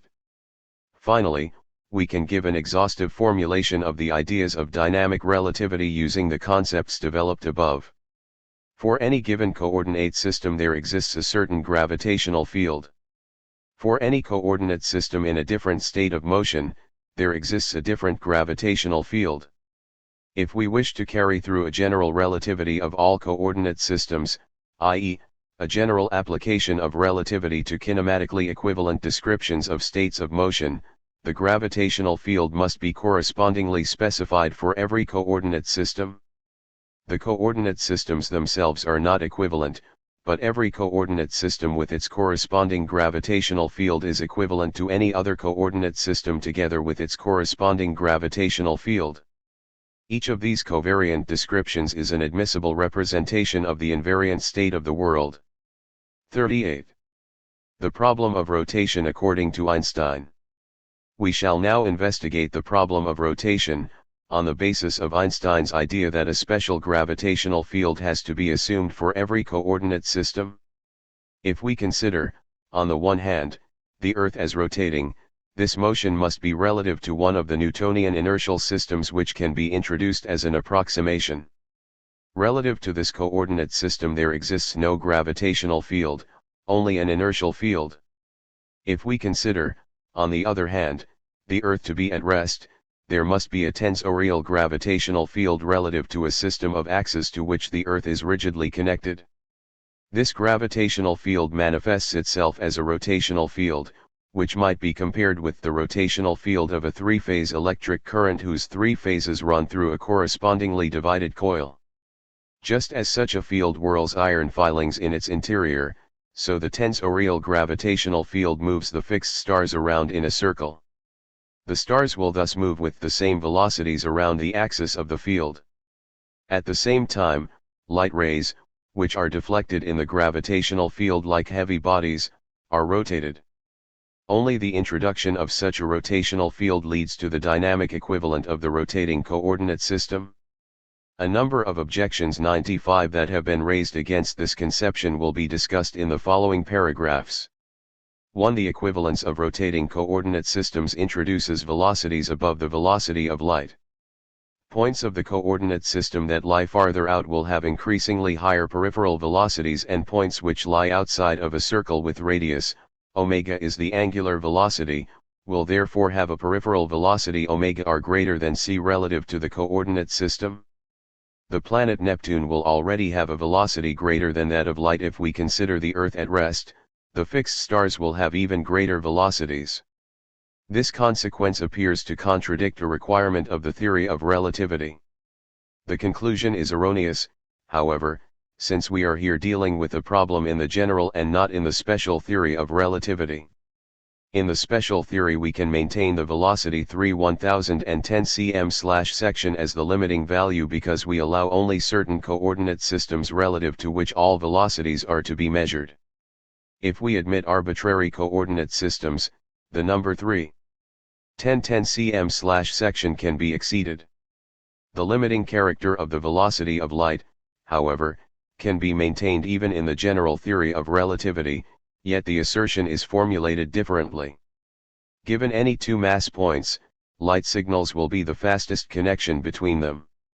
Light is the fastest messenger, it moves faster than any other means of communication from the same place and at the same time. We formulated this property above with the aid of the concept first signal. This principle is satisfied even if we assume that the coordinate system is rigidly connected to the Earth. A light signal sent from the planet Neptune along a tangent to the planet's orbit moves faster than the planet itself and will run away from it. Here light has an even greater velocity, although the planet itself already exceeds the velocity 1010 cm/section.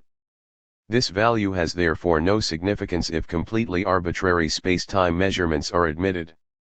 In addition, there results another restriction from the limiting character of the velocity of light. The system of axes rigidly connected to the Earth can ideally be extended indefinitely, but outside the circle it is impossible to realize the axes materially. Outside this circle there can be no material points which are at rest relative to the coordinate system. In this case, the coordinate system is no longer a real system. 96 Neptune has its high peripheral velocity therefore only relative to ideal rest points, but not relative to points which can be realized materially. This restriction is due to the fact that in the immediate neighborhood of Neptune, as at every point, the special theory of relativity holds in infinitesimal regions. This requirement leads to an important distinction. Not all kinematically possible systems can be realized by material structures at rest relative to them. We must therefore distinguish between real and unreal systems, see 41. 2. According to the general relativity of rotation, we can consider not only the Earth but also any given rotating system, example a merry-go-round, as the rest system. This conception, however, has absurd consequences. The horse, which in the usual interpretation pulls the merry-go-round, must in the second interpretation be able to put the Earth, even the universe, in motion by means of treading, since now the merry-go-round remains at rest. How can the horse have the strength to do so? This objection overlooks the fact that, in the relativistic conception, the rotation of the stars is due to a gravitational rotational field, and not to the horse. The latter has an entirely different task. It prevents the merry-go-round from following the rotational field and taking part in the general rotation. We see that even according to the relativistic interpretation, the horse has to perform a task determined by the mass of the merry-go-round and not by the mass of the stars. If an elevator glides down slowly and a fly inside crawls upward so that it remains at the same level relative to the building, it has to transport only its own mass, it does not have to push down the elevator. 3. Even if the horse of the merry-go-round does not need the strength to rotate the stars, it is still the cause of this rotation, since the rotation of the stars relative to the merry-go-round begins only when the horse begins to run. The starting of the horse must therefore be the cause of the rotational tensor field. A long time, many years, must then pass before the effect of the field will reach the fixed stars, due to the limiting velocity of causal propagation. But we know that this is not the case. This objection is not answered by the remark that velocities above that of light are possible in gravitational fields. According to our previous discussion, any effect originating on the Earth cannot reach Sirius faster than a light signal, and light would take a good deal longer than our example permits. The mistake must therefore arise in a different manner. The error is due to the fact that the causal question has been posed incorrectly. The objection starts from the assumption that we must find a cause for every change that occurs relative to the coordinate system. This assumption leads to the consequence that for every change of the coordinate system there must be a change in the causal chains, and that we must look, in our example, for a causal chain from the horse to the fixed stars. On this requirement, the causal chain, like the gravitational field, would be a covariant concept. This consequence, however, constitutes the mistake. The cause-effect relation is not a covariant but an invariant concept.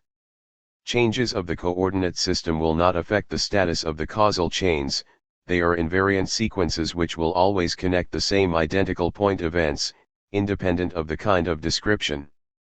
In our example, the causal sequence goes from the horse to the merry-go-round and not to the fixed stars, and that remains true if we use a coordinate system for which the merry-go-round is at rest. If we now look for the cause of the gravitational rotational field, we must look for the dynamic equivalent of this field in a kinematically different conception, namely the usual one. In this conception, the fixed stars are at rest and determine an inertial field which pervades the entire space and lends inertia to every moving mass point. The same causal connection applies to the relativized conception. The inertial field corresponds to the gravitational rotational field, which again must be caused by the fixed stars. Through their motion, the rotating fixed stars produce a rotational field that in turn perpetuates their rotation. The same relations that represent the inertial field as an effect of the masses of the stars, represent in the relativized conception the rotational field as an effect of the masses of the stars. That we speak sometimes of an inertial field, at other times of a rotational field, is only a difference in description, not a difference in the facts described. We must therefore not look for a difference in these facts, if we go from one description to another. It is meaningless, therefore, to look for a cause of the origin of the rotational field at the moment when the merry-go-round begins to move. If we continue to relate all measurements of space to the merry-go-round, we must describe the rest of the world in a different language. We are compelled to do so because of a cause affecting the merry-go-round and not the rest of the world. With the choice of a different language we do not imply that anything has changed in the rest of the world, but only that a change has taken place between the world and our system of reference. For a further objection maintains that the rotational field is an imaginary or fictitious force field, we cannot demonstrate its real existence, and it is not real like ordinary gravitational fields. This objection is based on a misinterpretation of covariant concepts. The state of affairs described by the covariant concept of gravitation can be represented differently in different coordinate systems. Each of these descriptions presents the objective state in a particular way. The totality of these descriptions, however, defines an invariant situation, whereas one description gives only one component of the situation, so to speak, namely, its projection on a particular coordinate system. Among these components there is no difference with regard to truth. Just as we can demonstrate the ordinary gravitational field of the Earth by means of the pressure which a body exerts on its support, we can also demonstrate the rotational field objectively by means of the centrifugal and Coriolis forces. 39. The analytic treatment of Riemannian spaces. Before we continue our discussion of the problem of gravitation, we will insert a section carrying the mathematical treatment of general geometry a little further. Familiarity with these mathematical methods is indispensable for an epistemological study of space. It will be seen that the mathematical development is not as difficult to understand as is commonly believed by the non-mathematician. We shall use here the analytic treatment of the problem of space that was introduced by Riemann and Gauss, developing briefly the basic ideas of their mathematical methods. Let us imagine a plane subdivided by a network of curves which are numbered. Then we can indicate the position of every point of the plane by means of the small plane figure in which it lies. Point P of Fig 45, for example, lies in the plane figure 45/12. If we wish to give its position more exactly, we merely have to subdivide the mesh of the network further, thus we might estimate its position as 4.7/1.9. The curved lines form a coordinate system since they supply a numbering of all points in the plane. And this is all we can demand of a coordinate system. Fig 45. Specification of a metric for curvilinear coordinates. We ask, how long is the diagonal C of the coordinate cell under consideration? If we had used rectilinear orthogonal coordinates, as on ordinary graph paper, instead of curvilinear coordinates, this question could be answered easily. Since the coordinates of the endpoints are 5, 1, and 4, 2, their distance is given by, according to the Pythagorean theorem. This answer, however, does not apply to curvilinear coordinates, since these coordinates are nothing but identification numbers, like the numbers on houses, and do not refer to a measure of length. How can we avoid this difficulty? Let us call the actual lengths of the sides of the coordinate cell A and B. These two sides together with the diagonal C form a skew triangle. Such a description considers A and B as straight lines. This approximation becomes more accurate the finer the network. The following calculations should therefore be understood to be correct for the limiting case A equals B equals 0. According to the extended theorem of Pythagoras we may now write 1. If we now let the variable x1 range over the numbers going to the right and the variable x2 over the numbers going upwards, then A and B will be in some relation to the coordinate differences dx1 equals 5, 4, and dx2 equals 2, 1. They are of course not identical with these coordinate differences, since these differences are derived only from identification numbers, not from a measurement of distances. The length of the segment is not equal to 1 as is the coordinate difference dx1, it is smaller. We must therefore write 2.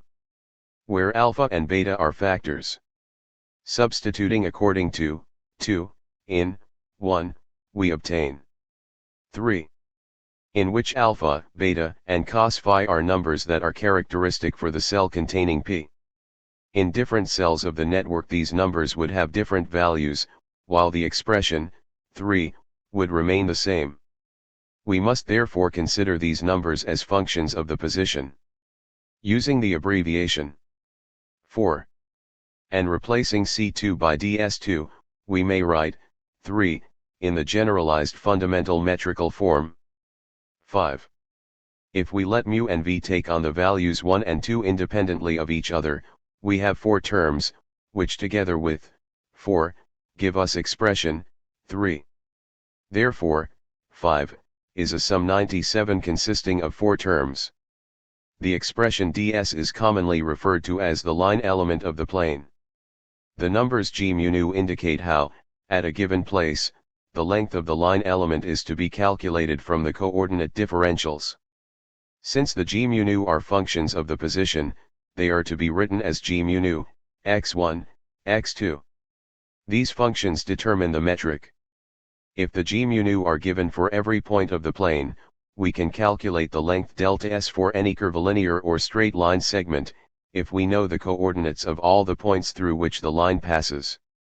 This length is equal to the sum of the many ds's which may be placed along the line, and therefore 6. This mathematical treatment has the following significance. It divides the function of the customary orthogonal coordinate system into 2 parts which are quite different. It leaves the topological function of numbering to the coordinate system, but assigns the metrical function of measuring lengths to the metrical coefficients g mu nu. In this way the mathematical treatment divides the description of a plane into a topological and a metrical part and makes possible the analytic treatment of the metric. This mathematical achievement is of greatest significance for the epistemological problem of space. The method shows that in addition to the metrical function usually associated with the coordinates of the graph paper, the coordinate system has an important topological function. It consists in the assignment of identification numbers to every point, which can of course be accomplished by curvilinear as well as by rectilinear coordinates. In spite of the arbitrariness of the numbering, something very important is thus achieved, since the numbering determines the mutual neighborhood relations. If 3 points A, B, and C lie along a line so that B lies between A and C, this fact is determined by the position of the points and the line, relative to the coordinate system. To give an example, if we know that in a certain street Mr. X lives in number 37, Mr. Y in number 45, and Mr. Z in number 61, we also know that Mr. Y lives between Mr. X and Mr. Z. But from the given information we know nothing about the respective distances between their houses, since the houses may be located at different distances along the street. We speak of the topological function of the coordinate system because it determines the order of the betweenness relation. In contrast to this important role of the description of a plane, the metrical function of the g mu nu plays a subordinate role. It cannot change the topological foundation determined by the coordinate system, it merely adds to it a metrical superstructure. In this role, however, the form of the g mu nu becomes important for what is commonly referred to as the gestalt of the plane. We can understand this best through the following mathematical considerations. In the example of Fig 45 we began with a plane. This fact is expressed analytically by a property of the g mu nu, as we shall see when we investigate transformations to other coordinate systems. Let us imagine that a second coordinate system has been introduced and that the position of the new family of lines is given as a function of the old coordinates, such that we can write 7. Where the functions f are completely arbitrary. We now add the restriction that the transition to the new coordinates must not change any of the metrical relations. This transition, therefore, leads only to a different form of description. We must then specify a new system g mu nu of metrical coefficients relative to the new coordinates x mu such that the old relations of congruence are preserved. If 2 line segments are equally long when measured by the old g mu nu, in the old coordinate system, they must still be equally long when measured by the new g mu nu in the new coordinate system. This requirement leads to the condition that 8. We can therefore say that ds2 is an invariant of the transformation, and we can show from 8 how the new g mu nu are to be calculated from the old ones. This proof is not difficult. It follows from 7 that the differentials transform linearly. 9. Substituting 9 on the left side of 8. We obtain, using the identity with the right-hand side. 10. 10 is the so-called law of transformation of tensors, and G mu nu is therefore called a tensor. This term denotes nothing but a magnitude which transforms according to 10 when we go over to a new coordinate system. We are now able to express analytically the characteristic property of Fig 45, namely, that it describes the relations of a plane. If we had chosen rectilinear orthogonal coordinates, the line element would be. This means that relative to the normal coordinate system the G nu satisfy the matrix. 11. We can now introduce the following requirement: since the surface considered in Fig 45 is a plane, there must be a transformation, 7, that changes the G nu of the curvilinear coordinates into the normal form, 11. This requirement expresses a property of the system G mu nu. It can be shown that the system G mu nu has this property only because it was constructed originally for a plane. If the construction of Fig 45 had been carried out on the surface of a sphere, we would have obtained a system G mu nu for which there is no transformation into the normal matrix, 11. We shall study these relationships in more detail, because the mathematical development can be given easily. Let us assume that the four functions G mu nu are given. How shall we formulate the condition that they are to be transformed into a normal matrix? This requirement obviously amounts to the demand for a coordinate transformation, 7, satisfying the equations. 12. Expression, 12, represents four equations for the four partial derivatives of the functions in 7. The number of variables corresponds to the number of equations, but since the variables are functions, not numbers, we must add the Cauchy-Riemann conditions of integrability. 13. Expression, 13, represents four more equations, and we have now 8 equations for the four partial derivatives because of this overdetermination. Equations, 12, and 13, cannot generally be solved. We may restate our results as follows: any given system G mu nu can be transformed into another system G tau by means of 7. Transformations of this kind, starting with a definite set G mu nu, do not give us all conceivable systems, however, but merely a limited class. All systems of this class are geometrically equivalent to the initial G mu nu, and the class as a whole characterizes a definite geometry. Other classes, similarly constructed, would characterize another geometry. A special class is the class which contains the normal system, 11, it is the class of Euclidean geometry. The question now arises whether there exists a special characteristic of the class of Euclidean geometry. Mathematicians have shown that it is possible to formulate such a criterion. For this purpose one has to form a certain mathematical combination of the G mu nu, and, which is called R mu nu tau and which transforms according to rules analogous to 10. R mu nu tau is therefore a tensor of rank 4. We can recognize directly from 10, a very important property of all tensors, namely, that if all components of a tensor are 0 in one coordinate system, they will all be 0 in every coordinate system.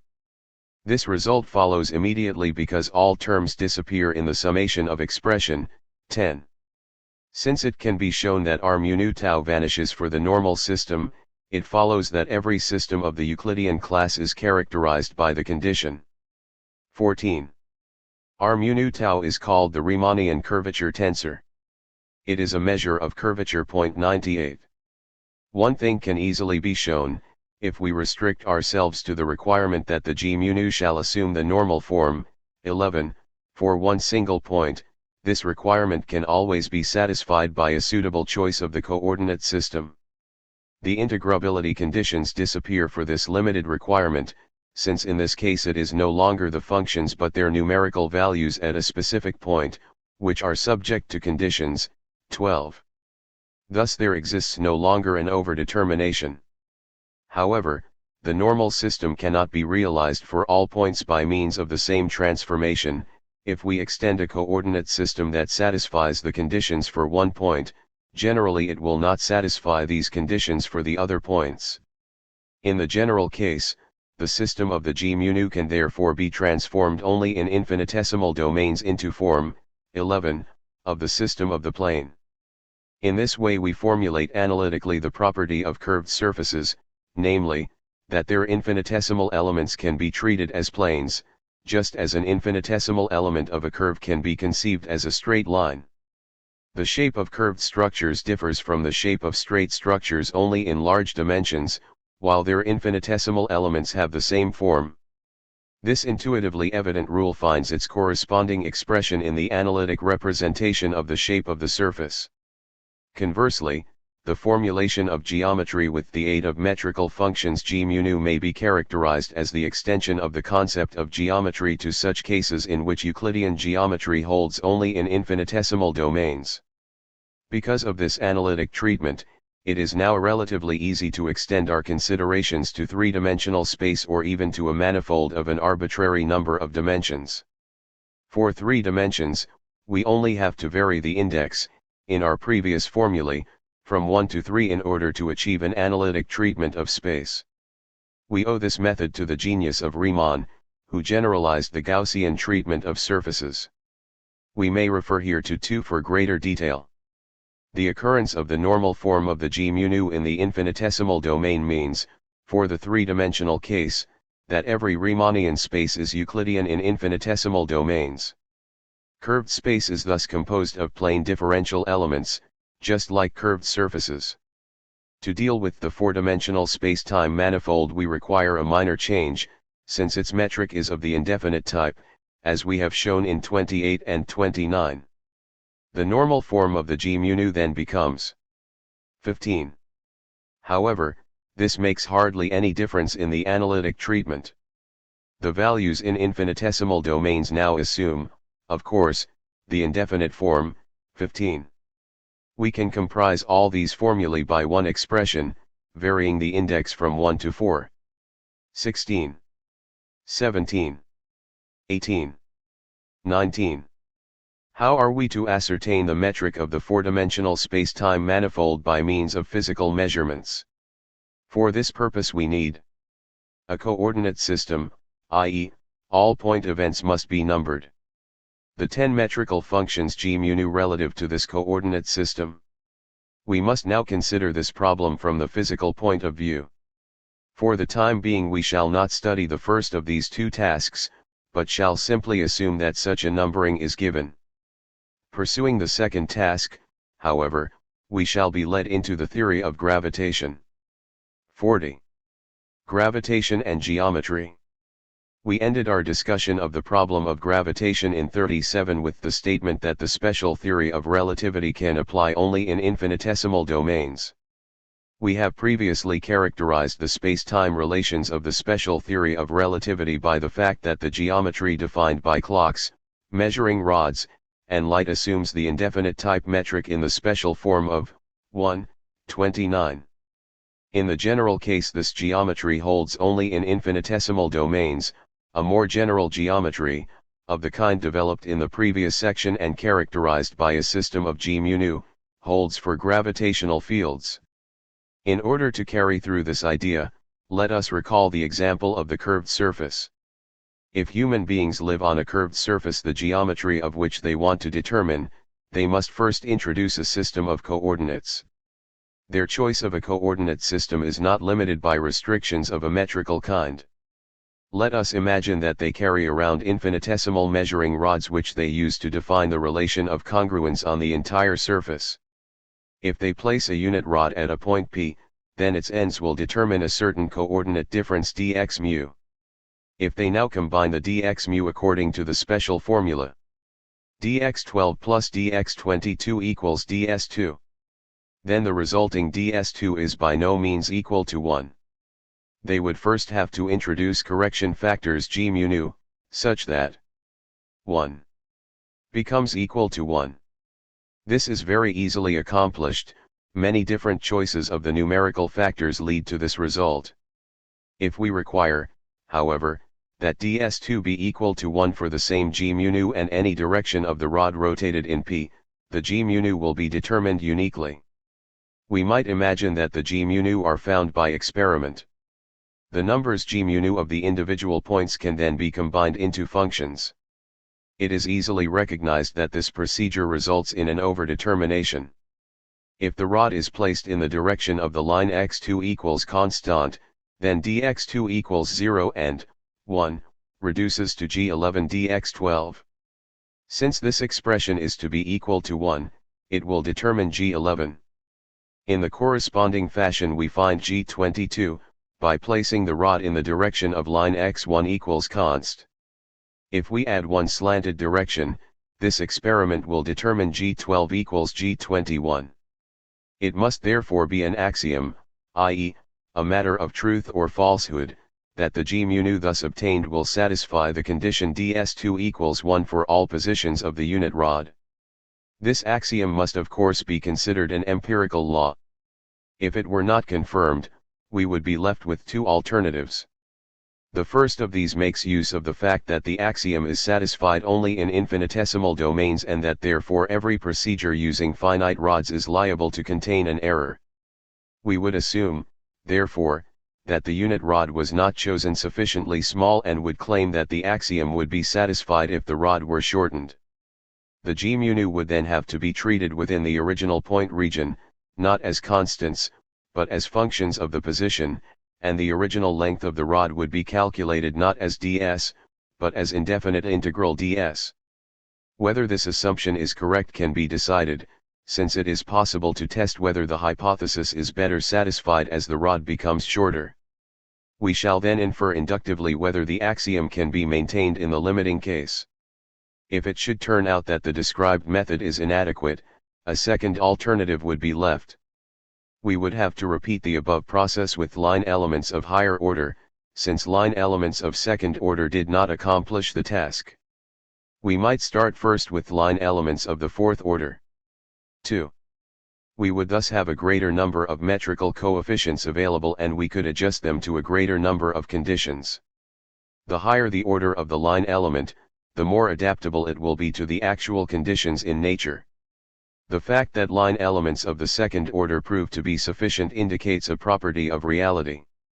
It actually says nothing more than that measuring instruments obey Euclidean geometry in infinitesimal domains. Here again an empirical statement is to be added to a coordinative definition to guarantee that the definition be unique. However, this fact does not deprive the coordinative definition of its definitional character. Rather, the determination of the g mu nu for a given coordinate system is a physically meaningful and definite task only if the coordinative definition of congruence has previously been given. We now have to give an analogous development for the space-time manifold. The coordinative definition of congruence is again given in terms of clocks, rods, and light, just as in the special theory of relativity.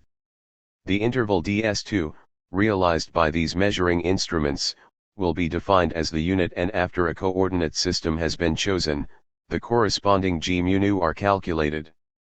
We thus construct a network of infinitesimal unit widths. The clocks supply ds2 equals 1, the measuring rods ds2 equals +1, and light ds2 equals 0. Through experiment we discover at every point those numbers g mu nu by which the coordinate differentials must be multiplied in order that the interval will equal 1. The numbers g mu nu are again combined into functions. This method is the same as that used in the special theory of relativity, where we constructed the metric by means of a coordinative definition based on clocks, measuring rods, and light. However, there the coordinates were chosen in such a way that the g mu nu satisfied the normal matrix. 1539. We showed in 27 how this choice of the special coordinates is to be carried out. If we now admit arbitrary coordinate systems, the normal matrix will no longer suffice, and the more general form, 1, must be employed. Obviously, more than a definition is involved in this procedure. As before, the system of the g mu nu for one point is determined by a certain number, 10, of positions of the interval. That the other positions introduce no contradictions must be stated as an additional axiom. Since the slanted positions of the interval are equivalent, in the geometrical interpretation, to different states of motion of the measuring instruments, see 29, The axiom constitutes an assumption about the behavior of moving measuring instruments. The axiom is already partially expressed in the special theory of relativity, where it is formulated in the matter axioms and asserts that the measuring instruments of uniformly moving systems adjust to the relativistic light geometry. In the general theory we must extend this axiom to include accelerated measuring instruments. This extended formulation states that the metrical behavior of a body depends only on its velocity, not on its acceleration. If, for instance, a clock in accelerated motion has the same velocity as a uniformly moving clock at the precise moment when the two pass each other, then the two clocks will show the same flow of time during this common infinitesimal period of time. Whereas we have so far dealt only with the determination of the space-time geometry of gravitational fields, we shall now investigate an additional feature of the theory. It is asserted that the metrical tensor g mu is identical with the tensor of the gravitational field which we found to be necessary for the characterization of gravitation, cf 37. This conclusion follows directly from the principle of equivalence. If we establish a metric at one point in a local inertial system K, the g tau will satisfy there the normal matrix.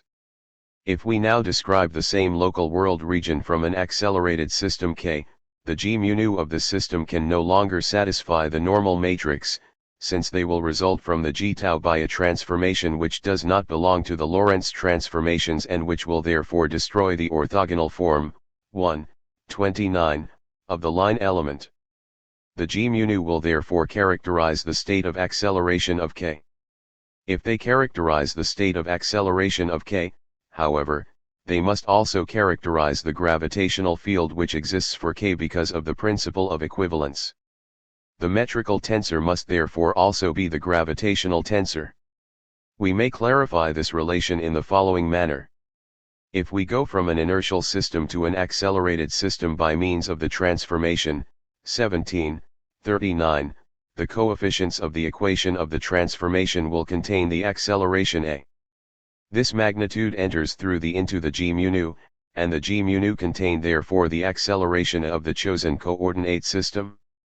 And since, conversely, a can also be interpreted as the intensity g of the gravitational field, the g mu contain also this magnitude, and are therefore a measure of the gravitational state existing for this coordinate system. In a simple form, this idea is found even in the Newtonian theory. Because of the identity of gravitational and inertial mass, we can identify the gravitational field g with the acceleration of freely falling bodies. Therefore it is unnecessary to distinguish between the two magnitudes, which originally were conceptually distinct. One might now ask whether this new assertion contains anything factual. Does gravitation mean more than what is expressed by the metrical function of the tensors g mu? It does indeed. Gravitation can also be recognized by the appearance of forces, by the bending of elastic beams, and the motion of mass points, planets. The factual import of the new claim lies in the fact that the same physical magnitudes that determine the motion of mass points and the bending of beams also determine the length of rods, the period of clocks, and the path of light. This assertion is, of course, of extraordinary physical importance. Since we combine the behavior of measuring instruments under the concept of metric, and the appearance of forces of the kind mentioned under the concept of gravitation, we may formulate the new assertion as the identification of metrical and gravitational field and refer to the field that pervades the entire space as the metrical field. This identification is a consequence of the principle of equivalence. We must now point out a difficulty closely connected with this result. The identification just mentioned is based primarily on the fact that the geometry of the theory of relativity includes the dimension of time. If we interpret the g nu which result from the transition from a normal to another system, as the gravitational field, we think of a transformation of the state of motion. Since transformations of the state of motion are not the only coordinate transformations of four-dimensional space-time manifolds, however, the identity of the metrical tensor and the gravitational tensor says more than was originally expressed by the principle of equivalence.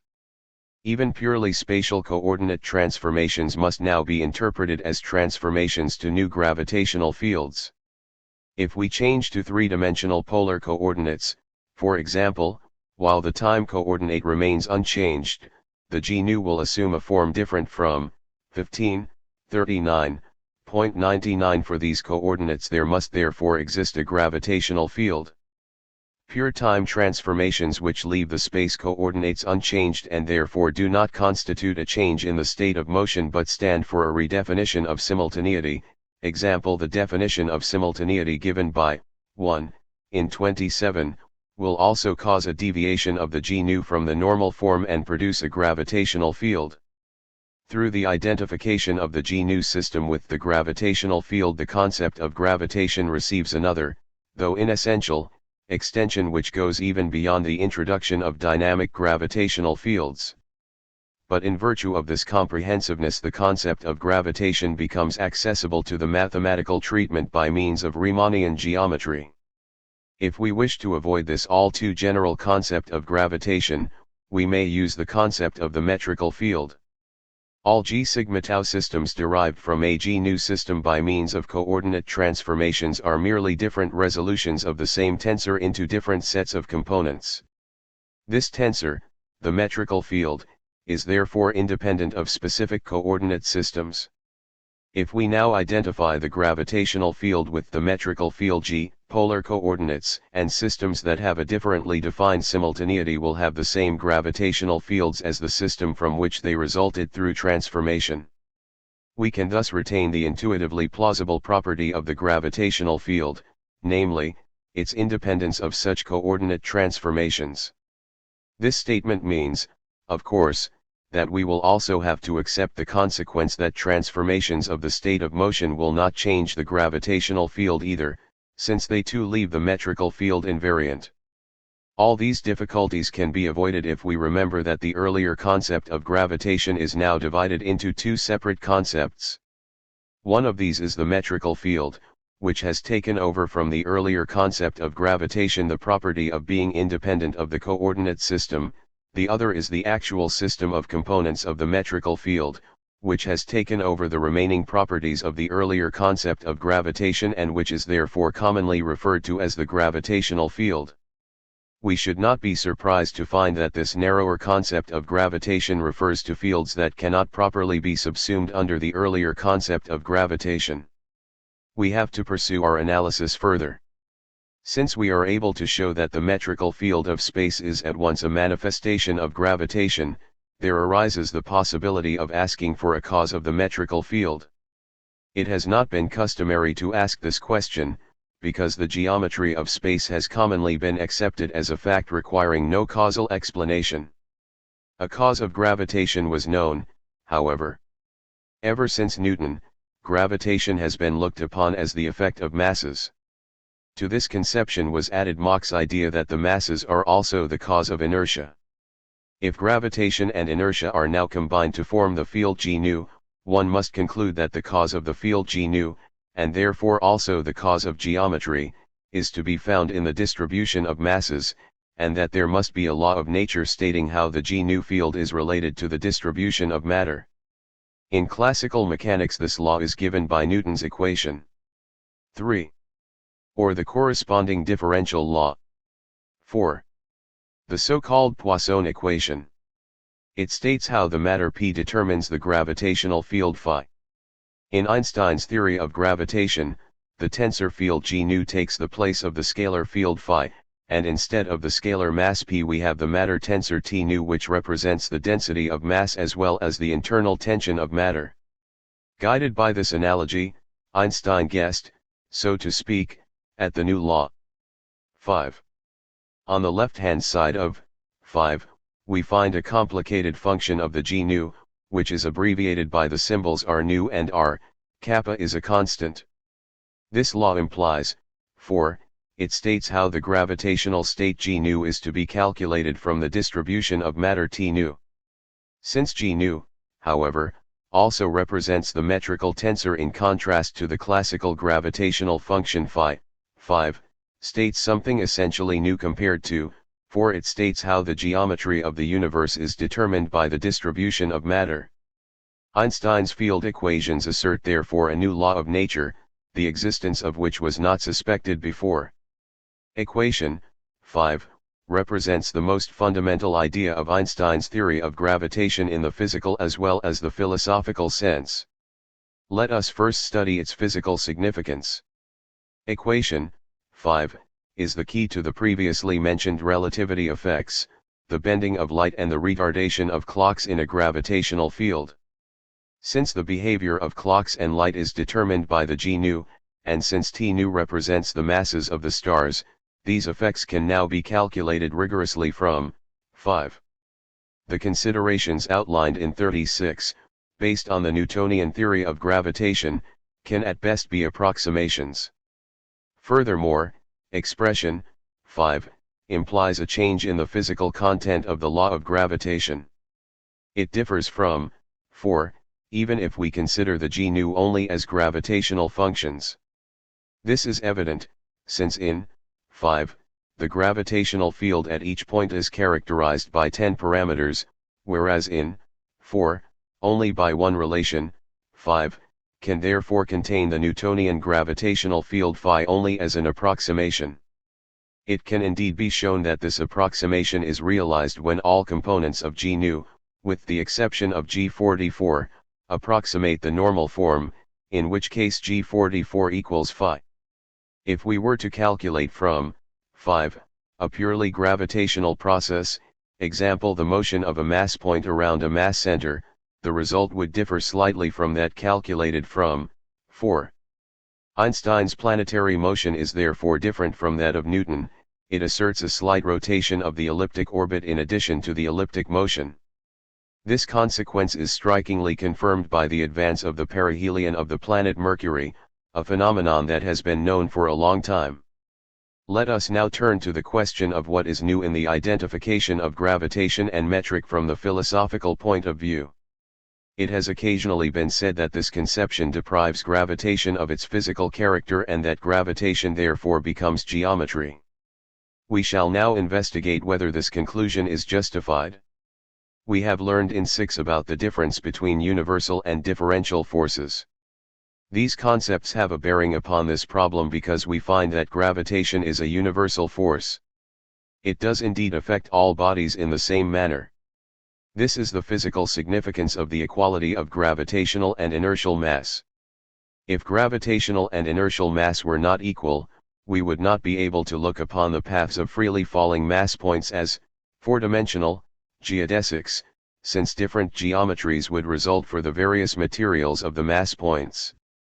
Furthermore, due to the influence of gravitation upon light, light may be regarded, in this geometry, as a realization of ds2 equals 0, and the gravitational effect on infinitesimal clocks and rods is such that they may be considered as realizations of ds2 equals plus or minus 1.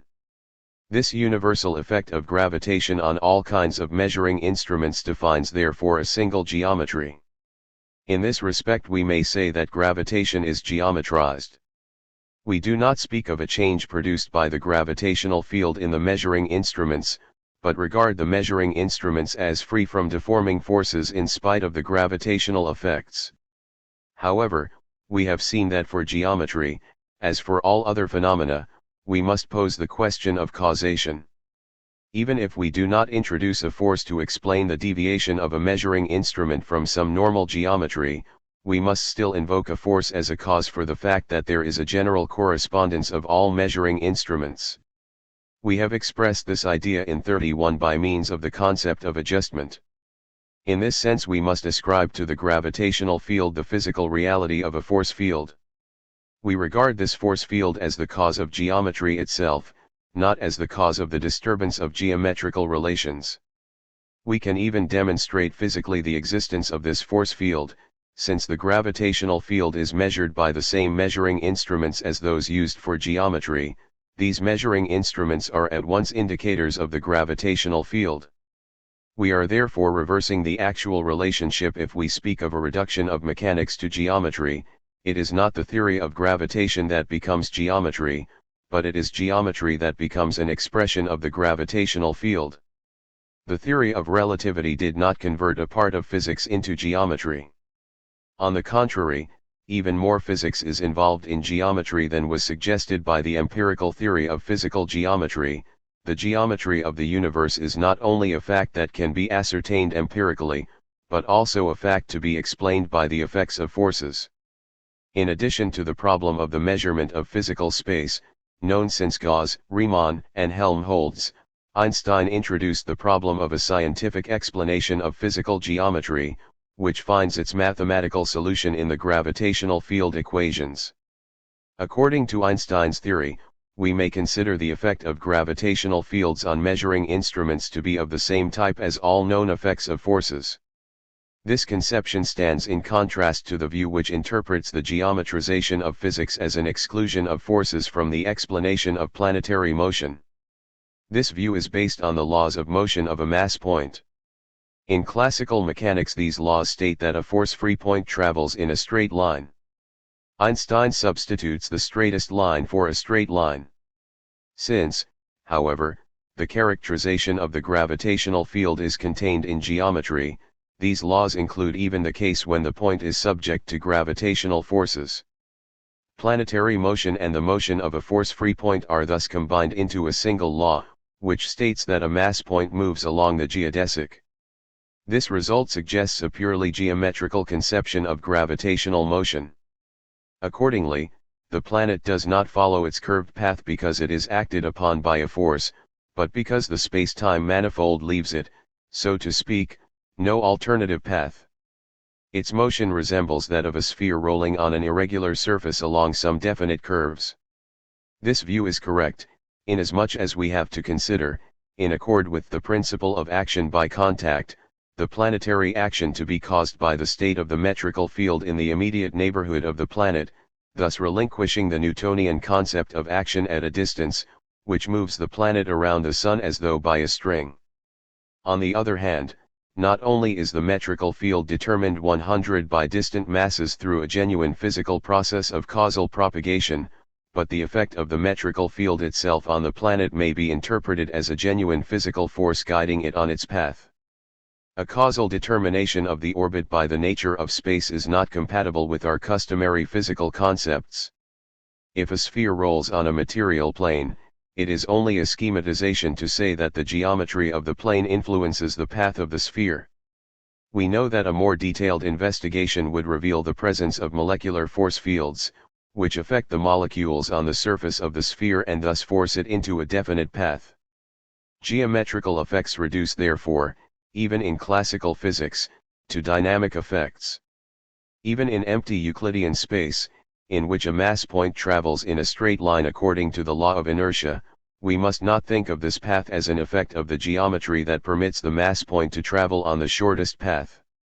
Even here the guiding gravitational field, whose tensor g nu is reduced to the normal form, manifests itself and, due to its force, compels the mass point to travel along a definite orbit.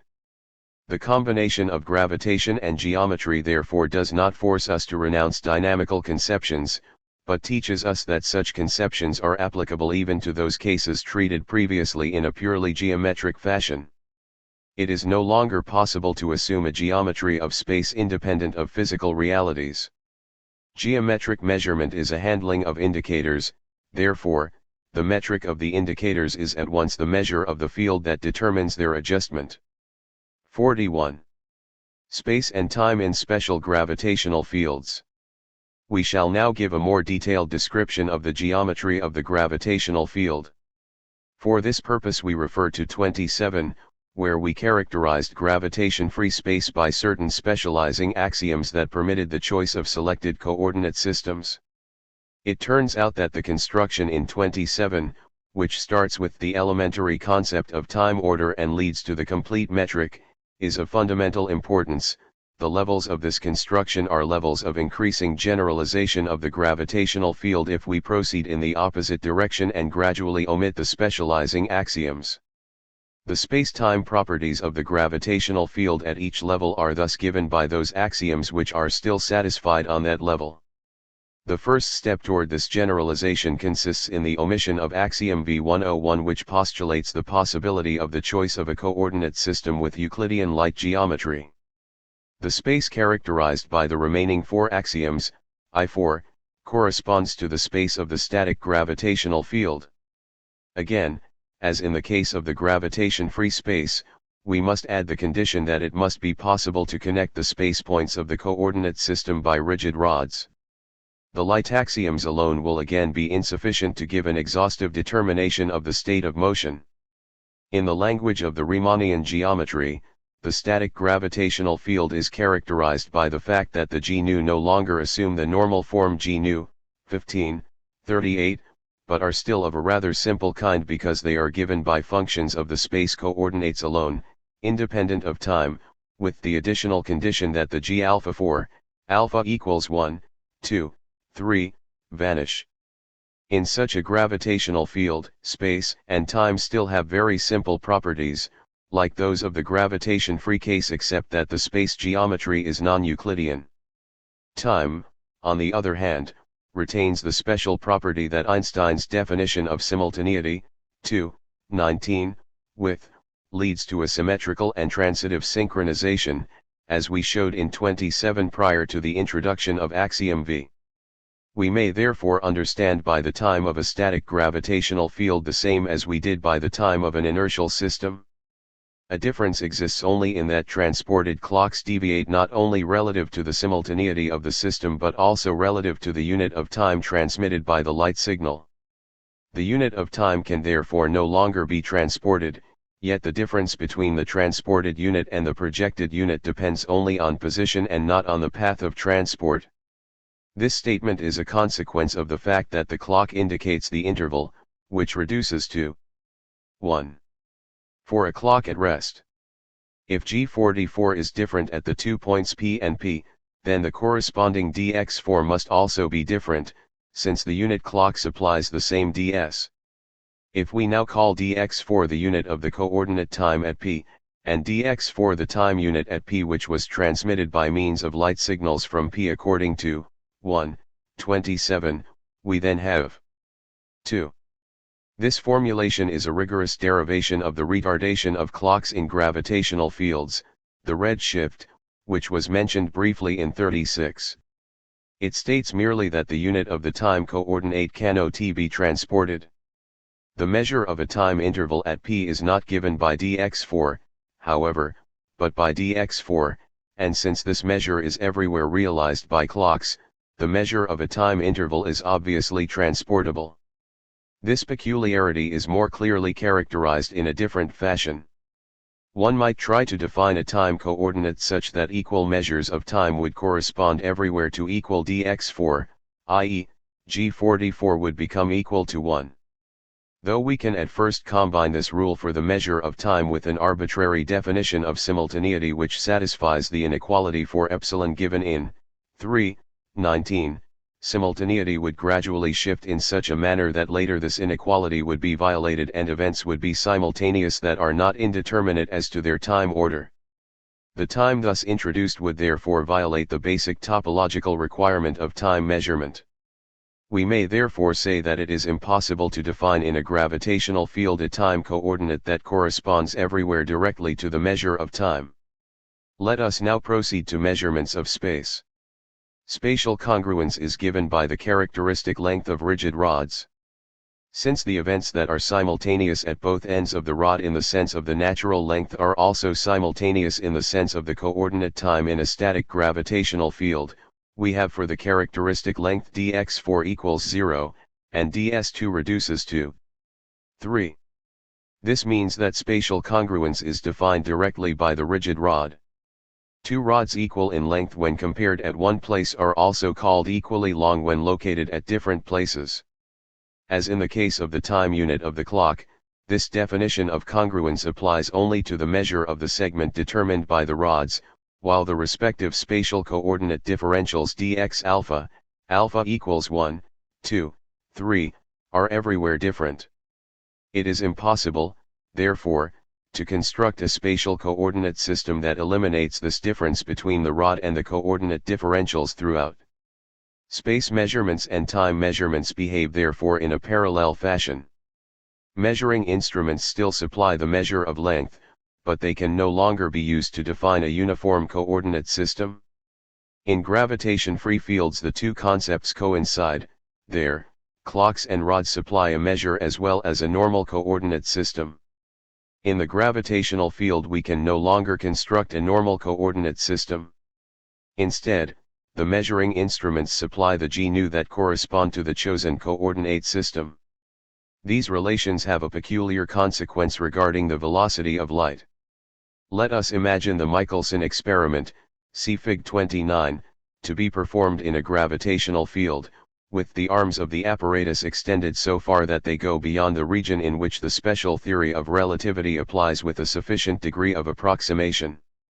The two arms are to be equally long in the sense of 3, i.e., when small measuring rods are placed along the arms, they mark off an equal number of segments on both arms.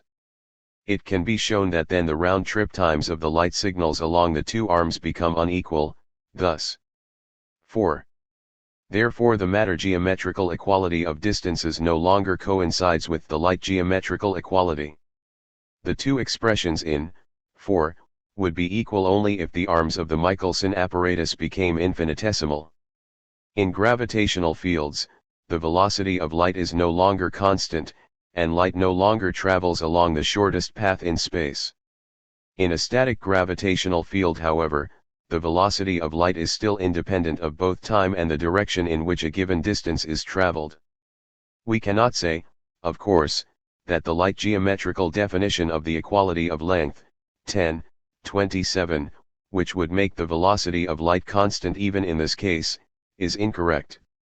Since the light axioms I4, 2 are still satisfied, the light geometrical definition can be carried through consistently in the static gravitational field, but it would contradict the matter axioms. The ds2 defined by the transport of clocks and rods would no longer agree with that defined by light. The choice of the definition is arbitrary. Einstein prefers the matter geometrical definition for reasons of descriptive simplicity. These geometrical relations supply a good example of a case where the natural definitions of the spatial metric do not always lead to the same metric. The light geometrical definition of length presents a standard just as simple and natural as that given by the matter geometrical one. Whereas the two coincide in the gravitation-free field, they no longer do so in a gravitational field. We shall find a similar discrepancy upon further generalization. Let us now take the second step in our generalization by omitting the round-trip axiom 4(2), according to which there exist coordinate systems in which the time needed to travel around a triangle is equal in both directions. The space characterized by the remaining light axioms corresponds to the stationary gravitational field. Again we must add the condition that it be possible to connect all space points of the coordinate system by rigid rods, in order to obtain a sufficient specification of the coordinate system. In the language of Riemannian geometry, the stationary gravitational field is given by the condition that the g-nu are still independent of time, but that in contrast to the static field, the g alpha 4, alpha equals 1, 2, 3, do not vanish. The latter property has the consequence that time determination becomes more complicated. The velocity of light is now different along the two directions of a given segment. We can recognize this fact from the failure of the round-trip axiom, since it is only this axiom that renders transitive the synchronization constructed according to Einstein's definition. If the axiom is no longer satisfied, then the definition of synchronization will not be satisfied for two clocks each set relative to a central clock, using. This result means that there is no definition of time according to which it is possible for the velocity of light everywhere to be equal in both directions along the same segment. An example of a stationary system is given by a circular disk that rotates relative to an inertial system K. For this disk, we can obtain a rather simple definition of time if we set up a clock at its center and synchronize from there all clocks on the disk, with 1:27. Two clocks on the perimeter of the disk will then have relative to each other a different epsilon which, however, is constant in time and depends on the respective positions of the clocks. This definition of time is therefore quite plausible. It is, incidentally, identical with the Einsteinian definition of time in K, i.e., every clock on the disk always shows exactly the same time as that particular clock of K over which it happens to be located at that moment. It is important to note that in stationary systems even space measurements assume some very complicated properties. The characteristic length ds of the unit rod, which represents an interval, is no longer identical with the spatial length do of the rod according to 3, because the length d sigma is measured by two events that take place at the two ends of the rod and are simultaneous in the sense of the simultaneity of stationary systems. However, since this simultaneity does not agree with Einstein's, the events are not simultaneous in the sense of the characteristic length. This fact leads to the consequence that the spatial congruence of stationary systems is no longer defined by rigid rods. A correction factor 102 dependent on both position and direction must be included. In contrast to the static field, this result means not only a difference in the spatial coordinate differentials determined by the rod but also a difference in the measure of length determined by the rod. Two rods equally long when compared at one place are no longer equally long when they are apart, although they would always be found to be equally long when compared at one place after having been transported along different paths. The spatial geometry of stationary gravitational fields is therefore no longer based on the definition of congruence in terms of rigid bodies. The variation of the unit in transport can be interpreted as the effect of a force which would then have the property of a universal supplementary force. This definition of congruence seems to be in conflict with our previous considerations of 5 and 6, according to which universal forces were excluded by definition. The present situation, however, is more complicated, whereas Einstein's definition of the ds2 in terms of clocks and rods excludes universal forces from the four-dimensional manifold. Such forces now are unavoidable in three-dimensional space. If conversely we were to define spatial congruence on the rotating disk by rigid rods under exclusion of universal forces, which is of course also permissible, we would then introduce universal forces into the four-dimensional space-time manifold, and Einstein's realization of the ds2 would thus have to be renounced. There appears therefore a discrepancy between two natural definitions of the metric within matter geometry itself. Due to this fact, the transforming away of universal forces is no longer completely in our hands. This result shows that there are limitations to the arbitrariness of definitions. 42. Space and time in general gravitational fields. Finally, we shall study the most general gravitational fields, omitting axiom 4.1, which postulates the existence of stationary systems in which the time of the path of a light ray is constant for any pair of points. In the language of the Riemannian geometry, these are systems with arbitrary GNU 103 that change with position and time. How are we to conceive the spatio-temporal metric of such a manifold? Here we are faced by a world of the pi alpha nu tau alpha rho epsilon, where actually everything is in a state of continuous flux. If we were to measure the diameter and circumference of a circle, their quotient today would not be the same as that of tomorrow. Indeed, if we were to make a material circle of some wire, it would no longer be a circle tomorrow, having been bent by fluctuating gravitational fields. Static structures are therefore impossible in this world, which bends and shifts everything with time. The concept of rigidity loses its meaning in this world, in which only rubber bands would be solid bodies that do not break. We recognized earlier, 34, the relativity of the concept of relative rest, and we showed that the rigidity of solid bodies is merely a convenient definition of relative rest. Certain coordinate systems have the property that all their points can be connected by rigid rods and that the points thus connected retain their identity through the course of time. These special properties disappear in the most general gravitational fields. We could, of course, still define a framework of iron beams as internally at rest, defining away in this fashion its internal motion. This would be possible so long as the fluctuations of the metrical field were not strong enough to exceed the elastic limit of the material and tear the framework. However, we would also find that a corresponding framework made of copper beams, which had originally been equal in size and shape to the first, would assume a different size and shape after some time. Its points must therefore have moved relative to the first framework. Hence solid bodies would therefore no longer define a unique coordinate system as internally at rest, due to differences in their elastic properties. We thus lose the possibility of defining a geometrical state as rigid in terms of solid bodies, since this definition was based primarily on the uniform behavior of different materials. There is therefore no longer a geometry of rigid bodies. Similar complications arise for light geometry. Light rays can no longer be defined as straight lines, because their paths back and forth do not coincide.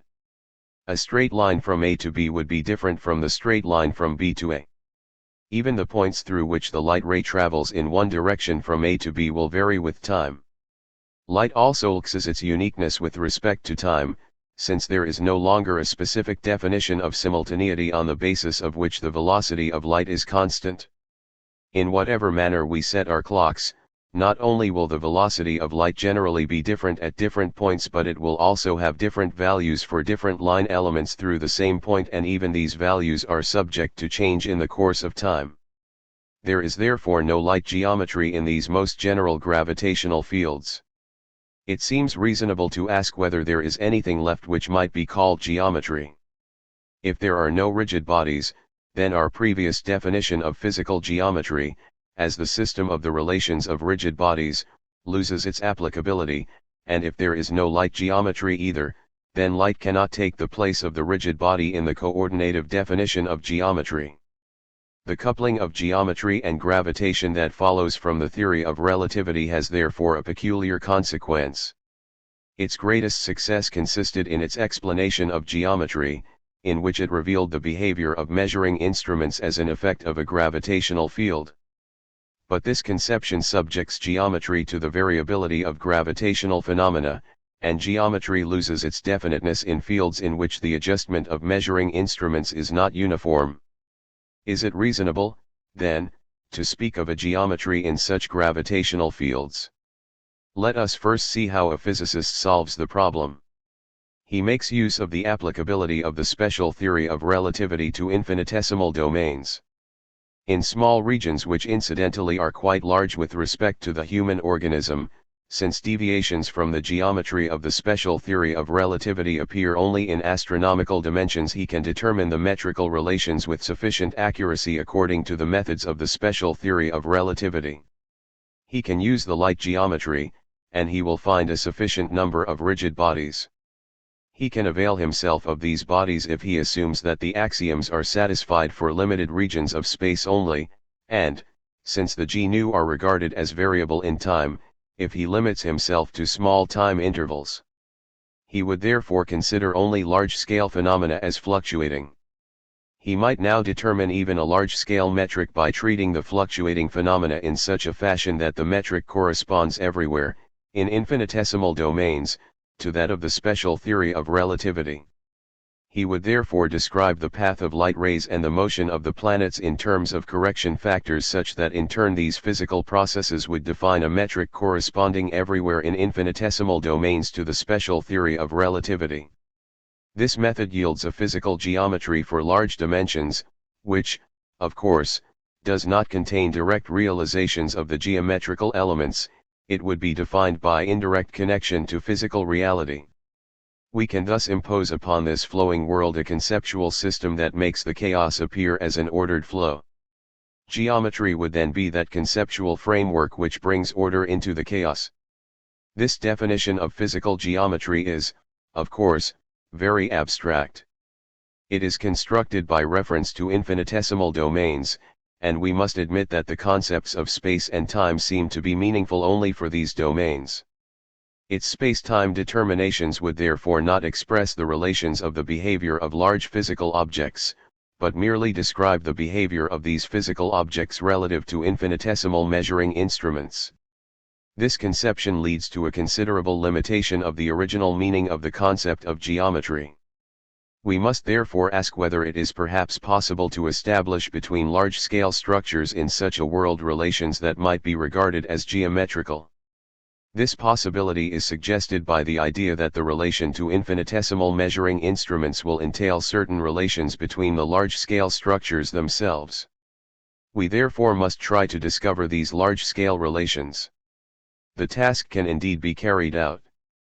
Mathematically speaking, this problem is the same as asking for the integral properties of a Riemannian geometry which is known to correspond to Euclidean geometry in the differential domain. The answer to this question is found in the concepts of topology which we have used earlier, 12 and 21.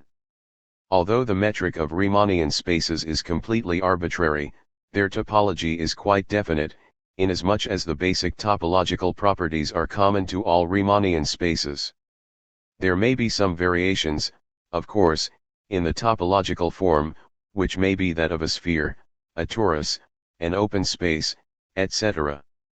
However, these are merely special cases independent of which there is a common topological basis given by the condition that every Riemannian space must be plane in its smallest elements, i.e., correspond to the special theory of relativity. It is this topological property that is common to all curved surfaces. All of them are constructed from infinitesimal planes and are therefore topologically related. We can formulate these common topological properties, as will be seen presently, by characterizing them as properties of cut-out regions. Let us consider a torus. A torus cannot be mapped on a plane topologically, in a one-to-one correspondence and a continuous fashion, because it has a different topological shape. We can, however, cut out of the surface of the torus a region that will become topologically equivalent to a bounded region of the plane, under a suitable choice of a boundary. The curvature does not matter in this case. The impossibility of a one-to-one and continuous mapping applies only to the torus as a whole, not to a cut-out region. Since all curved surfaces behave in this fashion, we can topologically map the cut-out regions of any surface directly upon any other. Thus we have a method to eliminate differences in topological shape. We shall call two manifolds topologically related if we can everywhere cut out regions from them which are topologically equivalent. It is important to note that this statement does not employ the concept of infinitesimal domain, since we are not saying that the statement applies to finite regions only in the sense of an approximation and is strictly valid only in the limit. The statement applies rigorously to finite regions. This characterization of common topological properties differs from the formulation referring to planeness in the smallest elements, or to euclidity of the smallest elements, although it is mathematically equivalent to the latter. The latter characterization contains metrical concepts and can therefore be applied only in the limit. The characterization in terms of cut-out regions, however, uses exclusively a topological concept, namely that of one-to-one and continuous mapping, which can be strictly satisfied for non-vanishing regions. If we speak of cut-out regions, we shall always mean non-vanishing finite regions. One should also note that we merely say that such regions can be cut out, since of course not every cut-out region has the described properties. For the sake of convenience we shall adopt the rule that to say a space has such and such properties in cut-out regions means that such regions can be cut out. Our problem is now reduced to finding the topological properties of the cut-out regions in the space-time manifold of the most general gravitational field. The answer to this question is very simple. They are the same topological properties as those displayed by the space-time manifold of the infinitesimal domains. Any curved surface is in its cut-out regions topologically equivalent to the plane. Similarly, the space-time order in the cut-out regions of the most general gravitational field must be topologically equivalent to the space-time order of the special theory of relativity.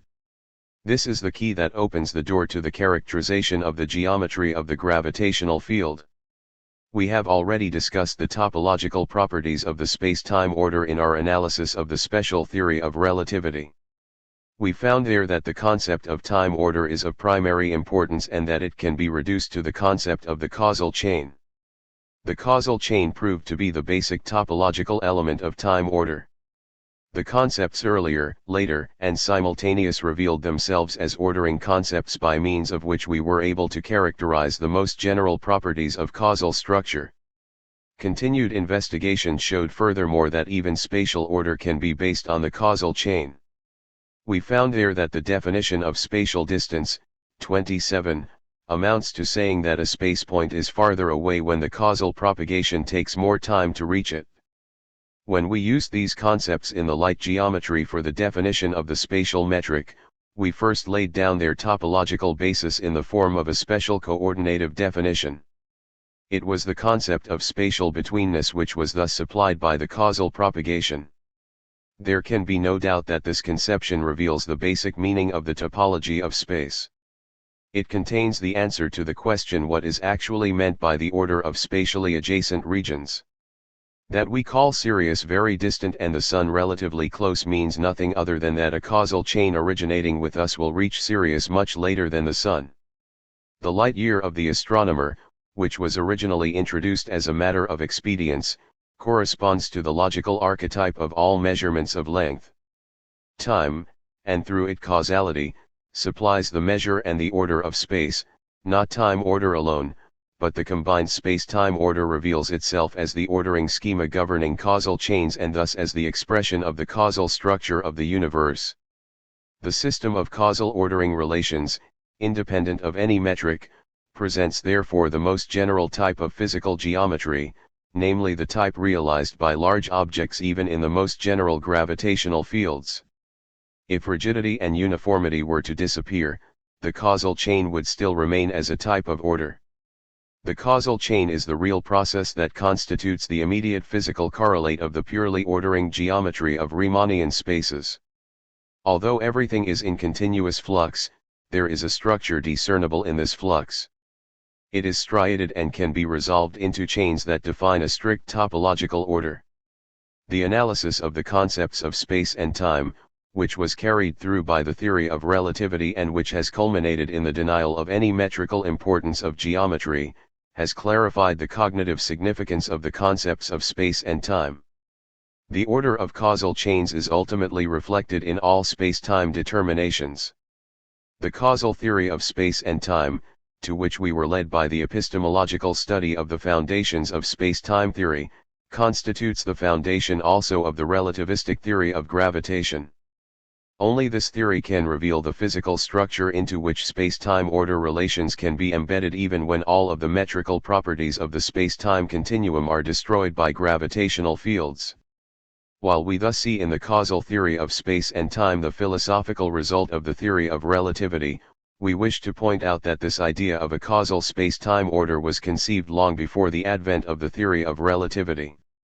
It was none other than Leibniz who developed in his Initiorum Mathematicarum Metaphysica the basic ideas of this conception. 104 The new development is not a direct continuation of the work of Leibniz, who naturally did not know anything about the relativity of simultaneity.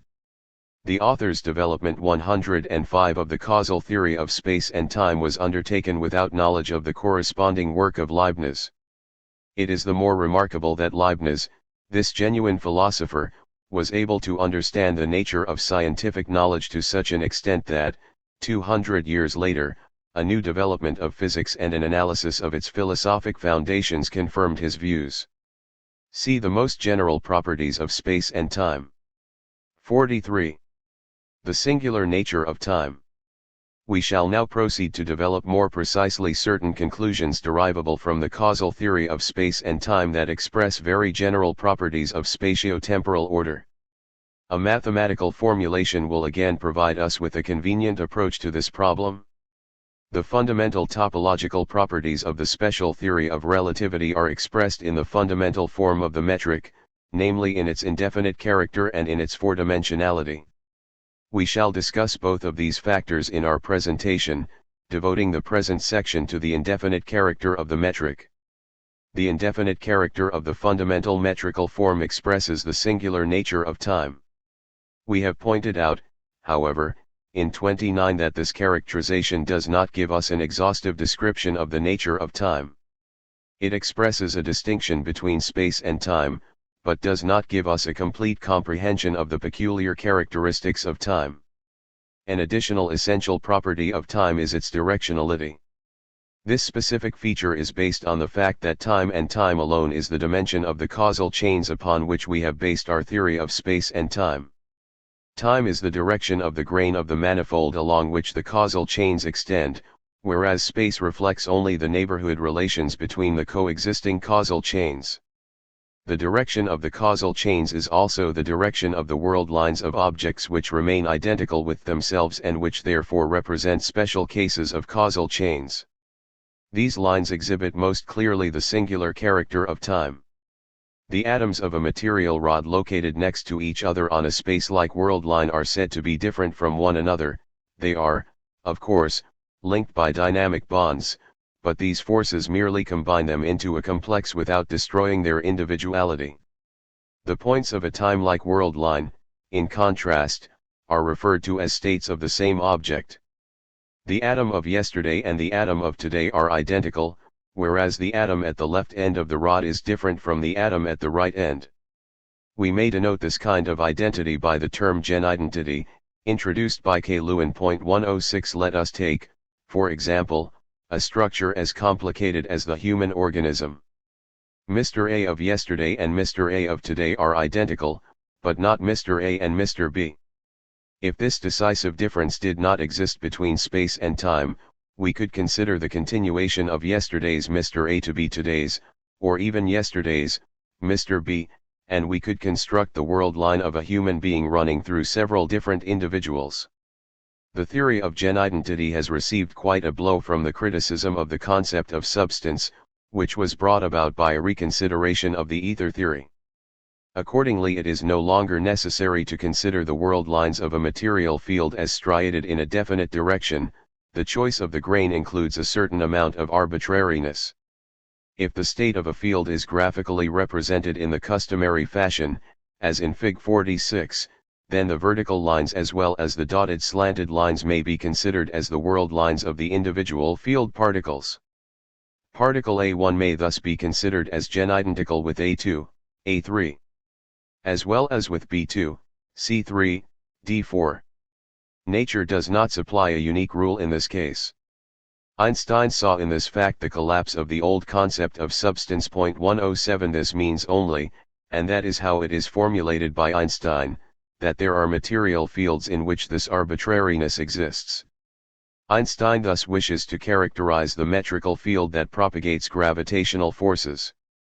On the other hand, there are also material fields in which there is a natural striation. An example is atomic matter, the world line bundles of which can by no means be considered as arbitrary in the sense of Fig. 46. We shall not pursue the significance of the concept of genidentity at this point, since this question would lead us away from our immediate problems of space and time into the problems of existence, which need not be referred to in this investigation because time preserves those properties with which we are concerned even in continuous fields, according to Fig. 46. The world lines of Fig. 46 can be chosen arbitrarily only within the time-like cone, i.e., they cannot exceed a certain slope. Even continuous fields single out the dimension of time as uniquely suited to the concept of genidentity, a concept that can never be satisfied by space-like world lines. Fig. 46. Arbitrariness of the striation of world lines in a continuous field. The concept of genidentity is, consequently, closely related to the concept of causality. Different states can be genidentical only if they are causally related.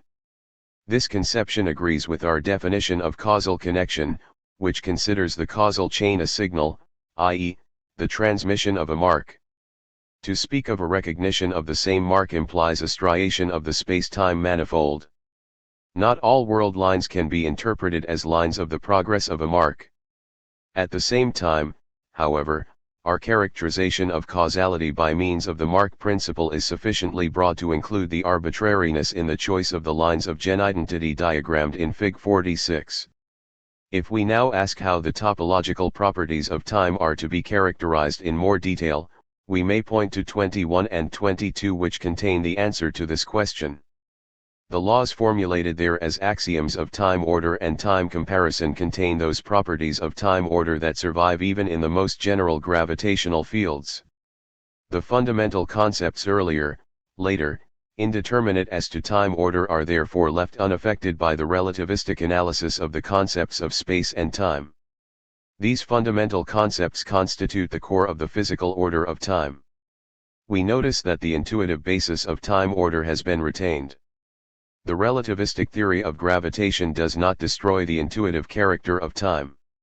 As explained, the validity of the topological axioms of time order can be asserted in gravitational fields only for cut-out regions.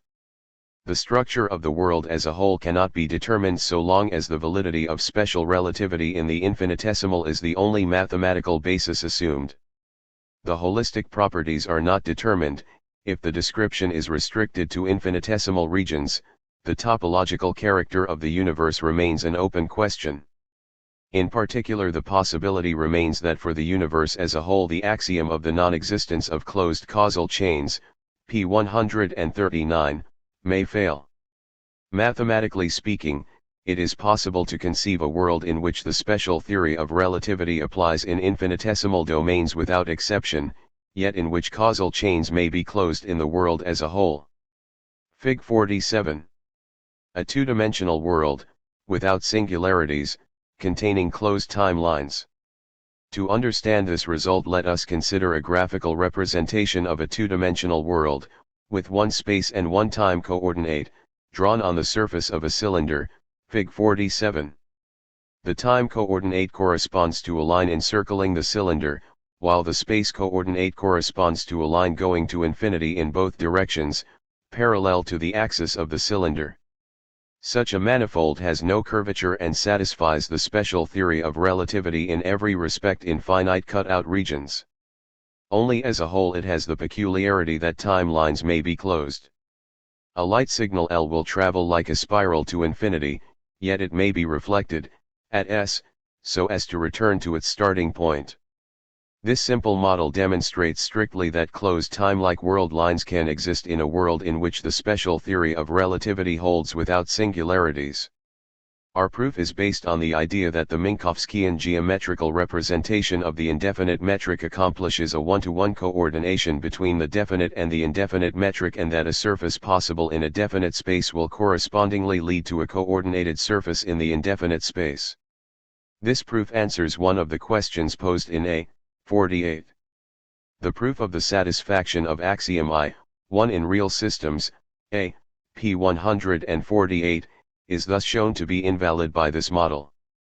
The proof overlooks the fact that the existence of closed world lines demands only an apparent singularity, A. p. 142, of the coordinate system, such as the singularity of the coordinate system of Fig. 47 at the origin of the time axis.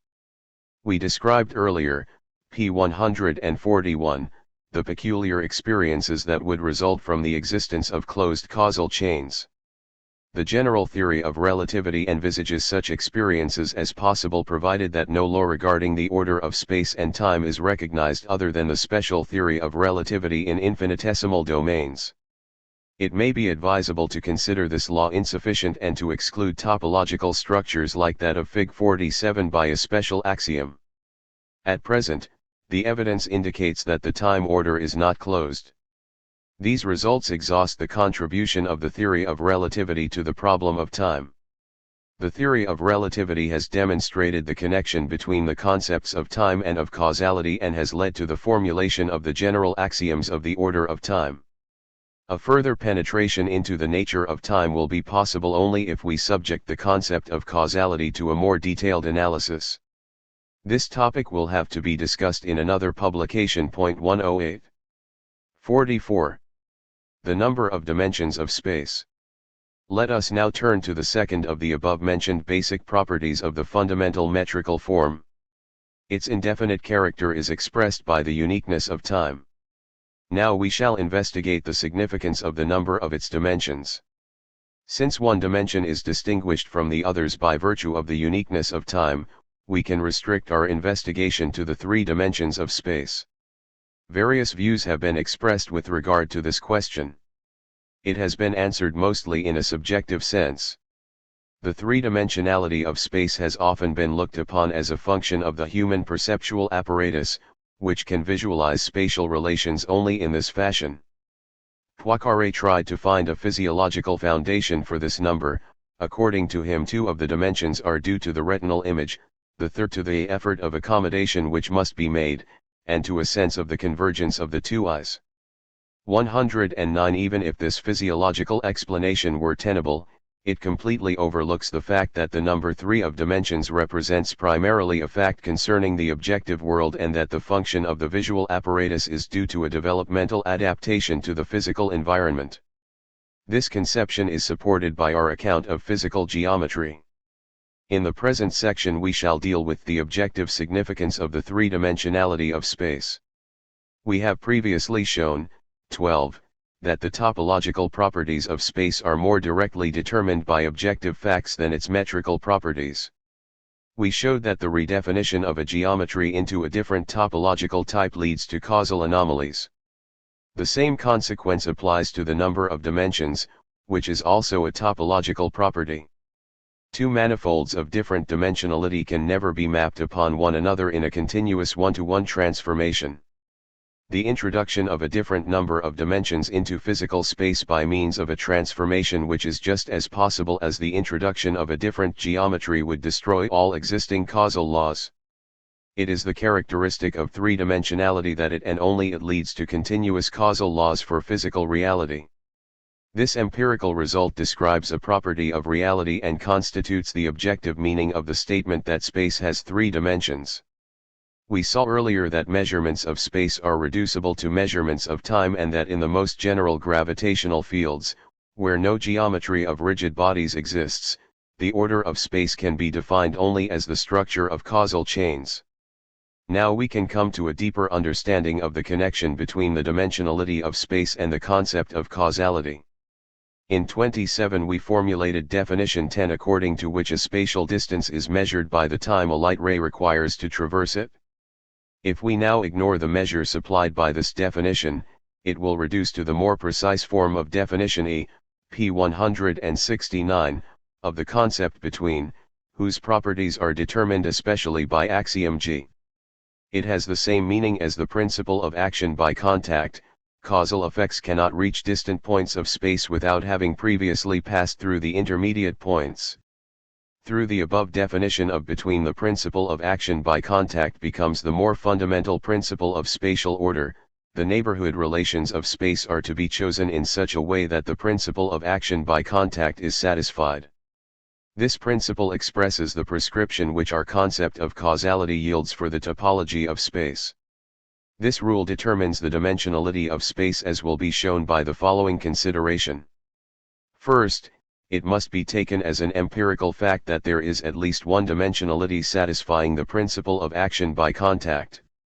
If, however, there is such a dimensionality, there can be only one. Transformations to other dimensionalities always violate the principle of action by contact, because there are no continuous one-to-one transformations between spaces of different dimensionalities.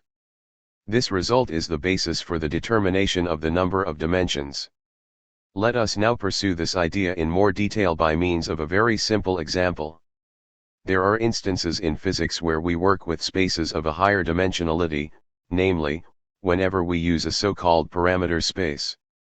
Let us think, for example, of the state of a cloud of molecules as it occurs in a gas. The state of the gas is determined at any time t when the three coordinates of each of the n molecules are known, i.e., by the specification of n points in the three-dimensional coordinate space. Instead, we may consider all of the coordinates as dimensions of a 3n-dimensional space, which is called the parameter space. The state of the gas is then given by one point in this 3n-dimensional space. These descriptions are evidently equivalent, either of them can always be translated into the other. In spite of this fact, we consider the parameter space merely a mathematical tool with no objective reference, whereas we regard the three-dimensional space as the real space. What is the justification for this distinction, which is ordinarily accepted as self-evident without further explanation? Is it not true that equivalent descriptions correspond equally to reality? The answer is that these descriptions are not equivalent descriptions. The principle of action by contact decides in favor of the description in terms of the coordinate space. We shall explain this idea by the use of an example in which the parameter space has such a low number of dimensions that it can be diagrammed in the customary fashion, Fig. 48. Let us consider two independent mass points moving on a straight line. In this case the coordinate space is one-dimensional and the parameter space is two-dimensional. The state of the point system at a given time is determined by the two coordinates x1 and x2 of the mass points. Fig 48. Propagation of a disturbance in the parameter space. Hence, the location of the points is given either by the 2 points p1 and p2 in the one-dimensional coordinate space or by a single point p in the parameter space. Formally speaking, we may conceive the motion of the point system either as the motion of 2 points in a one-dimensional space or as the motion of a single point in a two-dimensional space. But if we now introduce the principle of action by contact, the descriptions cease to be equivalent. Let us consider a disturbance in the one-dimensional space, such as a sound wave originating from point P1. According to the principle of action by contact, it will gradually travel from P1 in both directions. What would be its configuration in the two-dimensional parameter space? Every point P of the plane corresponds to a combination of 2 points pk on the x1 axis.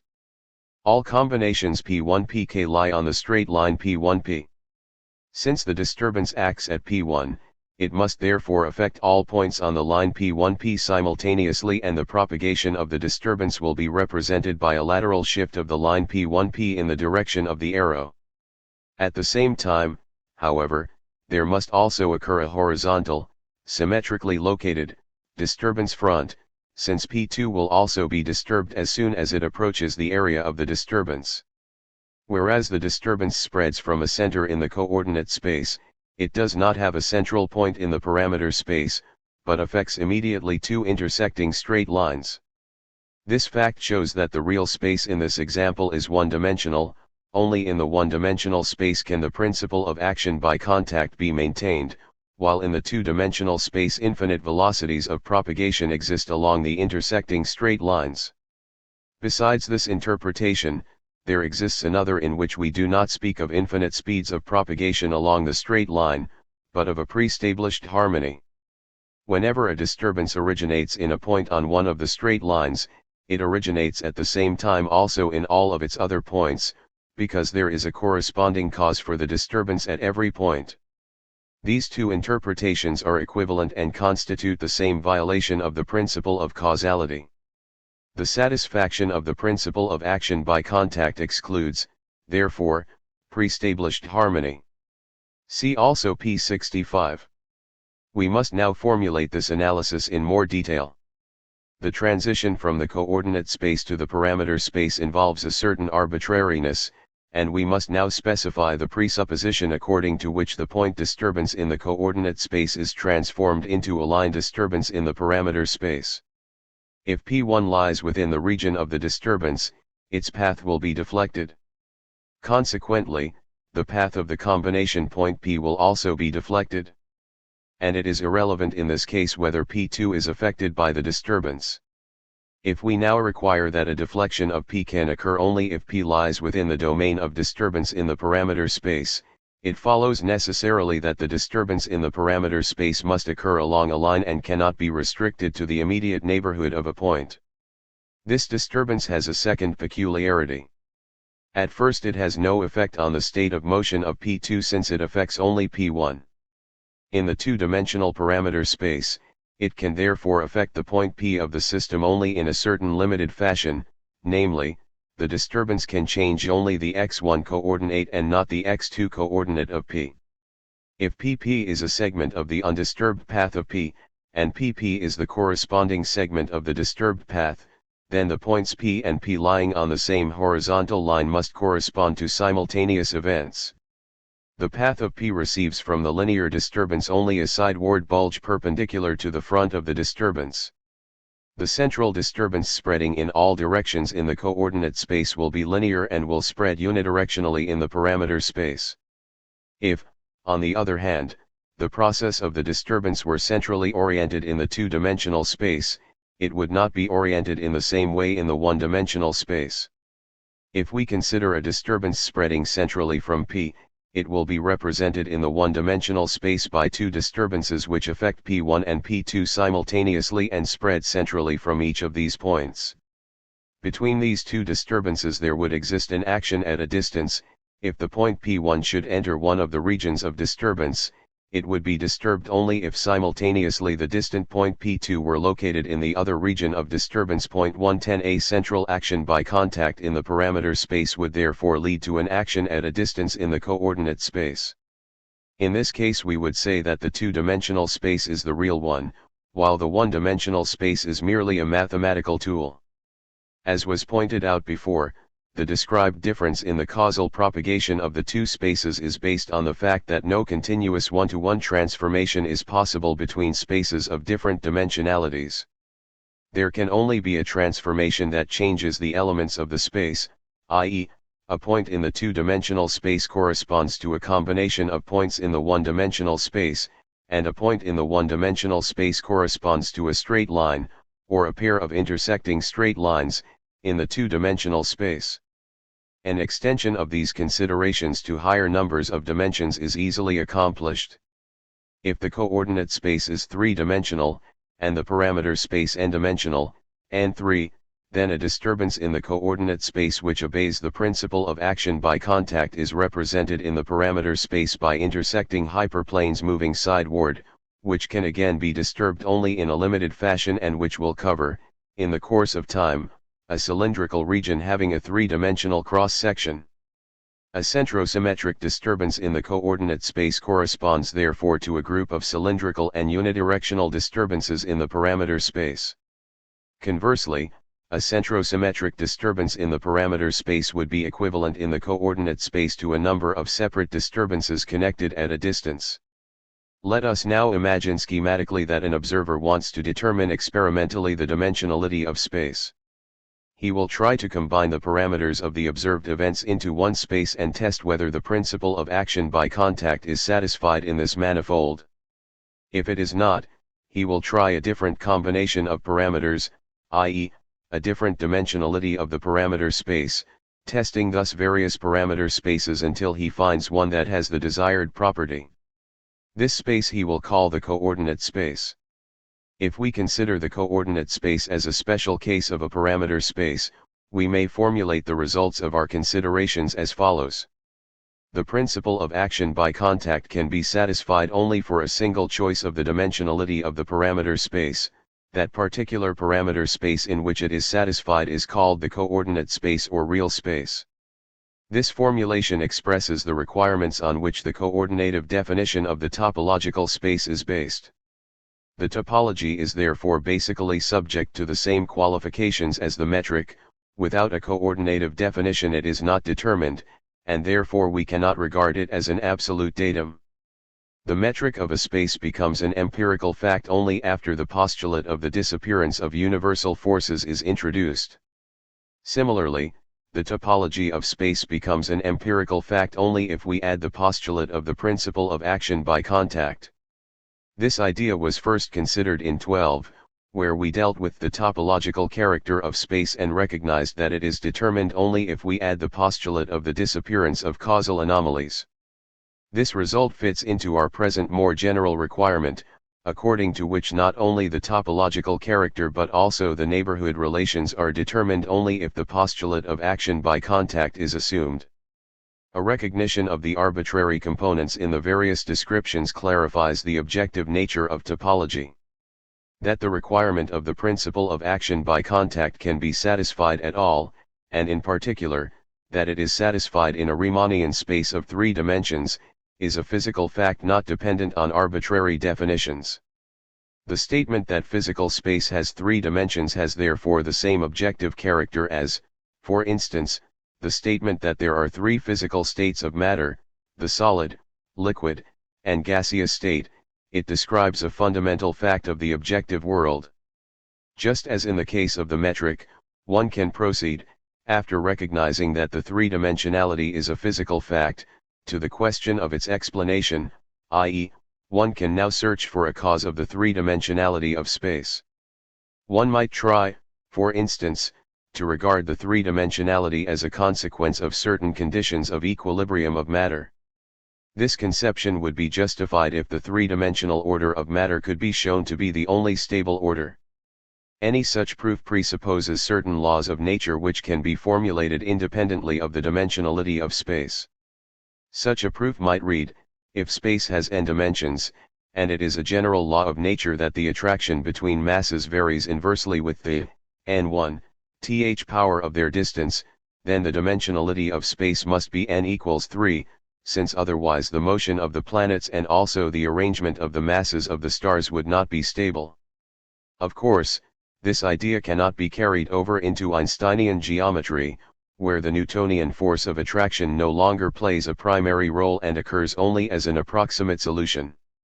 The proof could also be based on a more general assumption, such as the following: if the field equations of matter contain only differentials of second order or less, space must have 3 dimensions.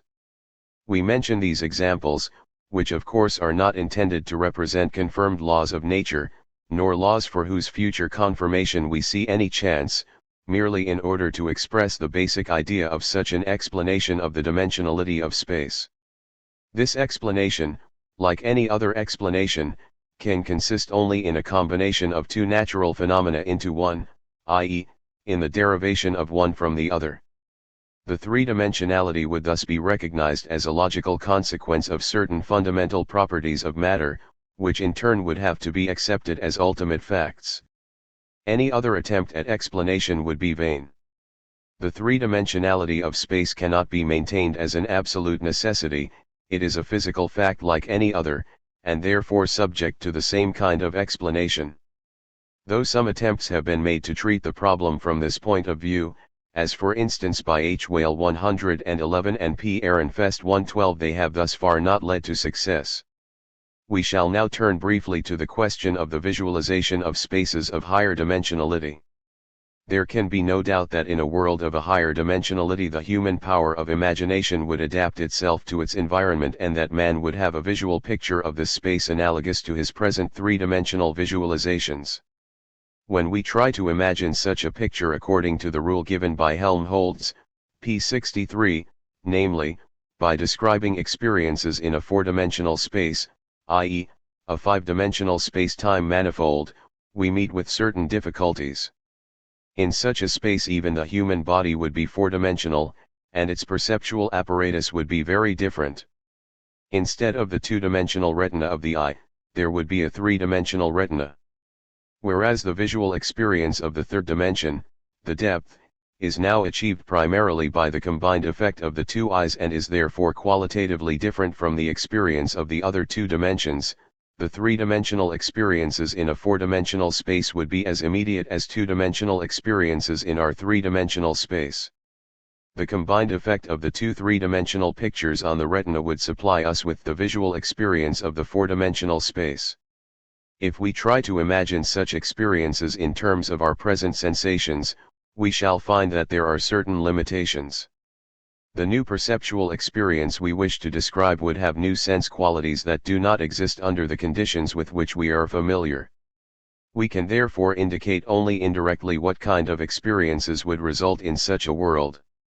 For this purpose we shall use the device of substituting for the new, unknown sense quality a known quality. Let us assume that the 3 dimensions of space are visualized in the customary fashion, and let us substitute a color for the 4th dimension. Every physical object is liable to changes in color as well as in position. An object might, for example, be capable of going through all shades from red through violet to blue. A physical interaction between any 2 bodies is possible only if they are close to each other in space as well as in color. Bodies of different colors would penetrate each other without interference.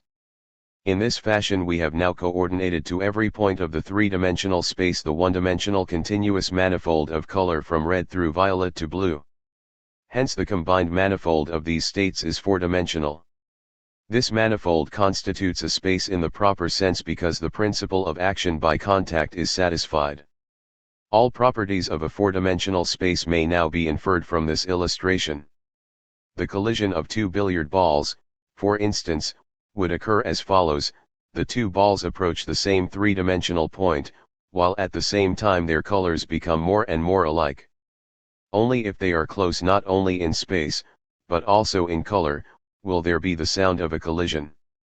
It may also happen that the 2 balls are at the same point in space, but so long as their colors are different, they will penetrate each other. If they stay at the same spot and their colors become gradually more alike, we shall finally hear the sound of their collision at the moment when their colors are identical. The fact that a closed three-dimensional surface no longer encloses a spatial region will become clear from the following consideration. If we lock a number of flies into a red glass globe, they may yet escape, they may change their color to blue and are then able to penetrate the red globe. The human body would be differently built in such a world. It would extend not only in the three dimensions of space but also in the dimension of color.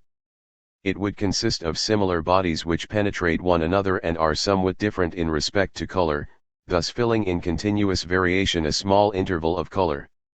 The retina would also consist of such interpenetrating layers. Any bundle of light rays striking the eye would have an additional dimension. If it were a two-dimensional bundle in the three-dimensional space, it would be three-dimensional in the four-dimensional space.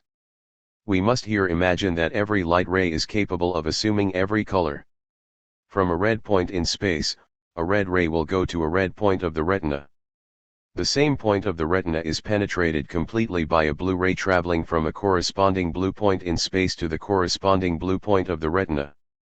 The new sense quality can now be indicated as follows. Since the corresponding red and blue rays are received by different elements of the retina, we would perceive them as differently located in space, just as we perceive the direction of rays as spatially different in three dimensions if they hit different elements of the retina. This difference in spatial localization, which was replaced in our example by a difference in color, cannot be perceived by three-dimensional human beings. The four-dimensional human being would perceive the gradually increasing similarity of the colors of the billiard balls as a change in spatial position, just as we experience the decreasing distance between the balls in three dimensions as a change in their positions due to the successive stimulation of different cells of the retina. These four-dimensional changes of position, of course, need not be connected with the phenomenon of color, since we have used color merely as a device. Here we encounter a limit to our capacity for visualization. New sense qualities cannot be predicted, we can only use substitutes for them. This difficulty expresses the fundamental importance of dimensionality. The visualization of events that take place in a metrically different space, or in a topologically different space of three dimensions, is possible because these spaces are Euclidean in the infinitesimal, and perceptual experiences are therefore essentially unchanged. An increase in the number of dimensions, however, affects even the smallest regions and provides therefore a qualitatively different experience. We can conceive special cases in which the space is four-dimensional, yet in which the perceptual experience is not different from that in three-dimensional space. Such a case would occur if the human body, as a three-dimensional structure, were embedded in a four-dimensional space. In this case we can imagine what the three-dimensionally constructed human eye would see in the four-dimensional space. This situation corresponds to one in which two-dimensional human beings live in a three-dimensional space and are able to perceive it. However, since there seems to be a physical law that objects capable of physical existence must have as many dimensions as the surrounding space, this example corresponds to a world which cannot be physically realized. Another case would arise if space were four, or more, dimensional in its smallest elements, but three-dimensional as a whole. This situation would correspond to the case of a thin layer of grains of sand which, although each is three-dimensional if taken individually, taken as a whole forms essentially a two-dimensional space. Similarly, atoms which individually are higher dimensional could cluster into three-dimensional structures.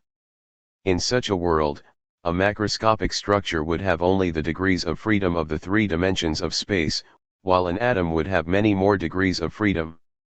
Sense perceptions in such a world would not be noticeably different from those of our ordinary world, and conversely, it is in principle possible to infer from our ordinary experiences the higher dimensional character of the microscopic world. Incidentally, it is not impossible that quantum mechanics will lead to such results. 45. The reality of space and time.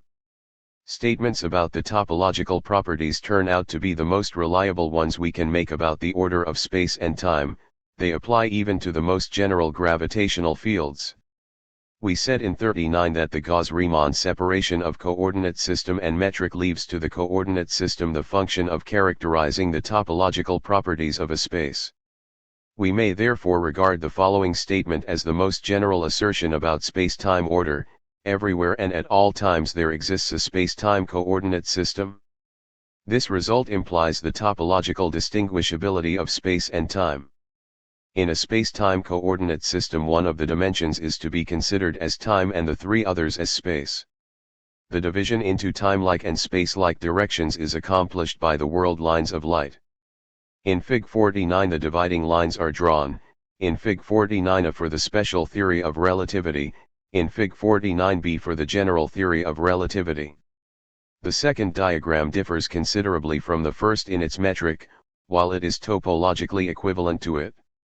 In both diagrams we have indicated by a dotted line a time-like world line, with arrow, and a space-like world line, without arrow.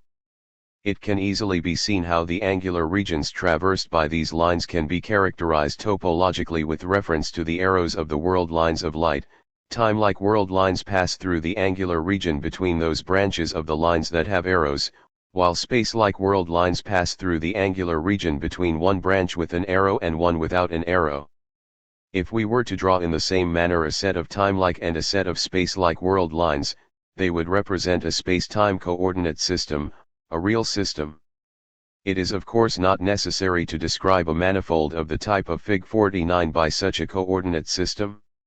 We could obtain a unique description also by means of two sets of space-like lines. However, the fact that a topologically divided coordinate system can be chosen expresses a most important property of the physical world. Fig 49a and b. The topological divisibility of a space-time manifold. We can visualize the situation regarding the space-time manifold as follows. A space-time coordinate system is obtained if space points are numbered in some continuous fashion and time is measured by clocks, the simultaneity of which is defined in such a manner that it connects only events indeterminate as to time order, as described in A. p. 152. But we could replace the time determination by a completely different one. Let us suppose that all over the space there is a downpour of projectiles which are numbered consecutively. Instead of the time indication we may then use as the fourth coordinate the number of the projectile closest to the event to be described. The coordinate system thus obtained is not a real system, its simultaneity cross-section lies in the region of temporal succession, but it supplies a unique determination of all of the events. We dealt with an unreal system of a different kind in 38, where we recognized that a rotating system of axes becomes unreal beyond a certain distance from the center. We therefore cannot say that the choice of a space-time divided coordinate system is necessary, but that it is always possible means the same as that the space-time manifold can be divided topologically. This result leads to the question whether the possibility of such a choice of coordinates is derivable from the validity of the special theory of relativity in infinitesimal domains. For the time being such a proof is possible only for cut-out regions. See also A. p. 154. The possibility of such a choice of coordinates for the world as a whole would therefore have to be asserted as a special axiom. The fact that an ordering of all events is possible within the three dimensions of space and the one dimension of time is the most fundamental aspect of the physical theory of space and time. In comparison, the possibility of a metric seems to be of subordinate significance.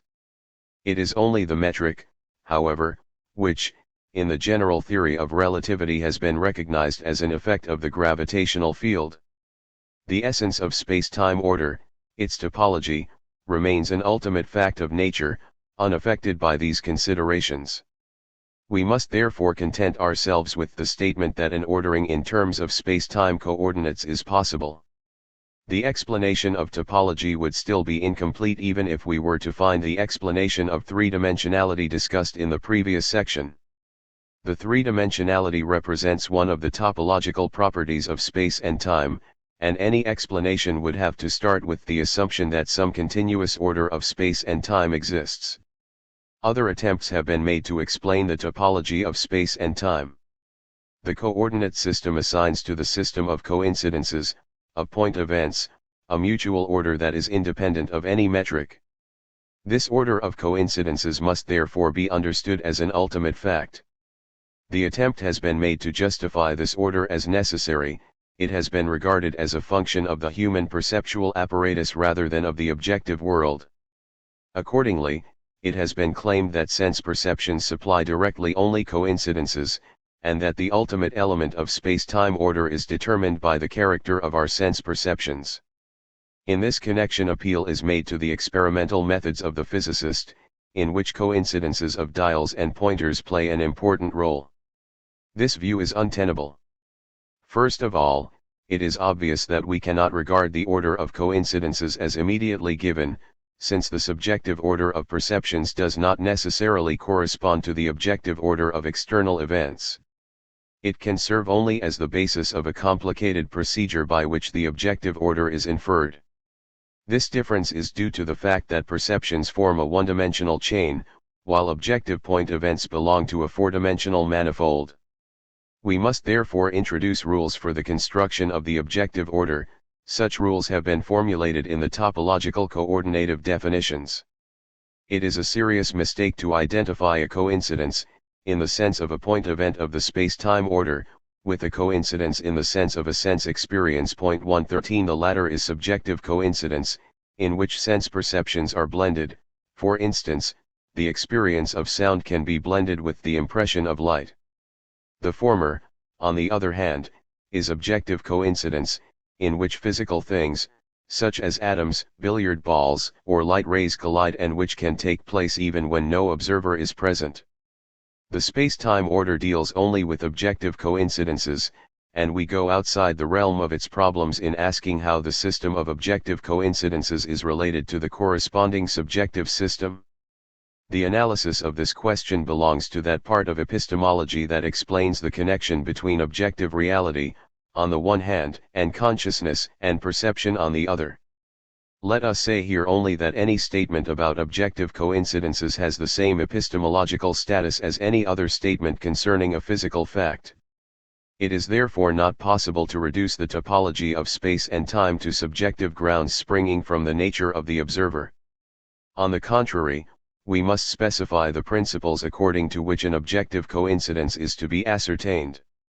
This means that we must indicate a method how to decide whether a physical event is to be considered as one, or as two or more separate point events. Such methods are frequently employed by the physicist, although he is usually not aware of this fact. He decides, for example, that the movement of a particle in Brownian motion is to be represented not as one coincidence, but as a great number of spatially and temporally separate coincidences, whose integral effect is observed. The general basis of all such procedures was explained in 43, where we demonstrated that the principle of action by contact is decisive for the determination of the dimensionality of space. In the example given there, we investigated the question whether a certain event is to be considered as one-point event in a two-dimensional space, or as two-point events in a one-dimensional space. Any such decision depends on the question, in which coordinate system the principle of action by contact is satisfied, although both systems appear at first to be equally adequate. This procedure is used by the physicist to decide what constitutes a point event. Occurrences are point events, if the assumption that they are point events, in combination with observation, leads to the conclusion that the principle of action by contact is satisfied. Objective coincidences are therefore physical events like any others. Their occurrence can be confirmed only within the context of theoretical investigation. Since all happenings have until now been reducible to objective coincidences, we must consider it the most general empirical fact that the physical world is a system of coincidences. It is this fact on which all spatio-temporal order is based, even in the most complicated gravitational fields. What kind of physical occurrences are coincidences, however, is not uniquely determined by empirical evidence, but depends again on the totality of our theoretical knowledge. The most important result of these considerations is the objectivity of the properties of space. The reality of space and time turns out to be the irrefutable consequence of our epistemological analyses, which have led us through many important individual problems. This result is somewhat obscured by the appearance of an element of arbitrariness in the choice of the description. But in showing that the arbitrariness pertains to coordinative definitions, we could make a precise statement about the empirical component of all space-time descriptions. Philosophers have thus far considered an idealistic interpretation of space and time as the only possible epistemological position, because they overlooked the twofold nature of the mathematical and the physical problems of space. Mathematical space is a conceptual structure, and as such ideal. Physics has the task of coordinating one of these mathematical structures to reality. In fulfilling this task, physics makes statements about reality, and it has been our aim to free the objective core of these assertions from the subjective additions introduced through the arbitrariness in the choice of the description. A deeper understanding of this problem would of course be possible only if we were to enter into a detailed analysis of the problem of reality and description, i.e., the problem of physical knowledge in general. It may suffice at this place to remark that the problem concerning space and time is not different from that of the description of any other physical state as expressed in physical laws. If the properties of space and time reflect laws of nature, however, their physical treatment requires an essential correction. We can employ the concepts of space and time only so long as there are phenomena that realize them.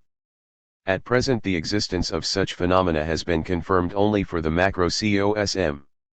All of the physical concepts basic to the order of space and time, namely, rigid bodies, clocks, causal chains, coincidences, refer to macrocosmic phenomena.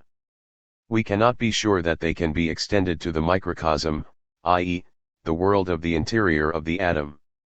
In addition to the concept of coincidence, only the concept of causal chain has some prospects for such an extension. If we have hopes that a space-time order can be constructed even for the smallest elements of matter, this optimism derives from the circumstance that it was the concept of causal chain which proved to be the ultimate basis of the space-time order of the macro-cosm, when all other means to establish an order had failed in the most general gravitational fields. A final decision with regard to this problem must be postponed, however, until the problem of matter, at present in the focus of scientific research, has been solved. 114.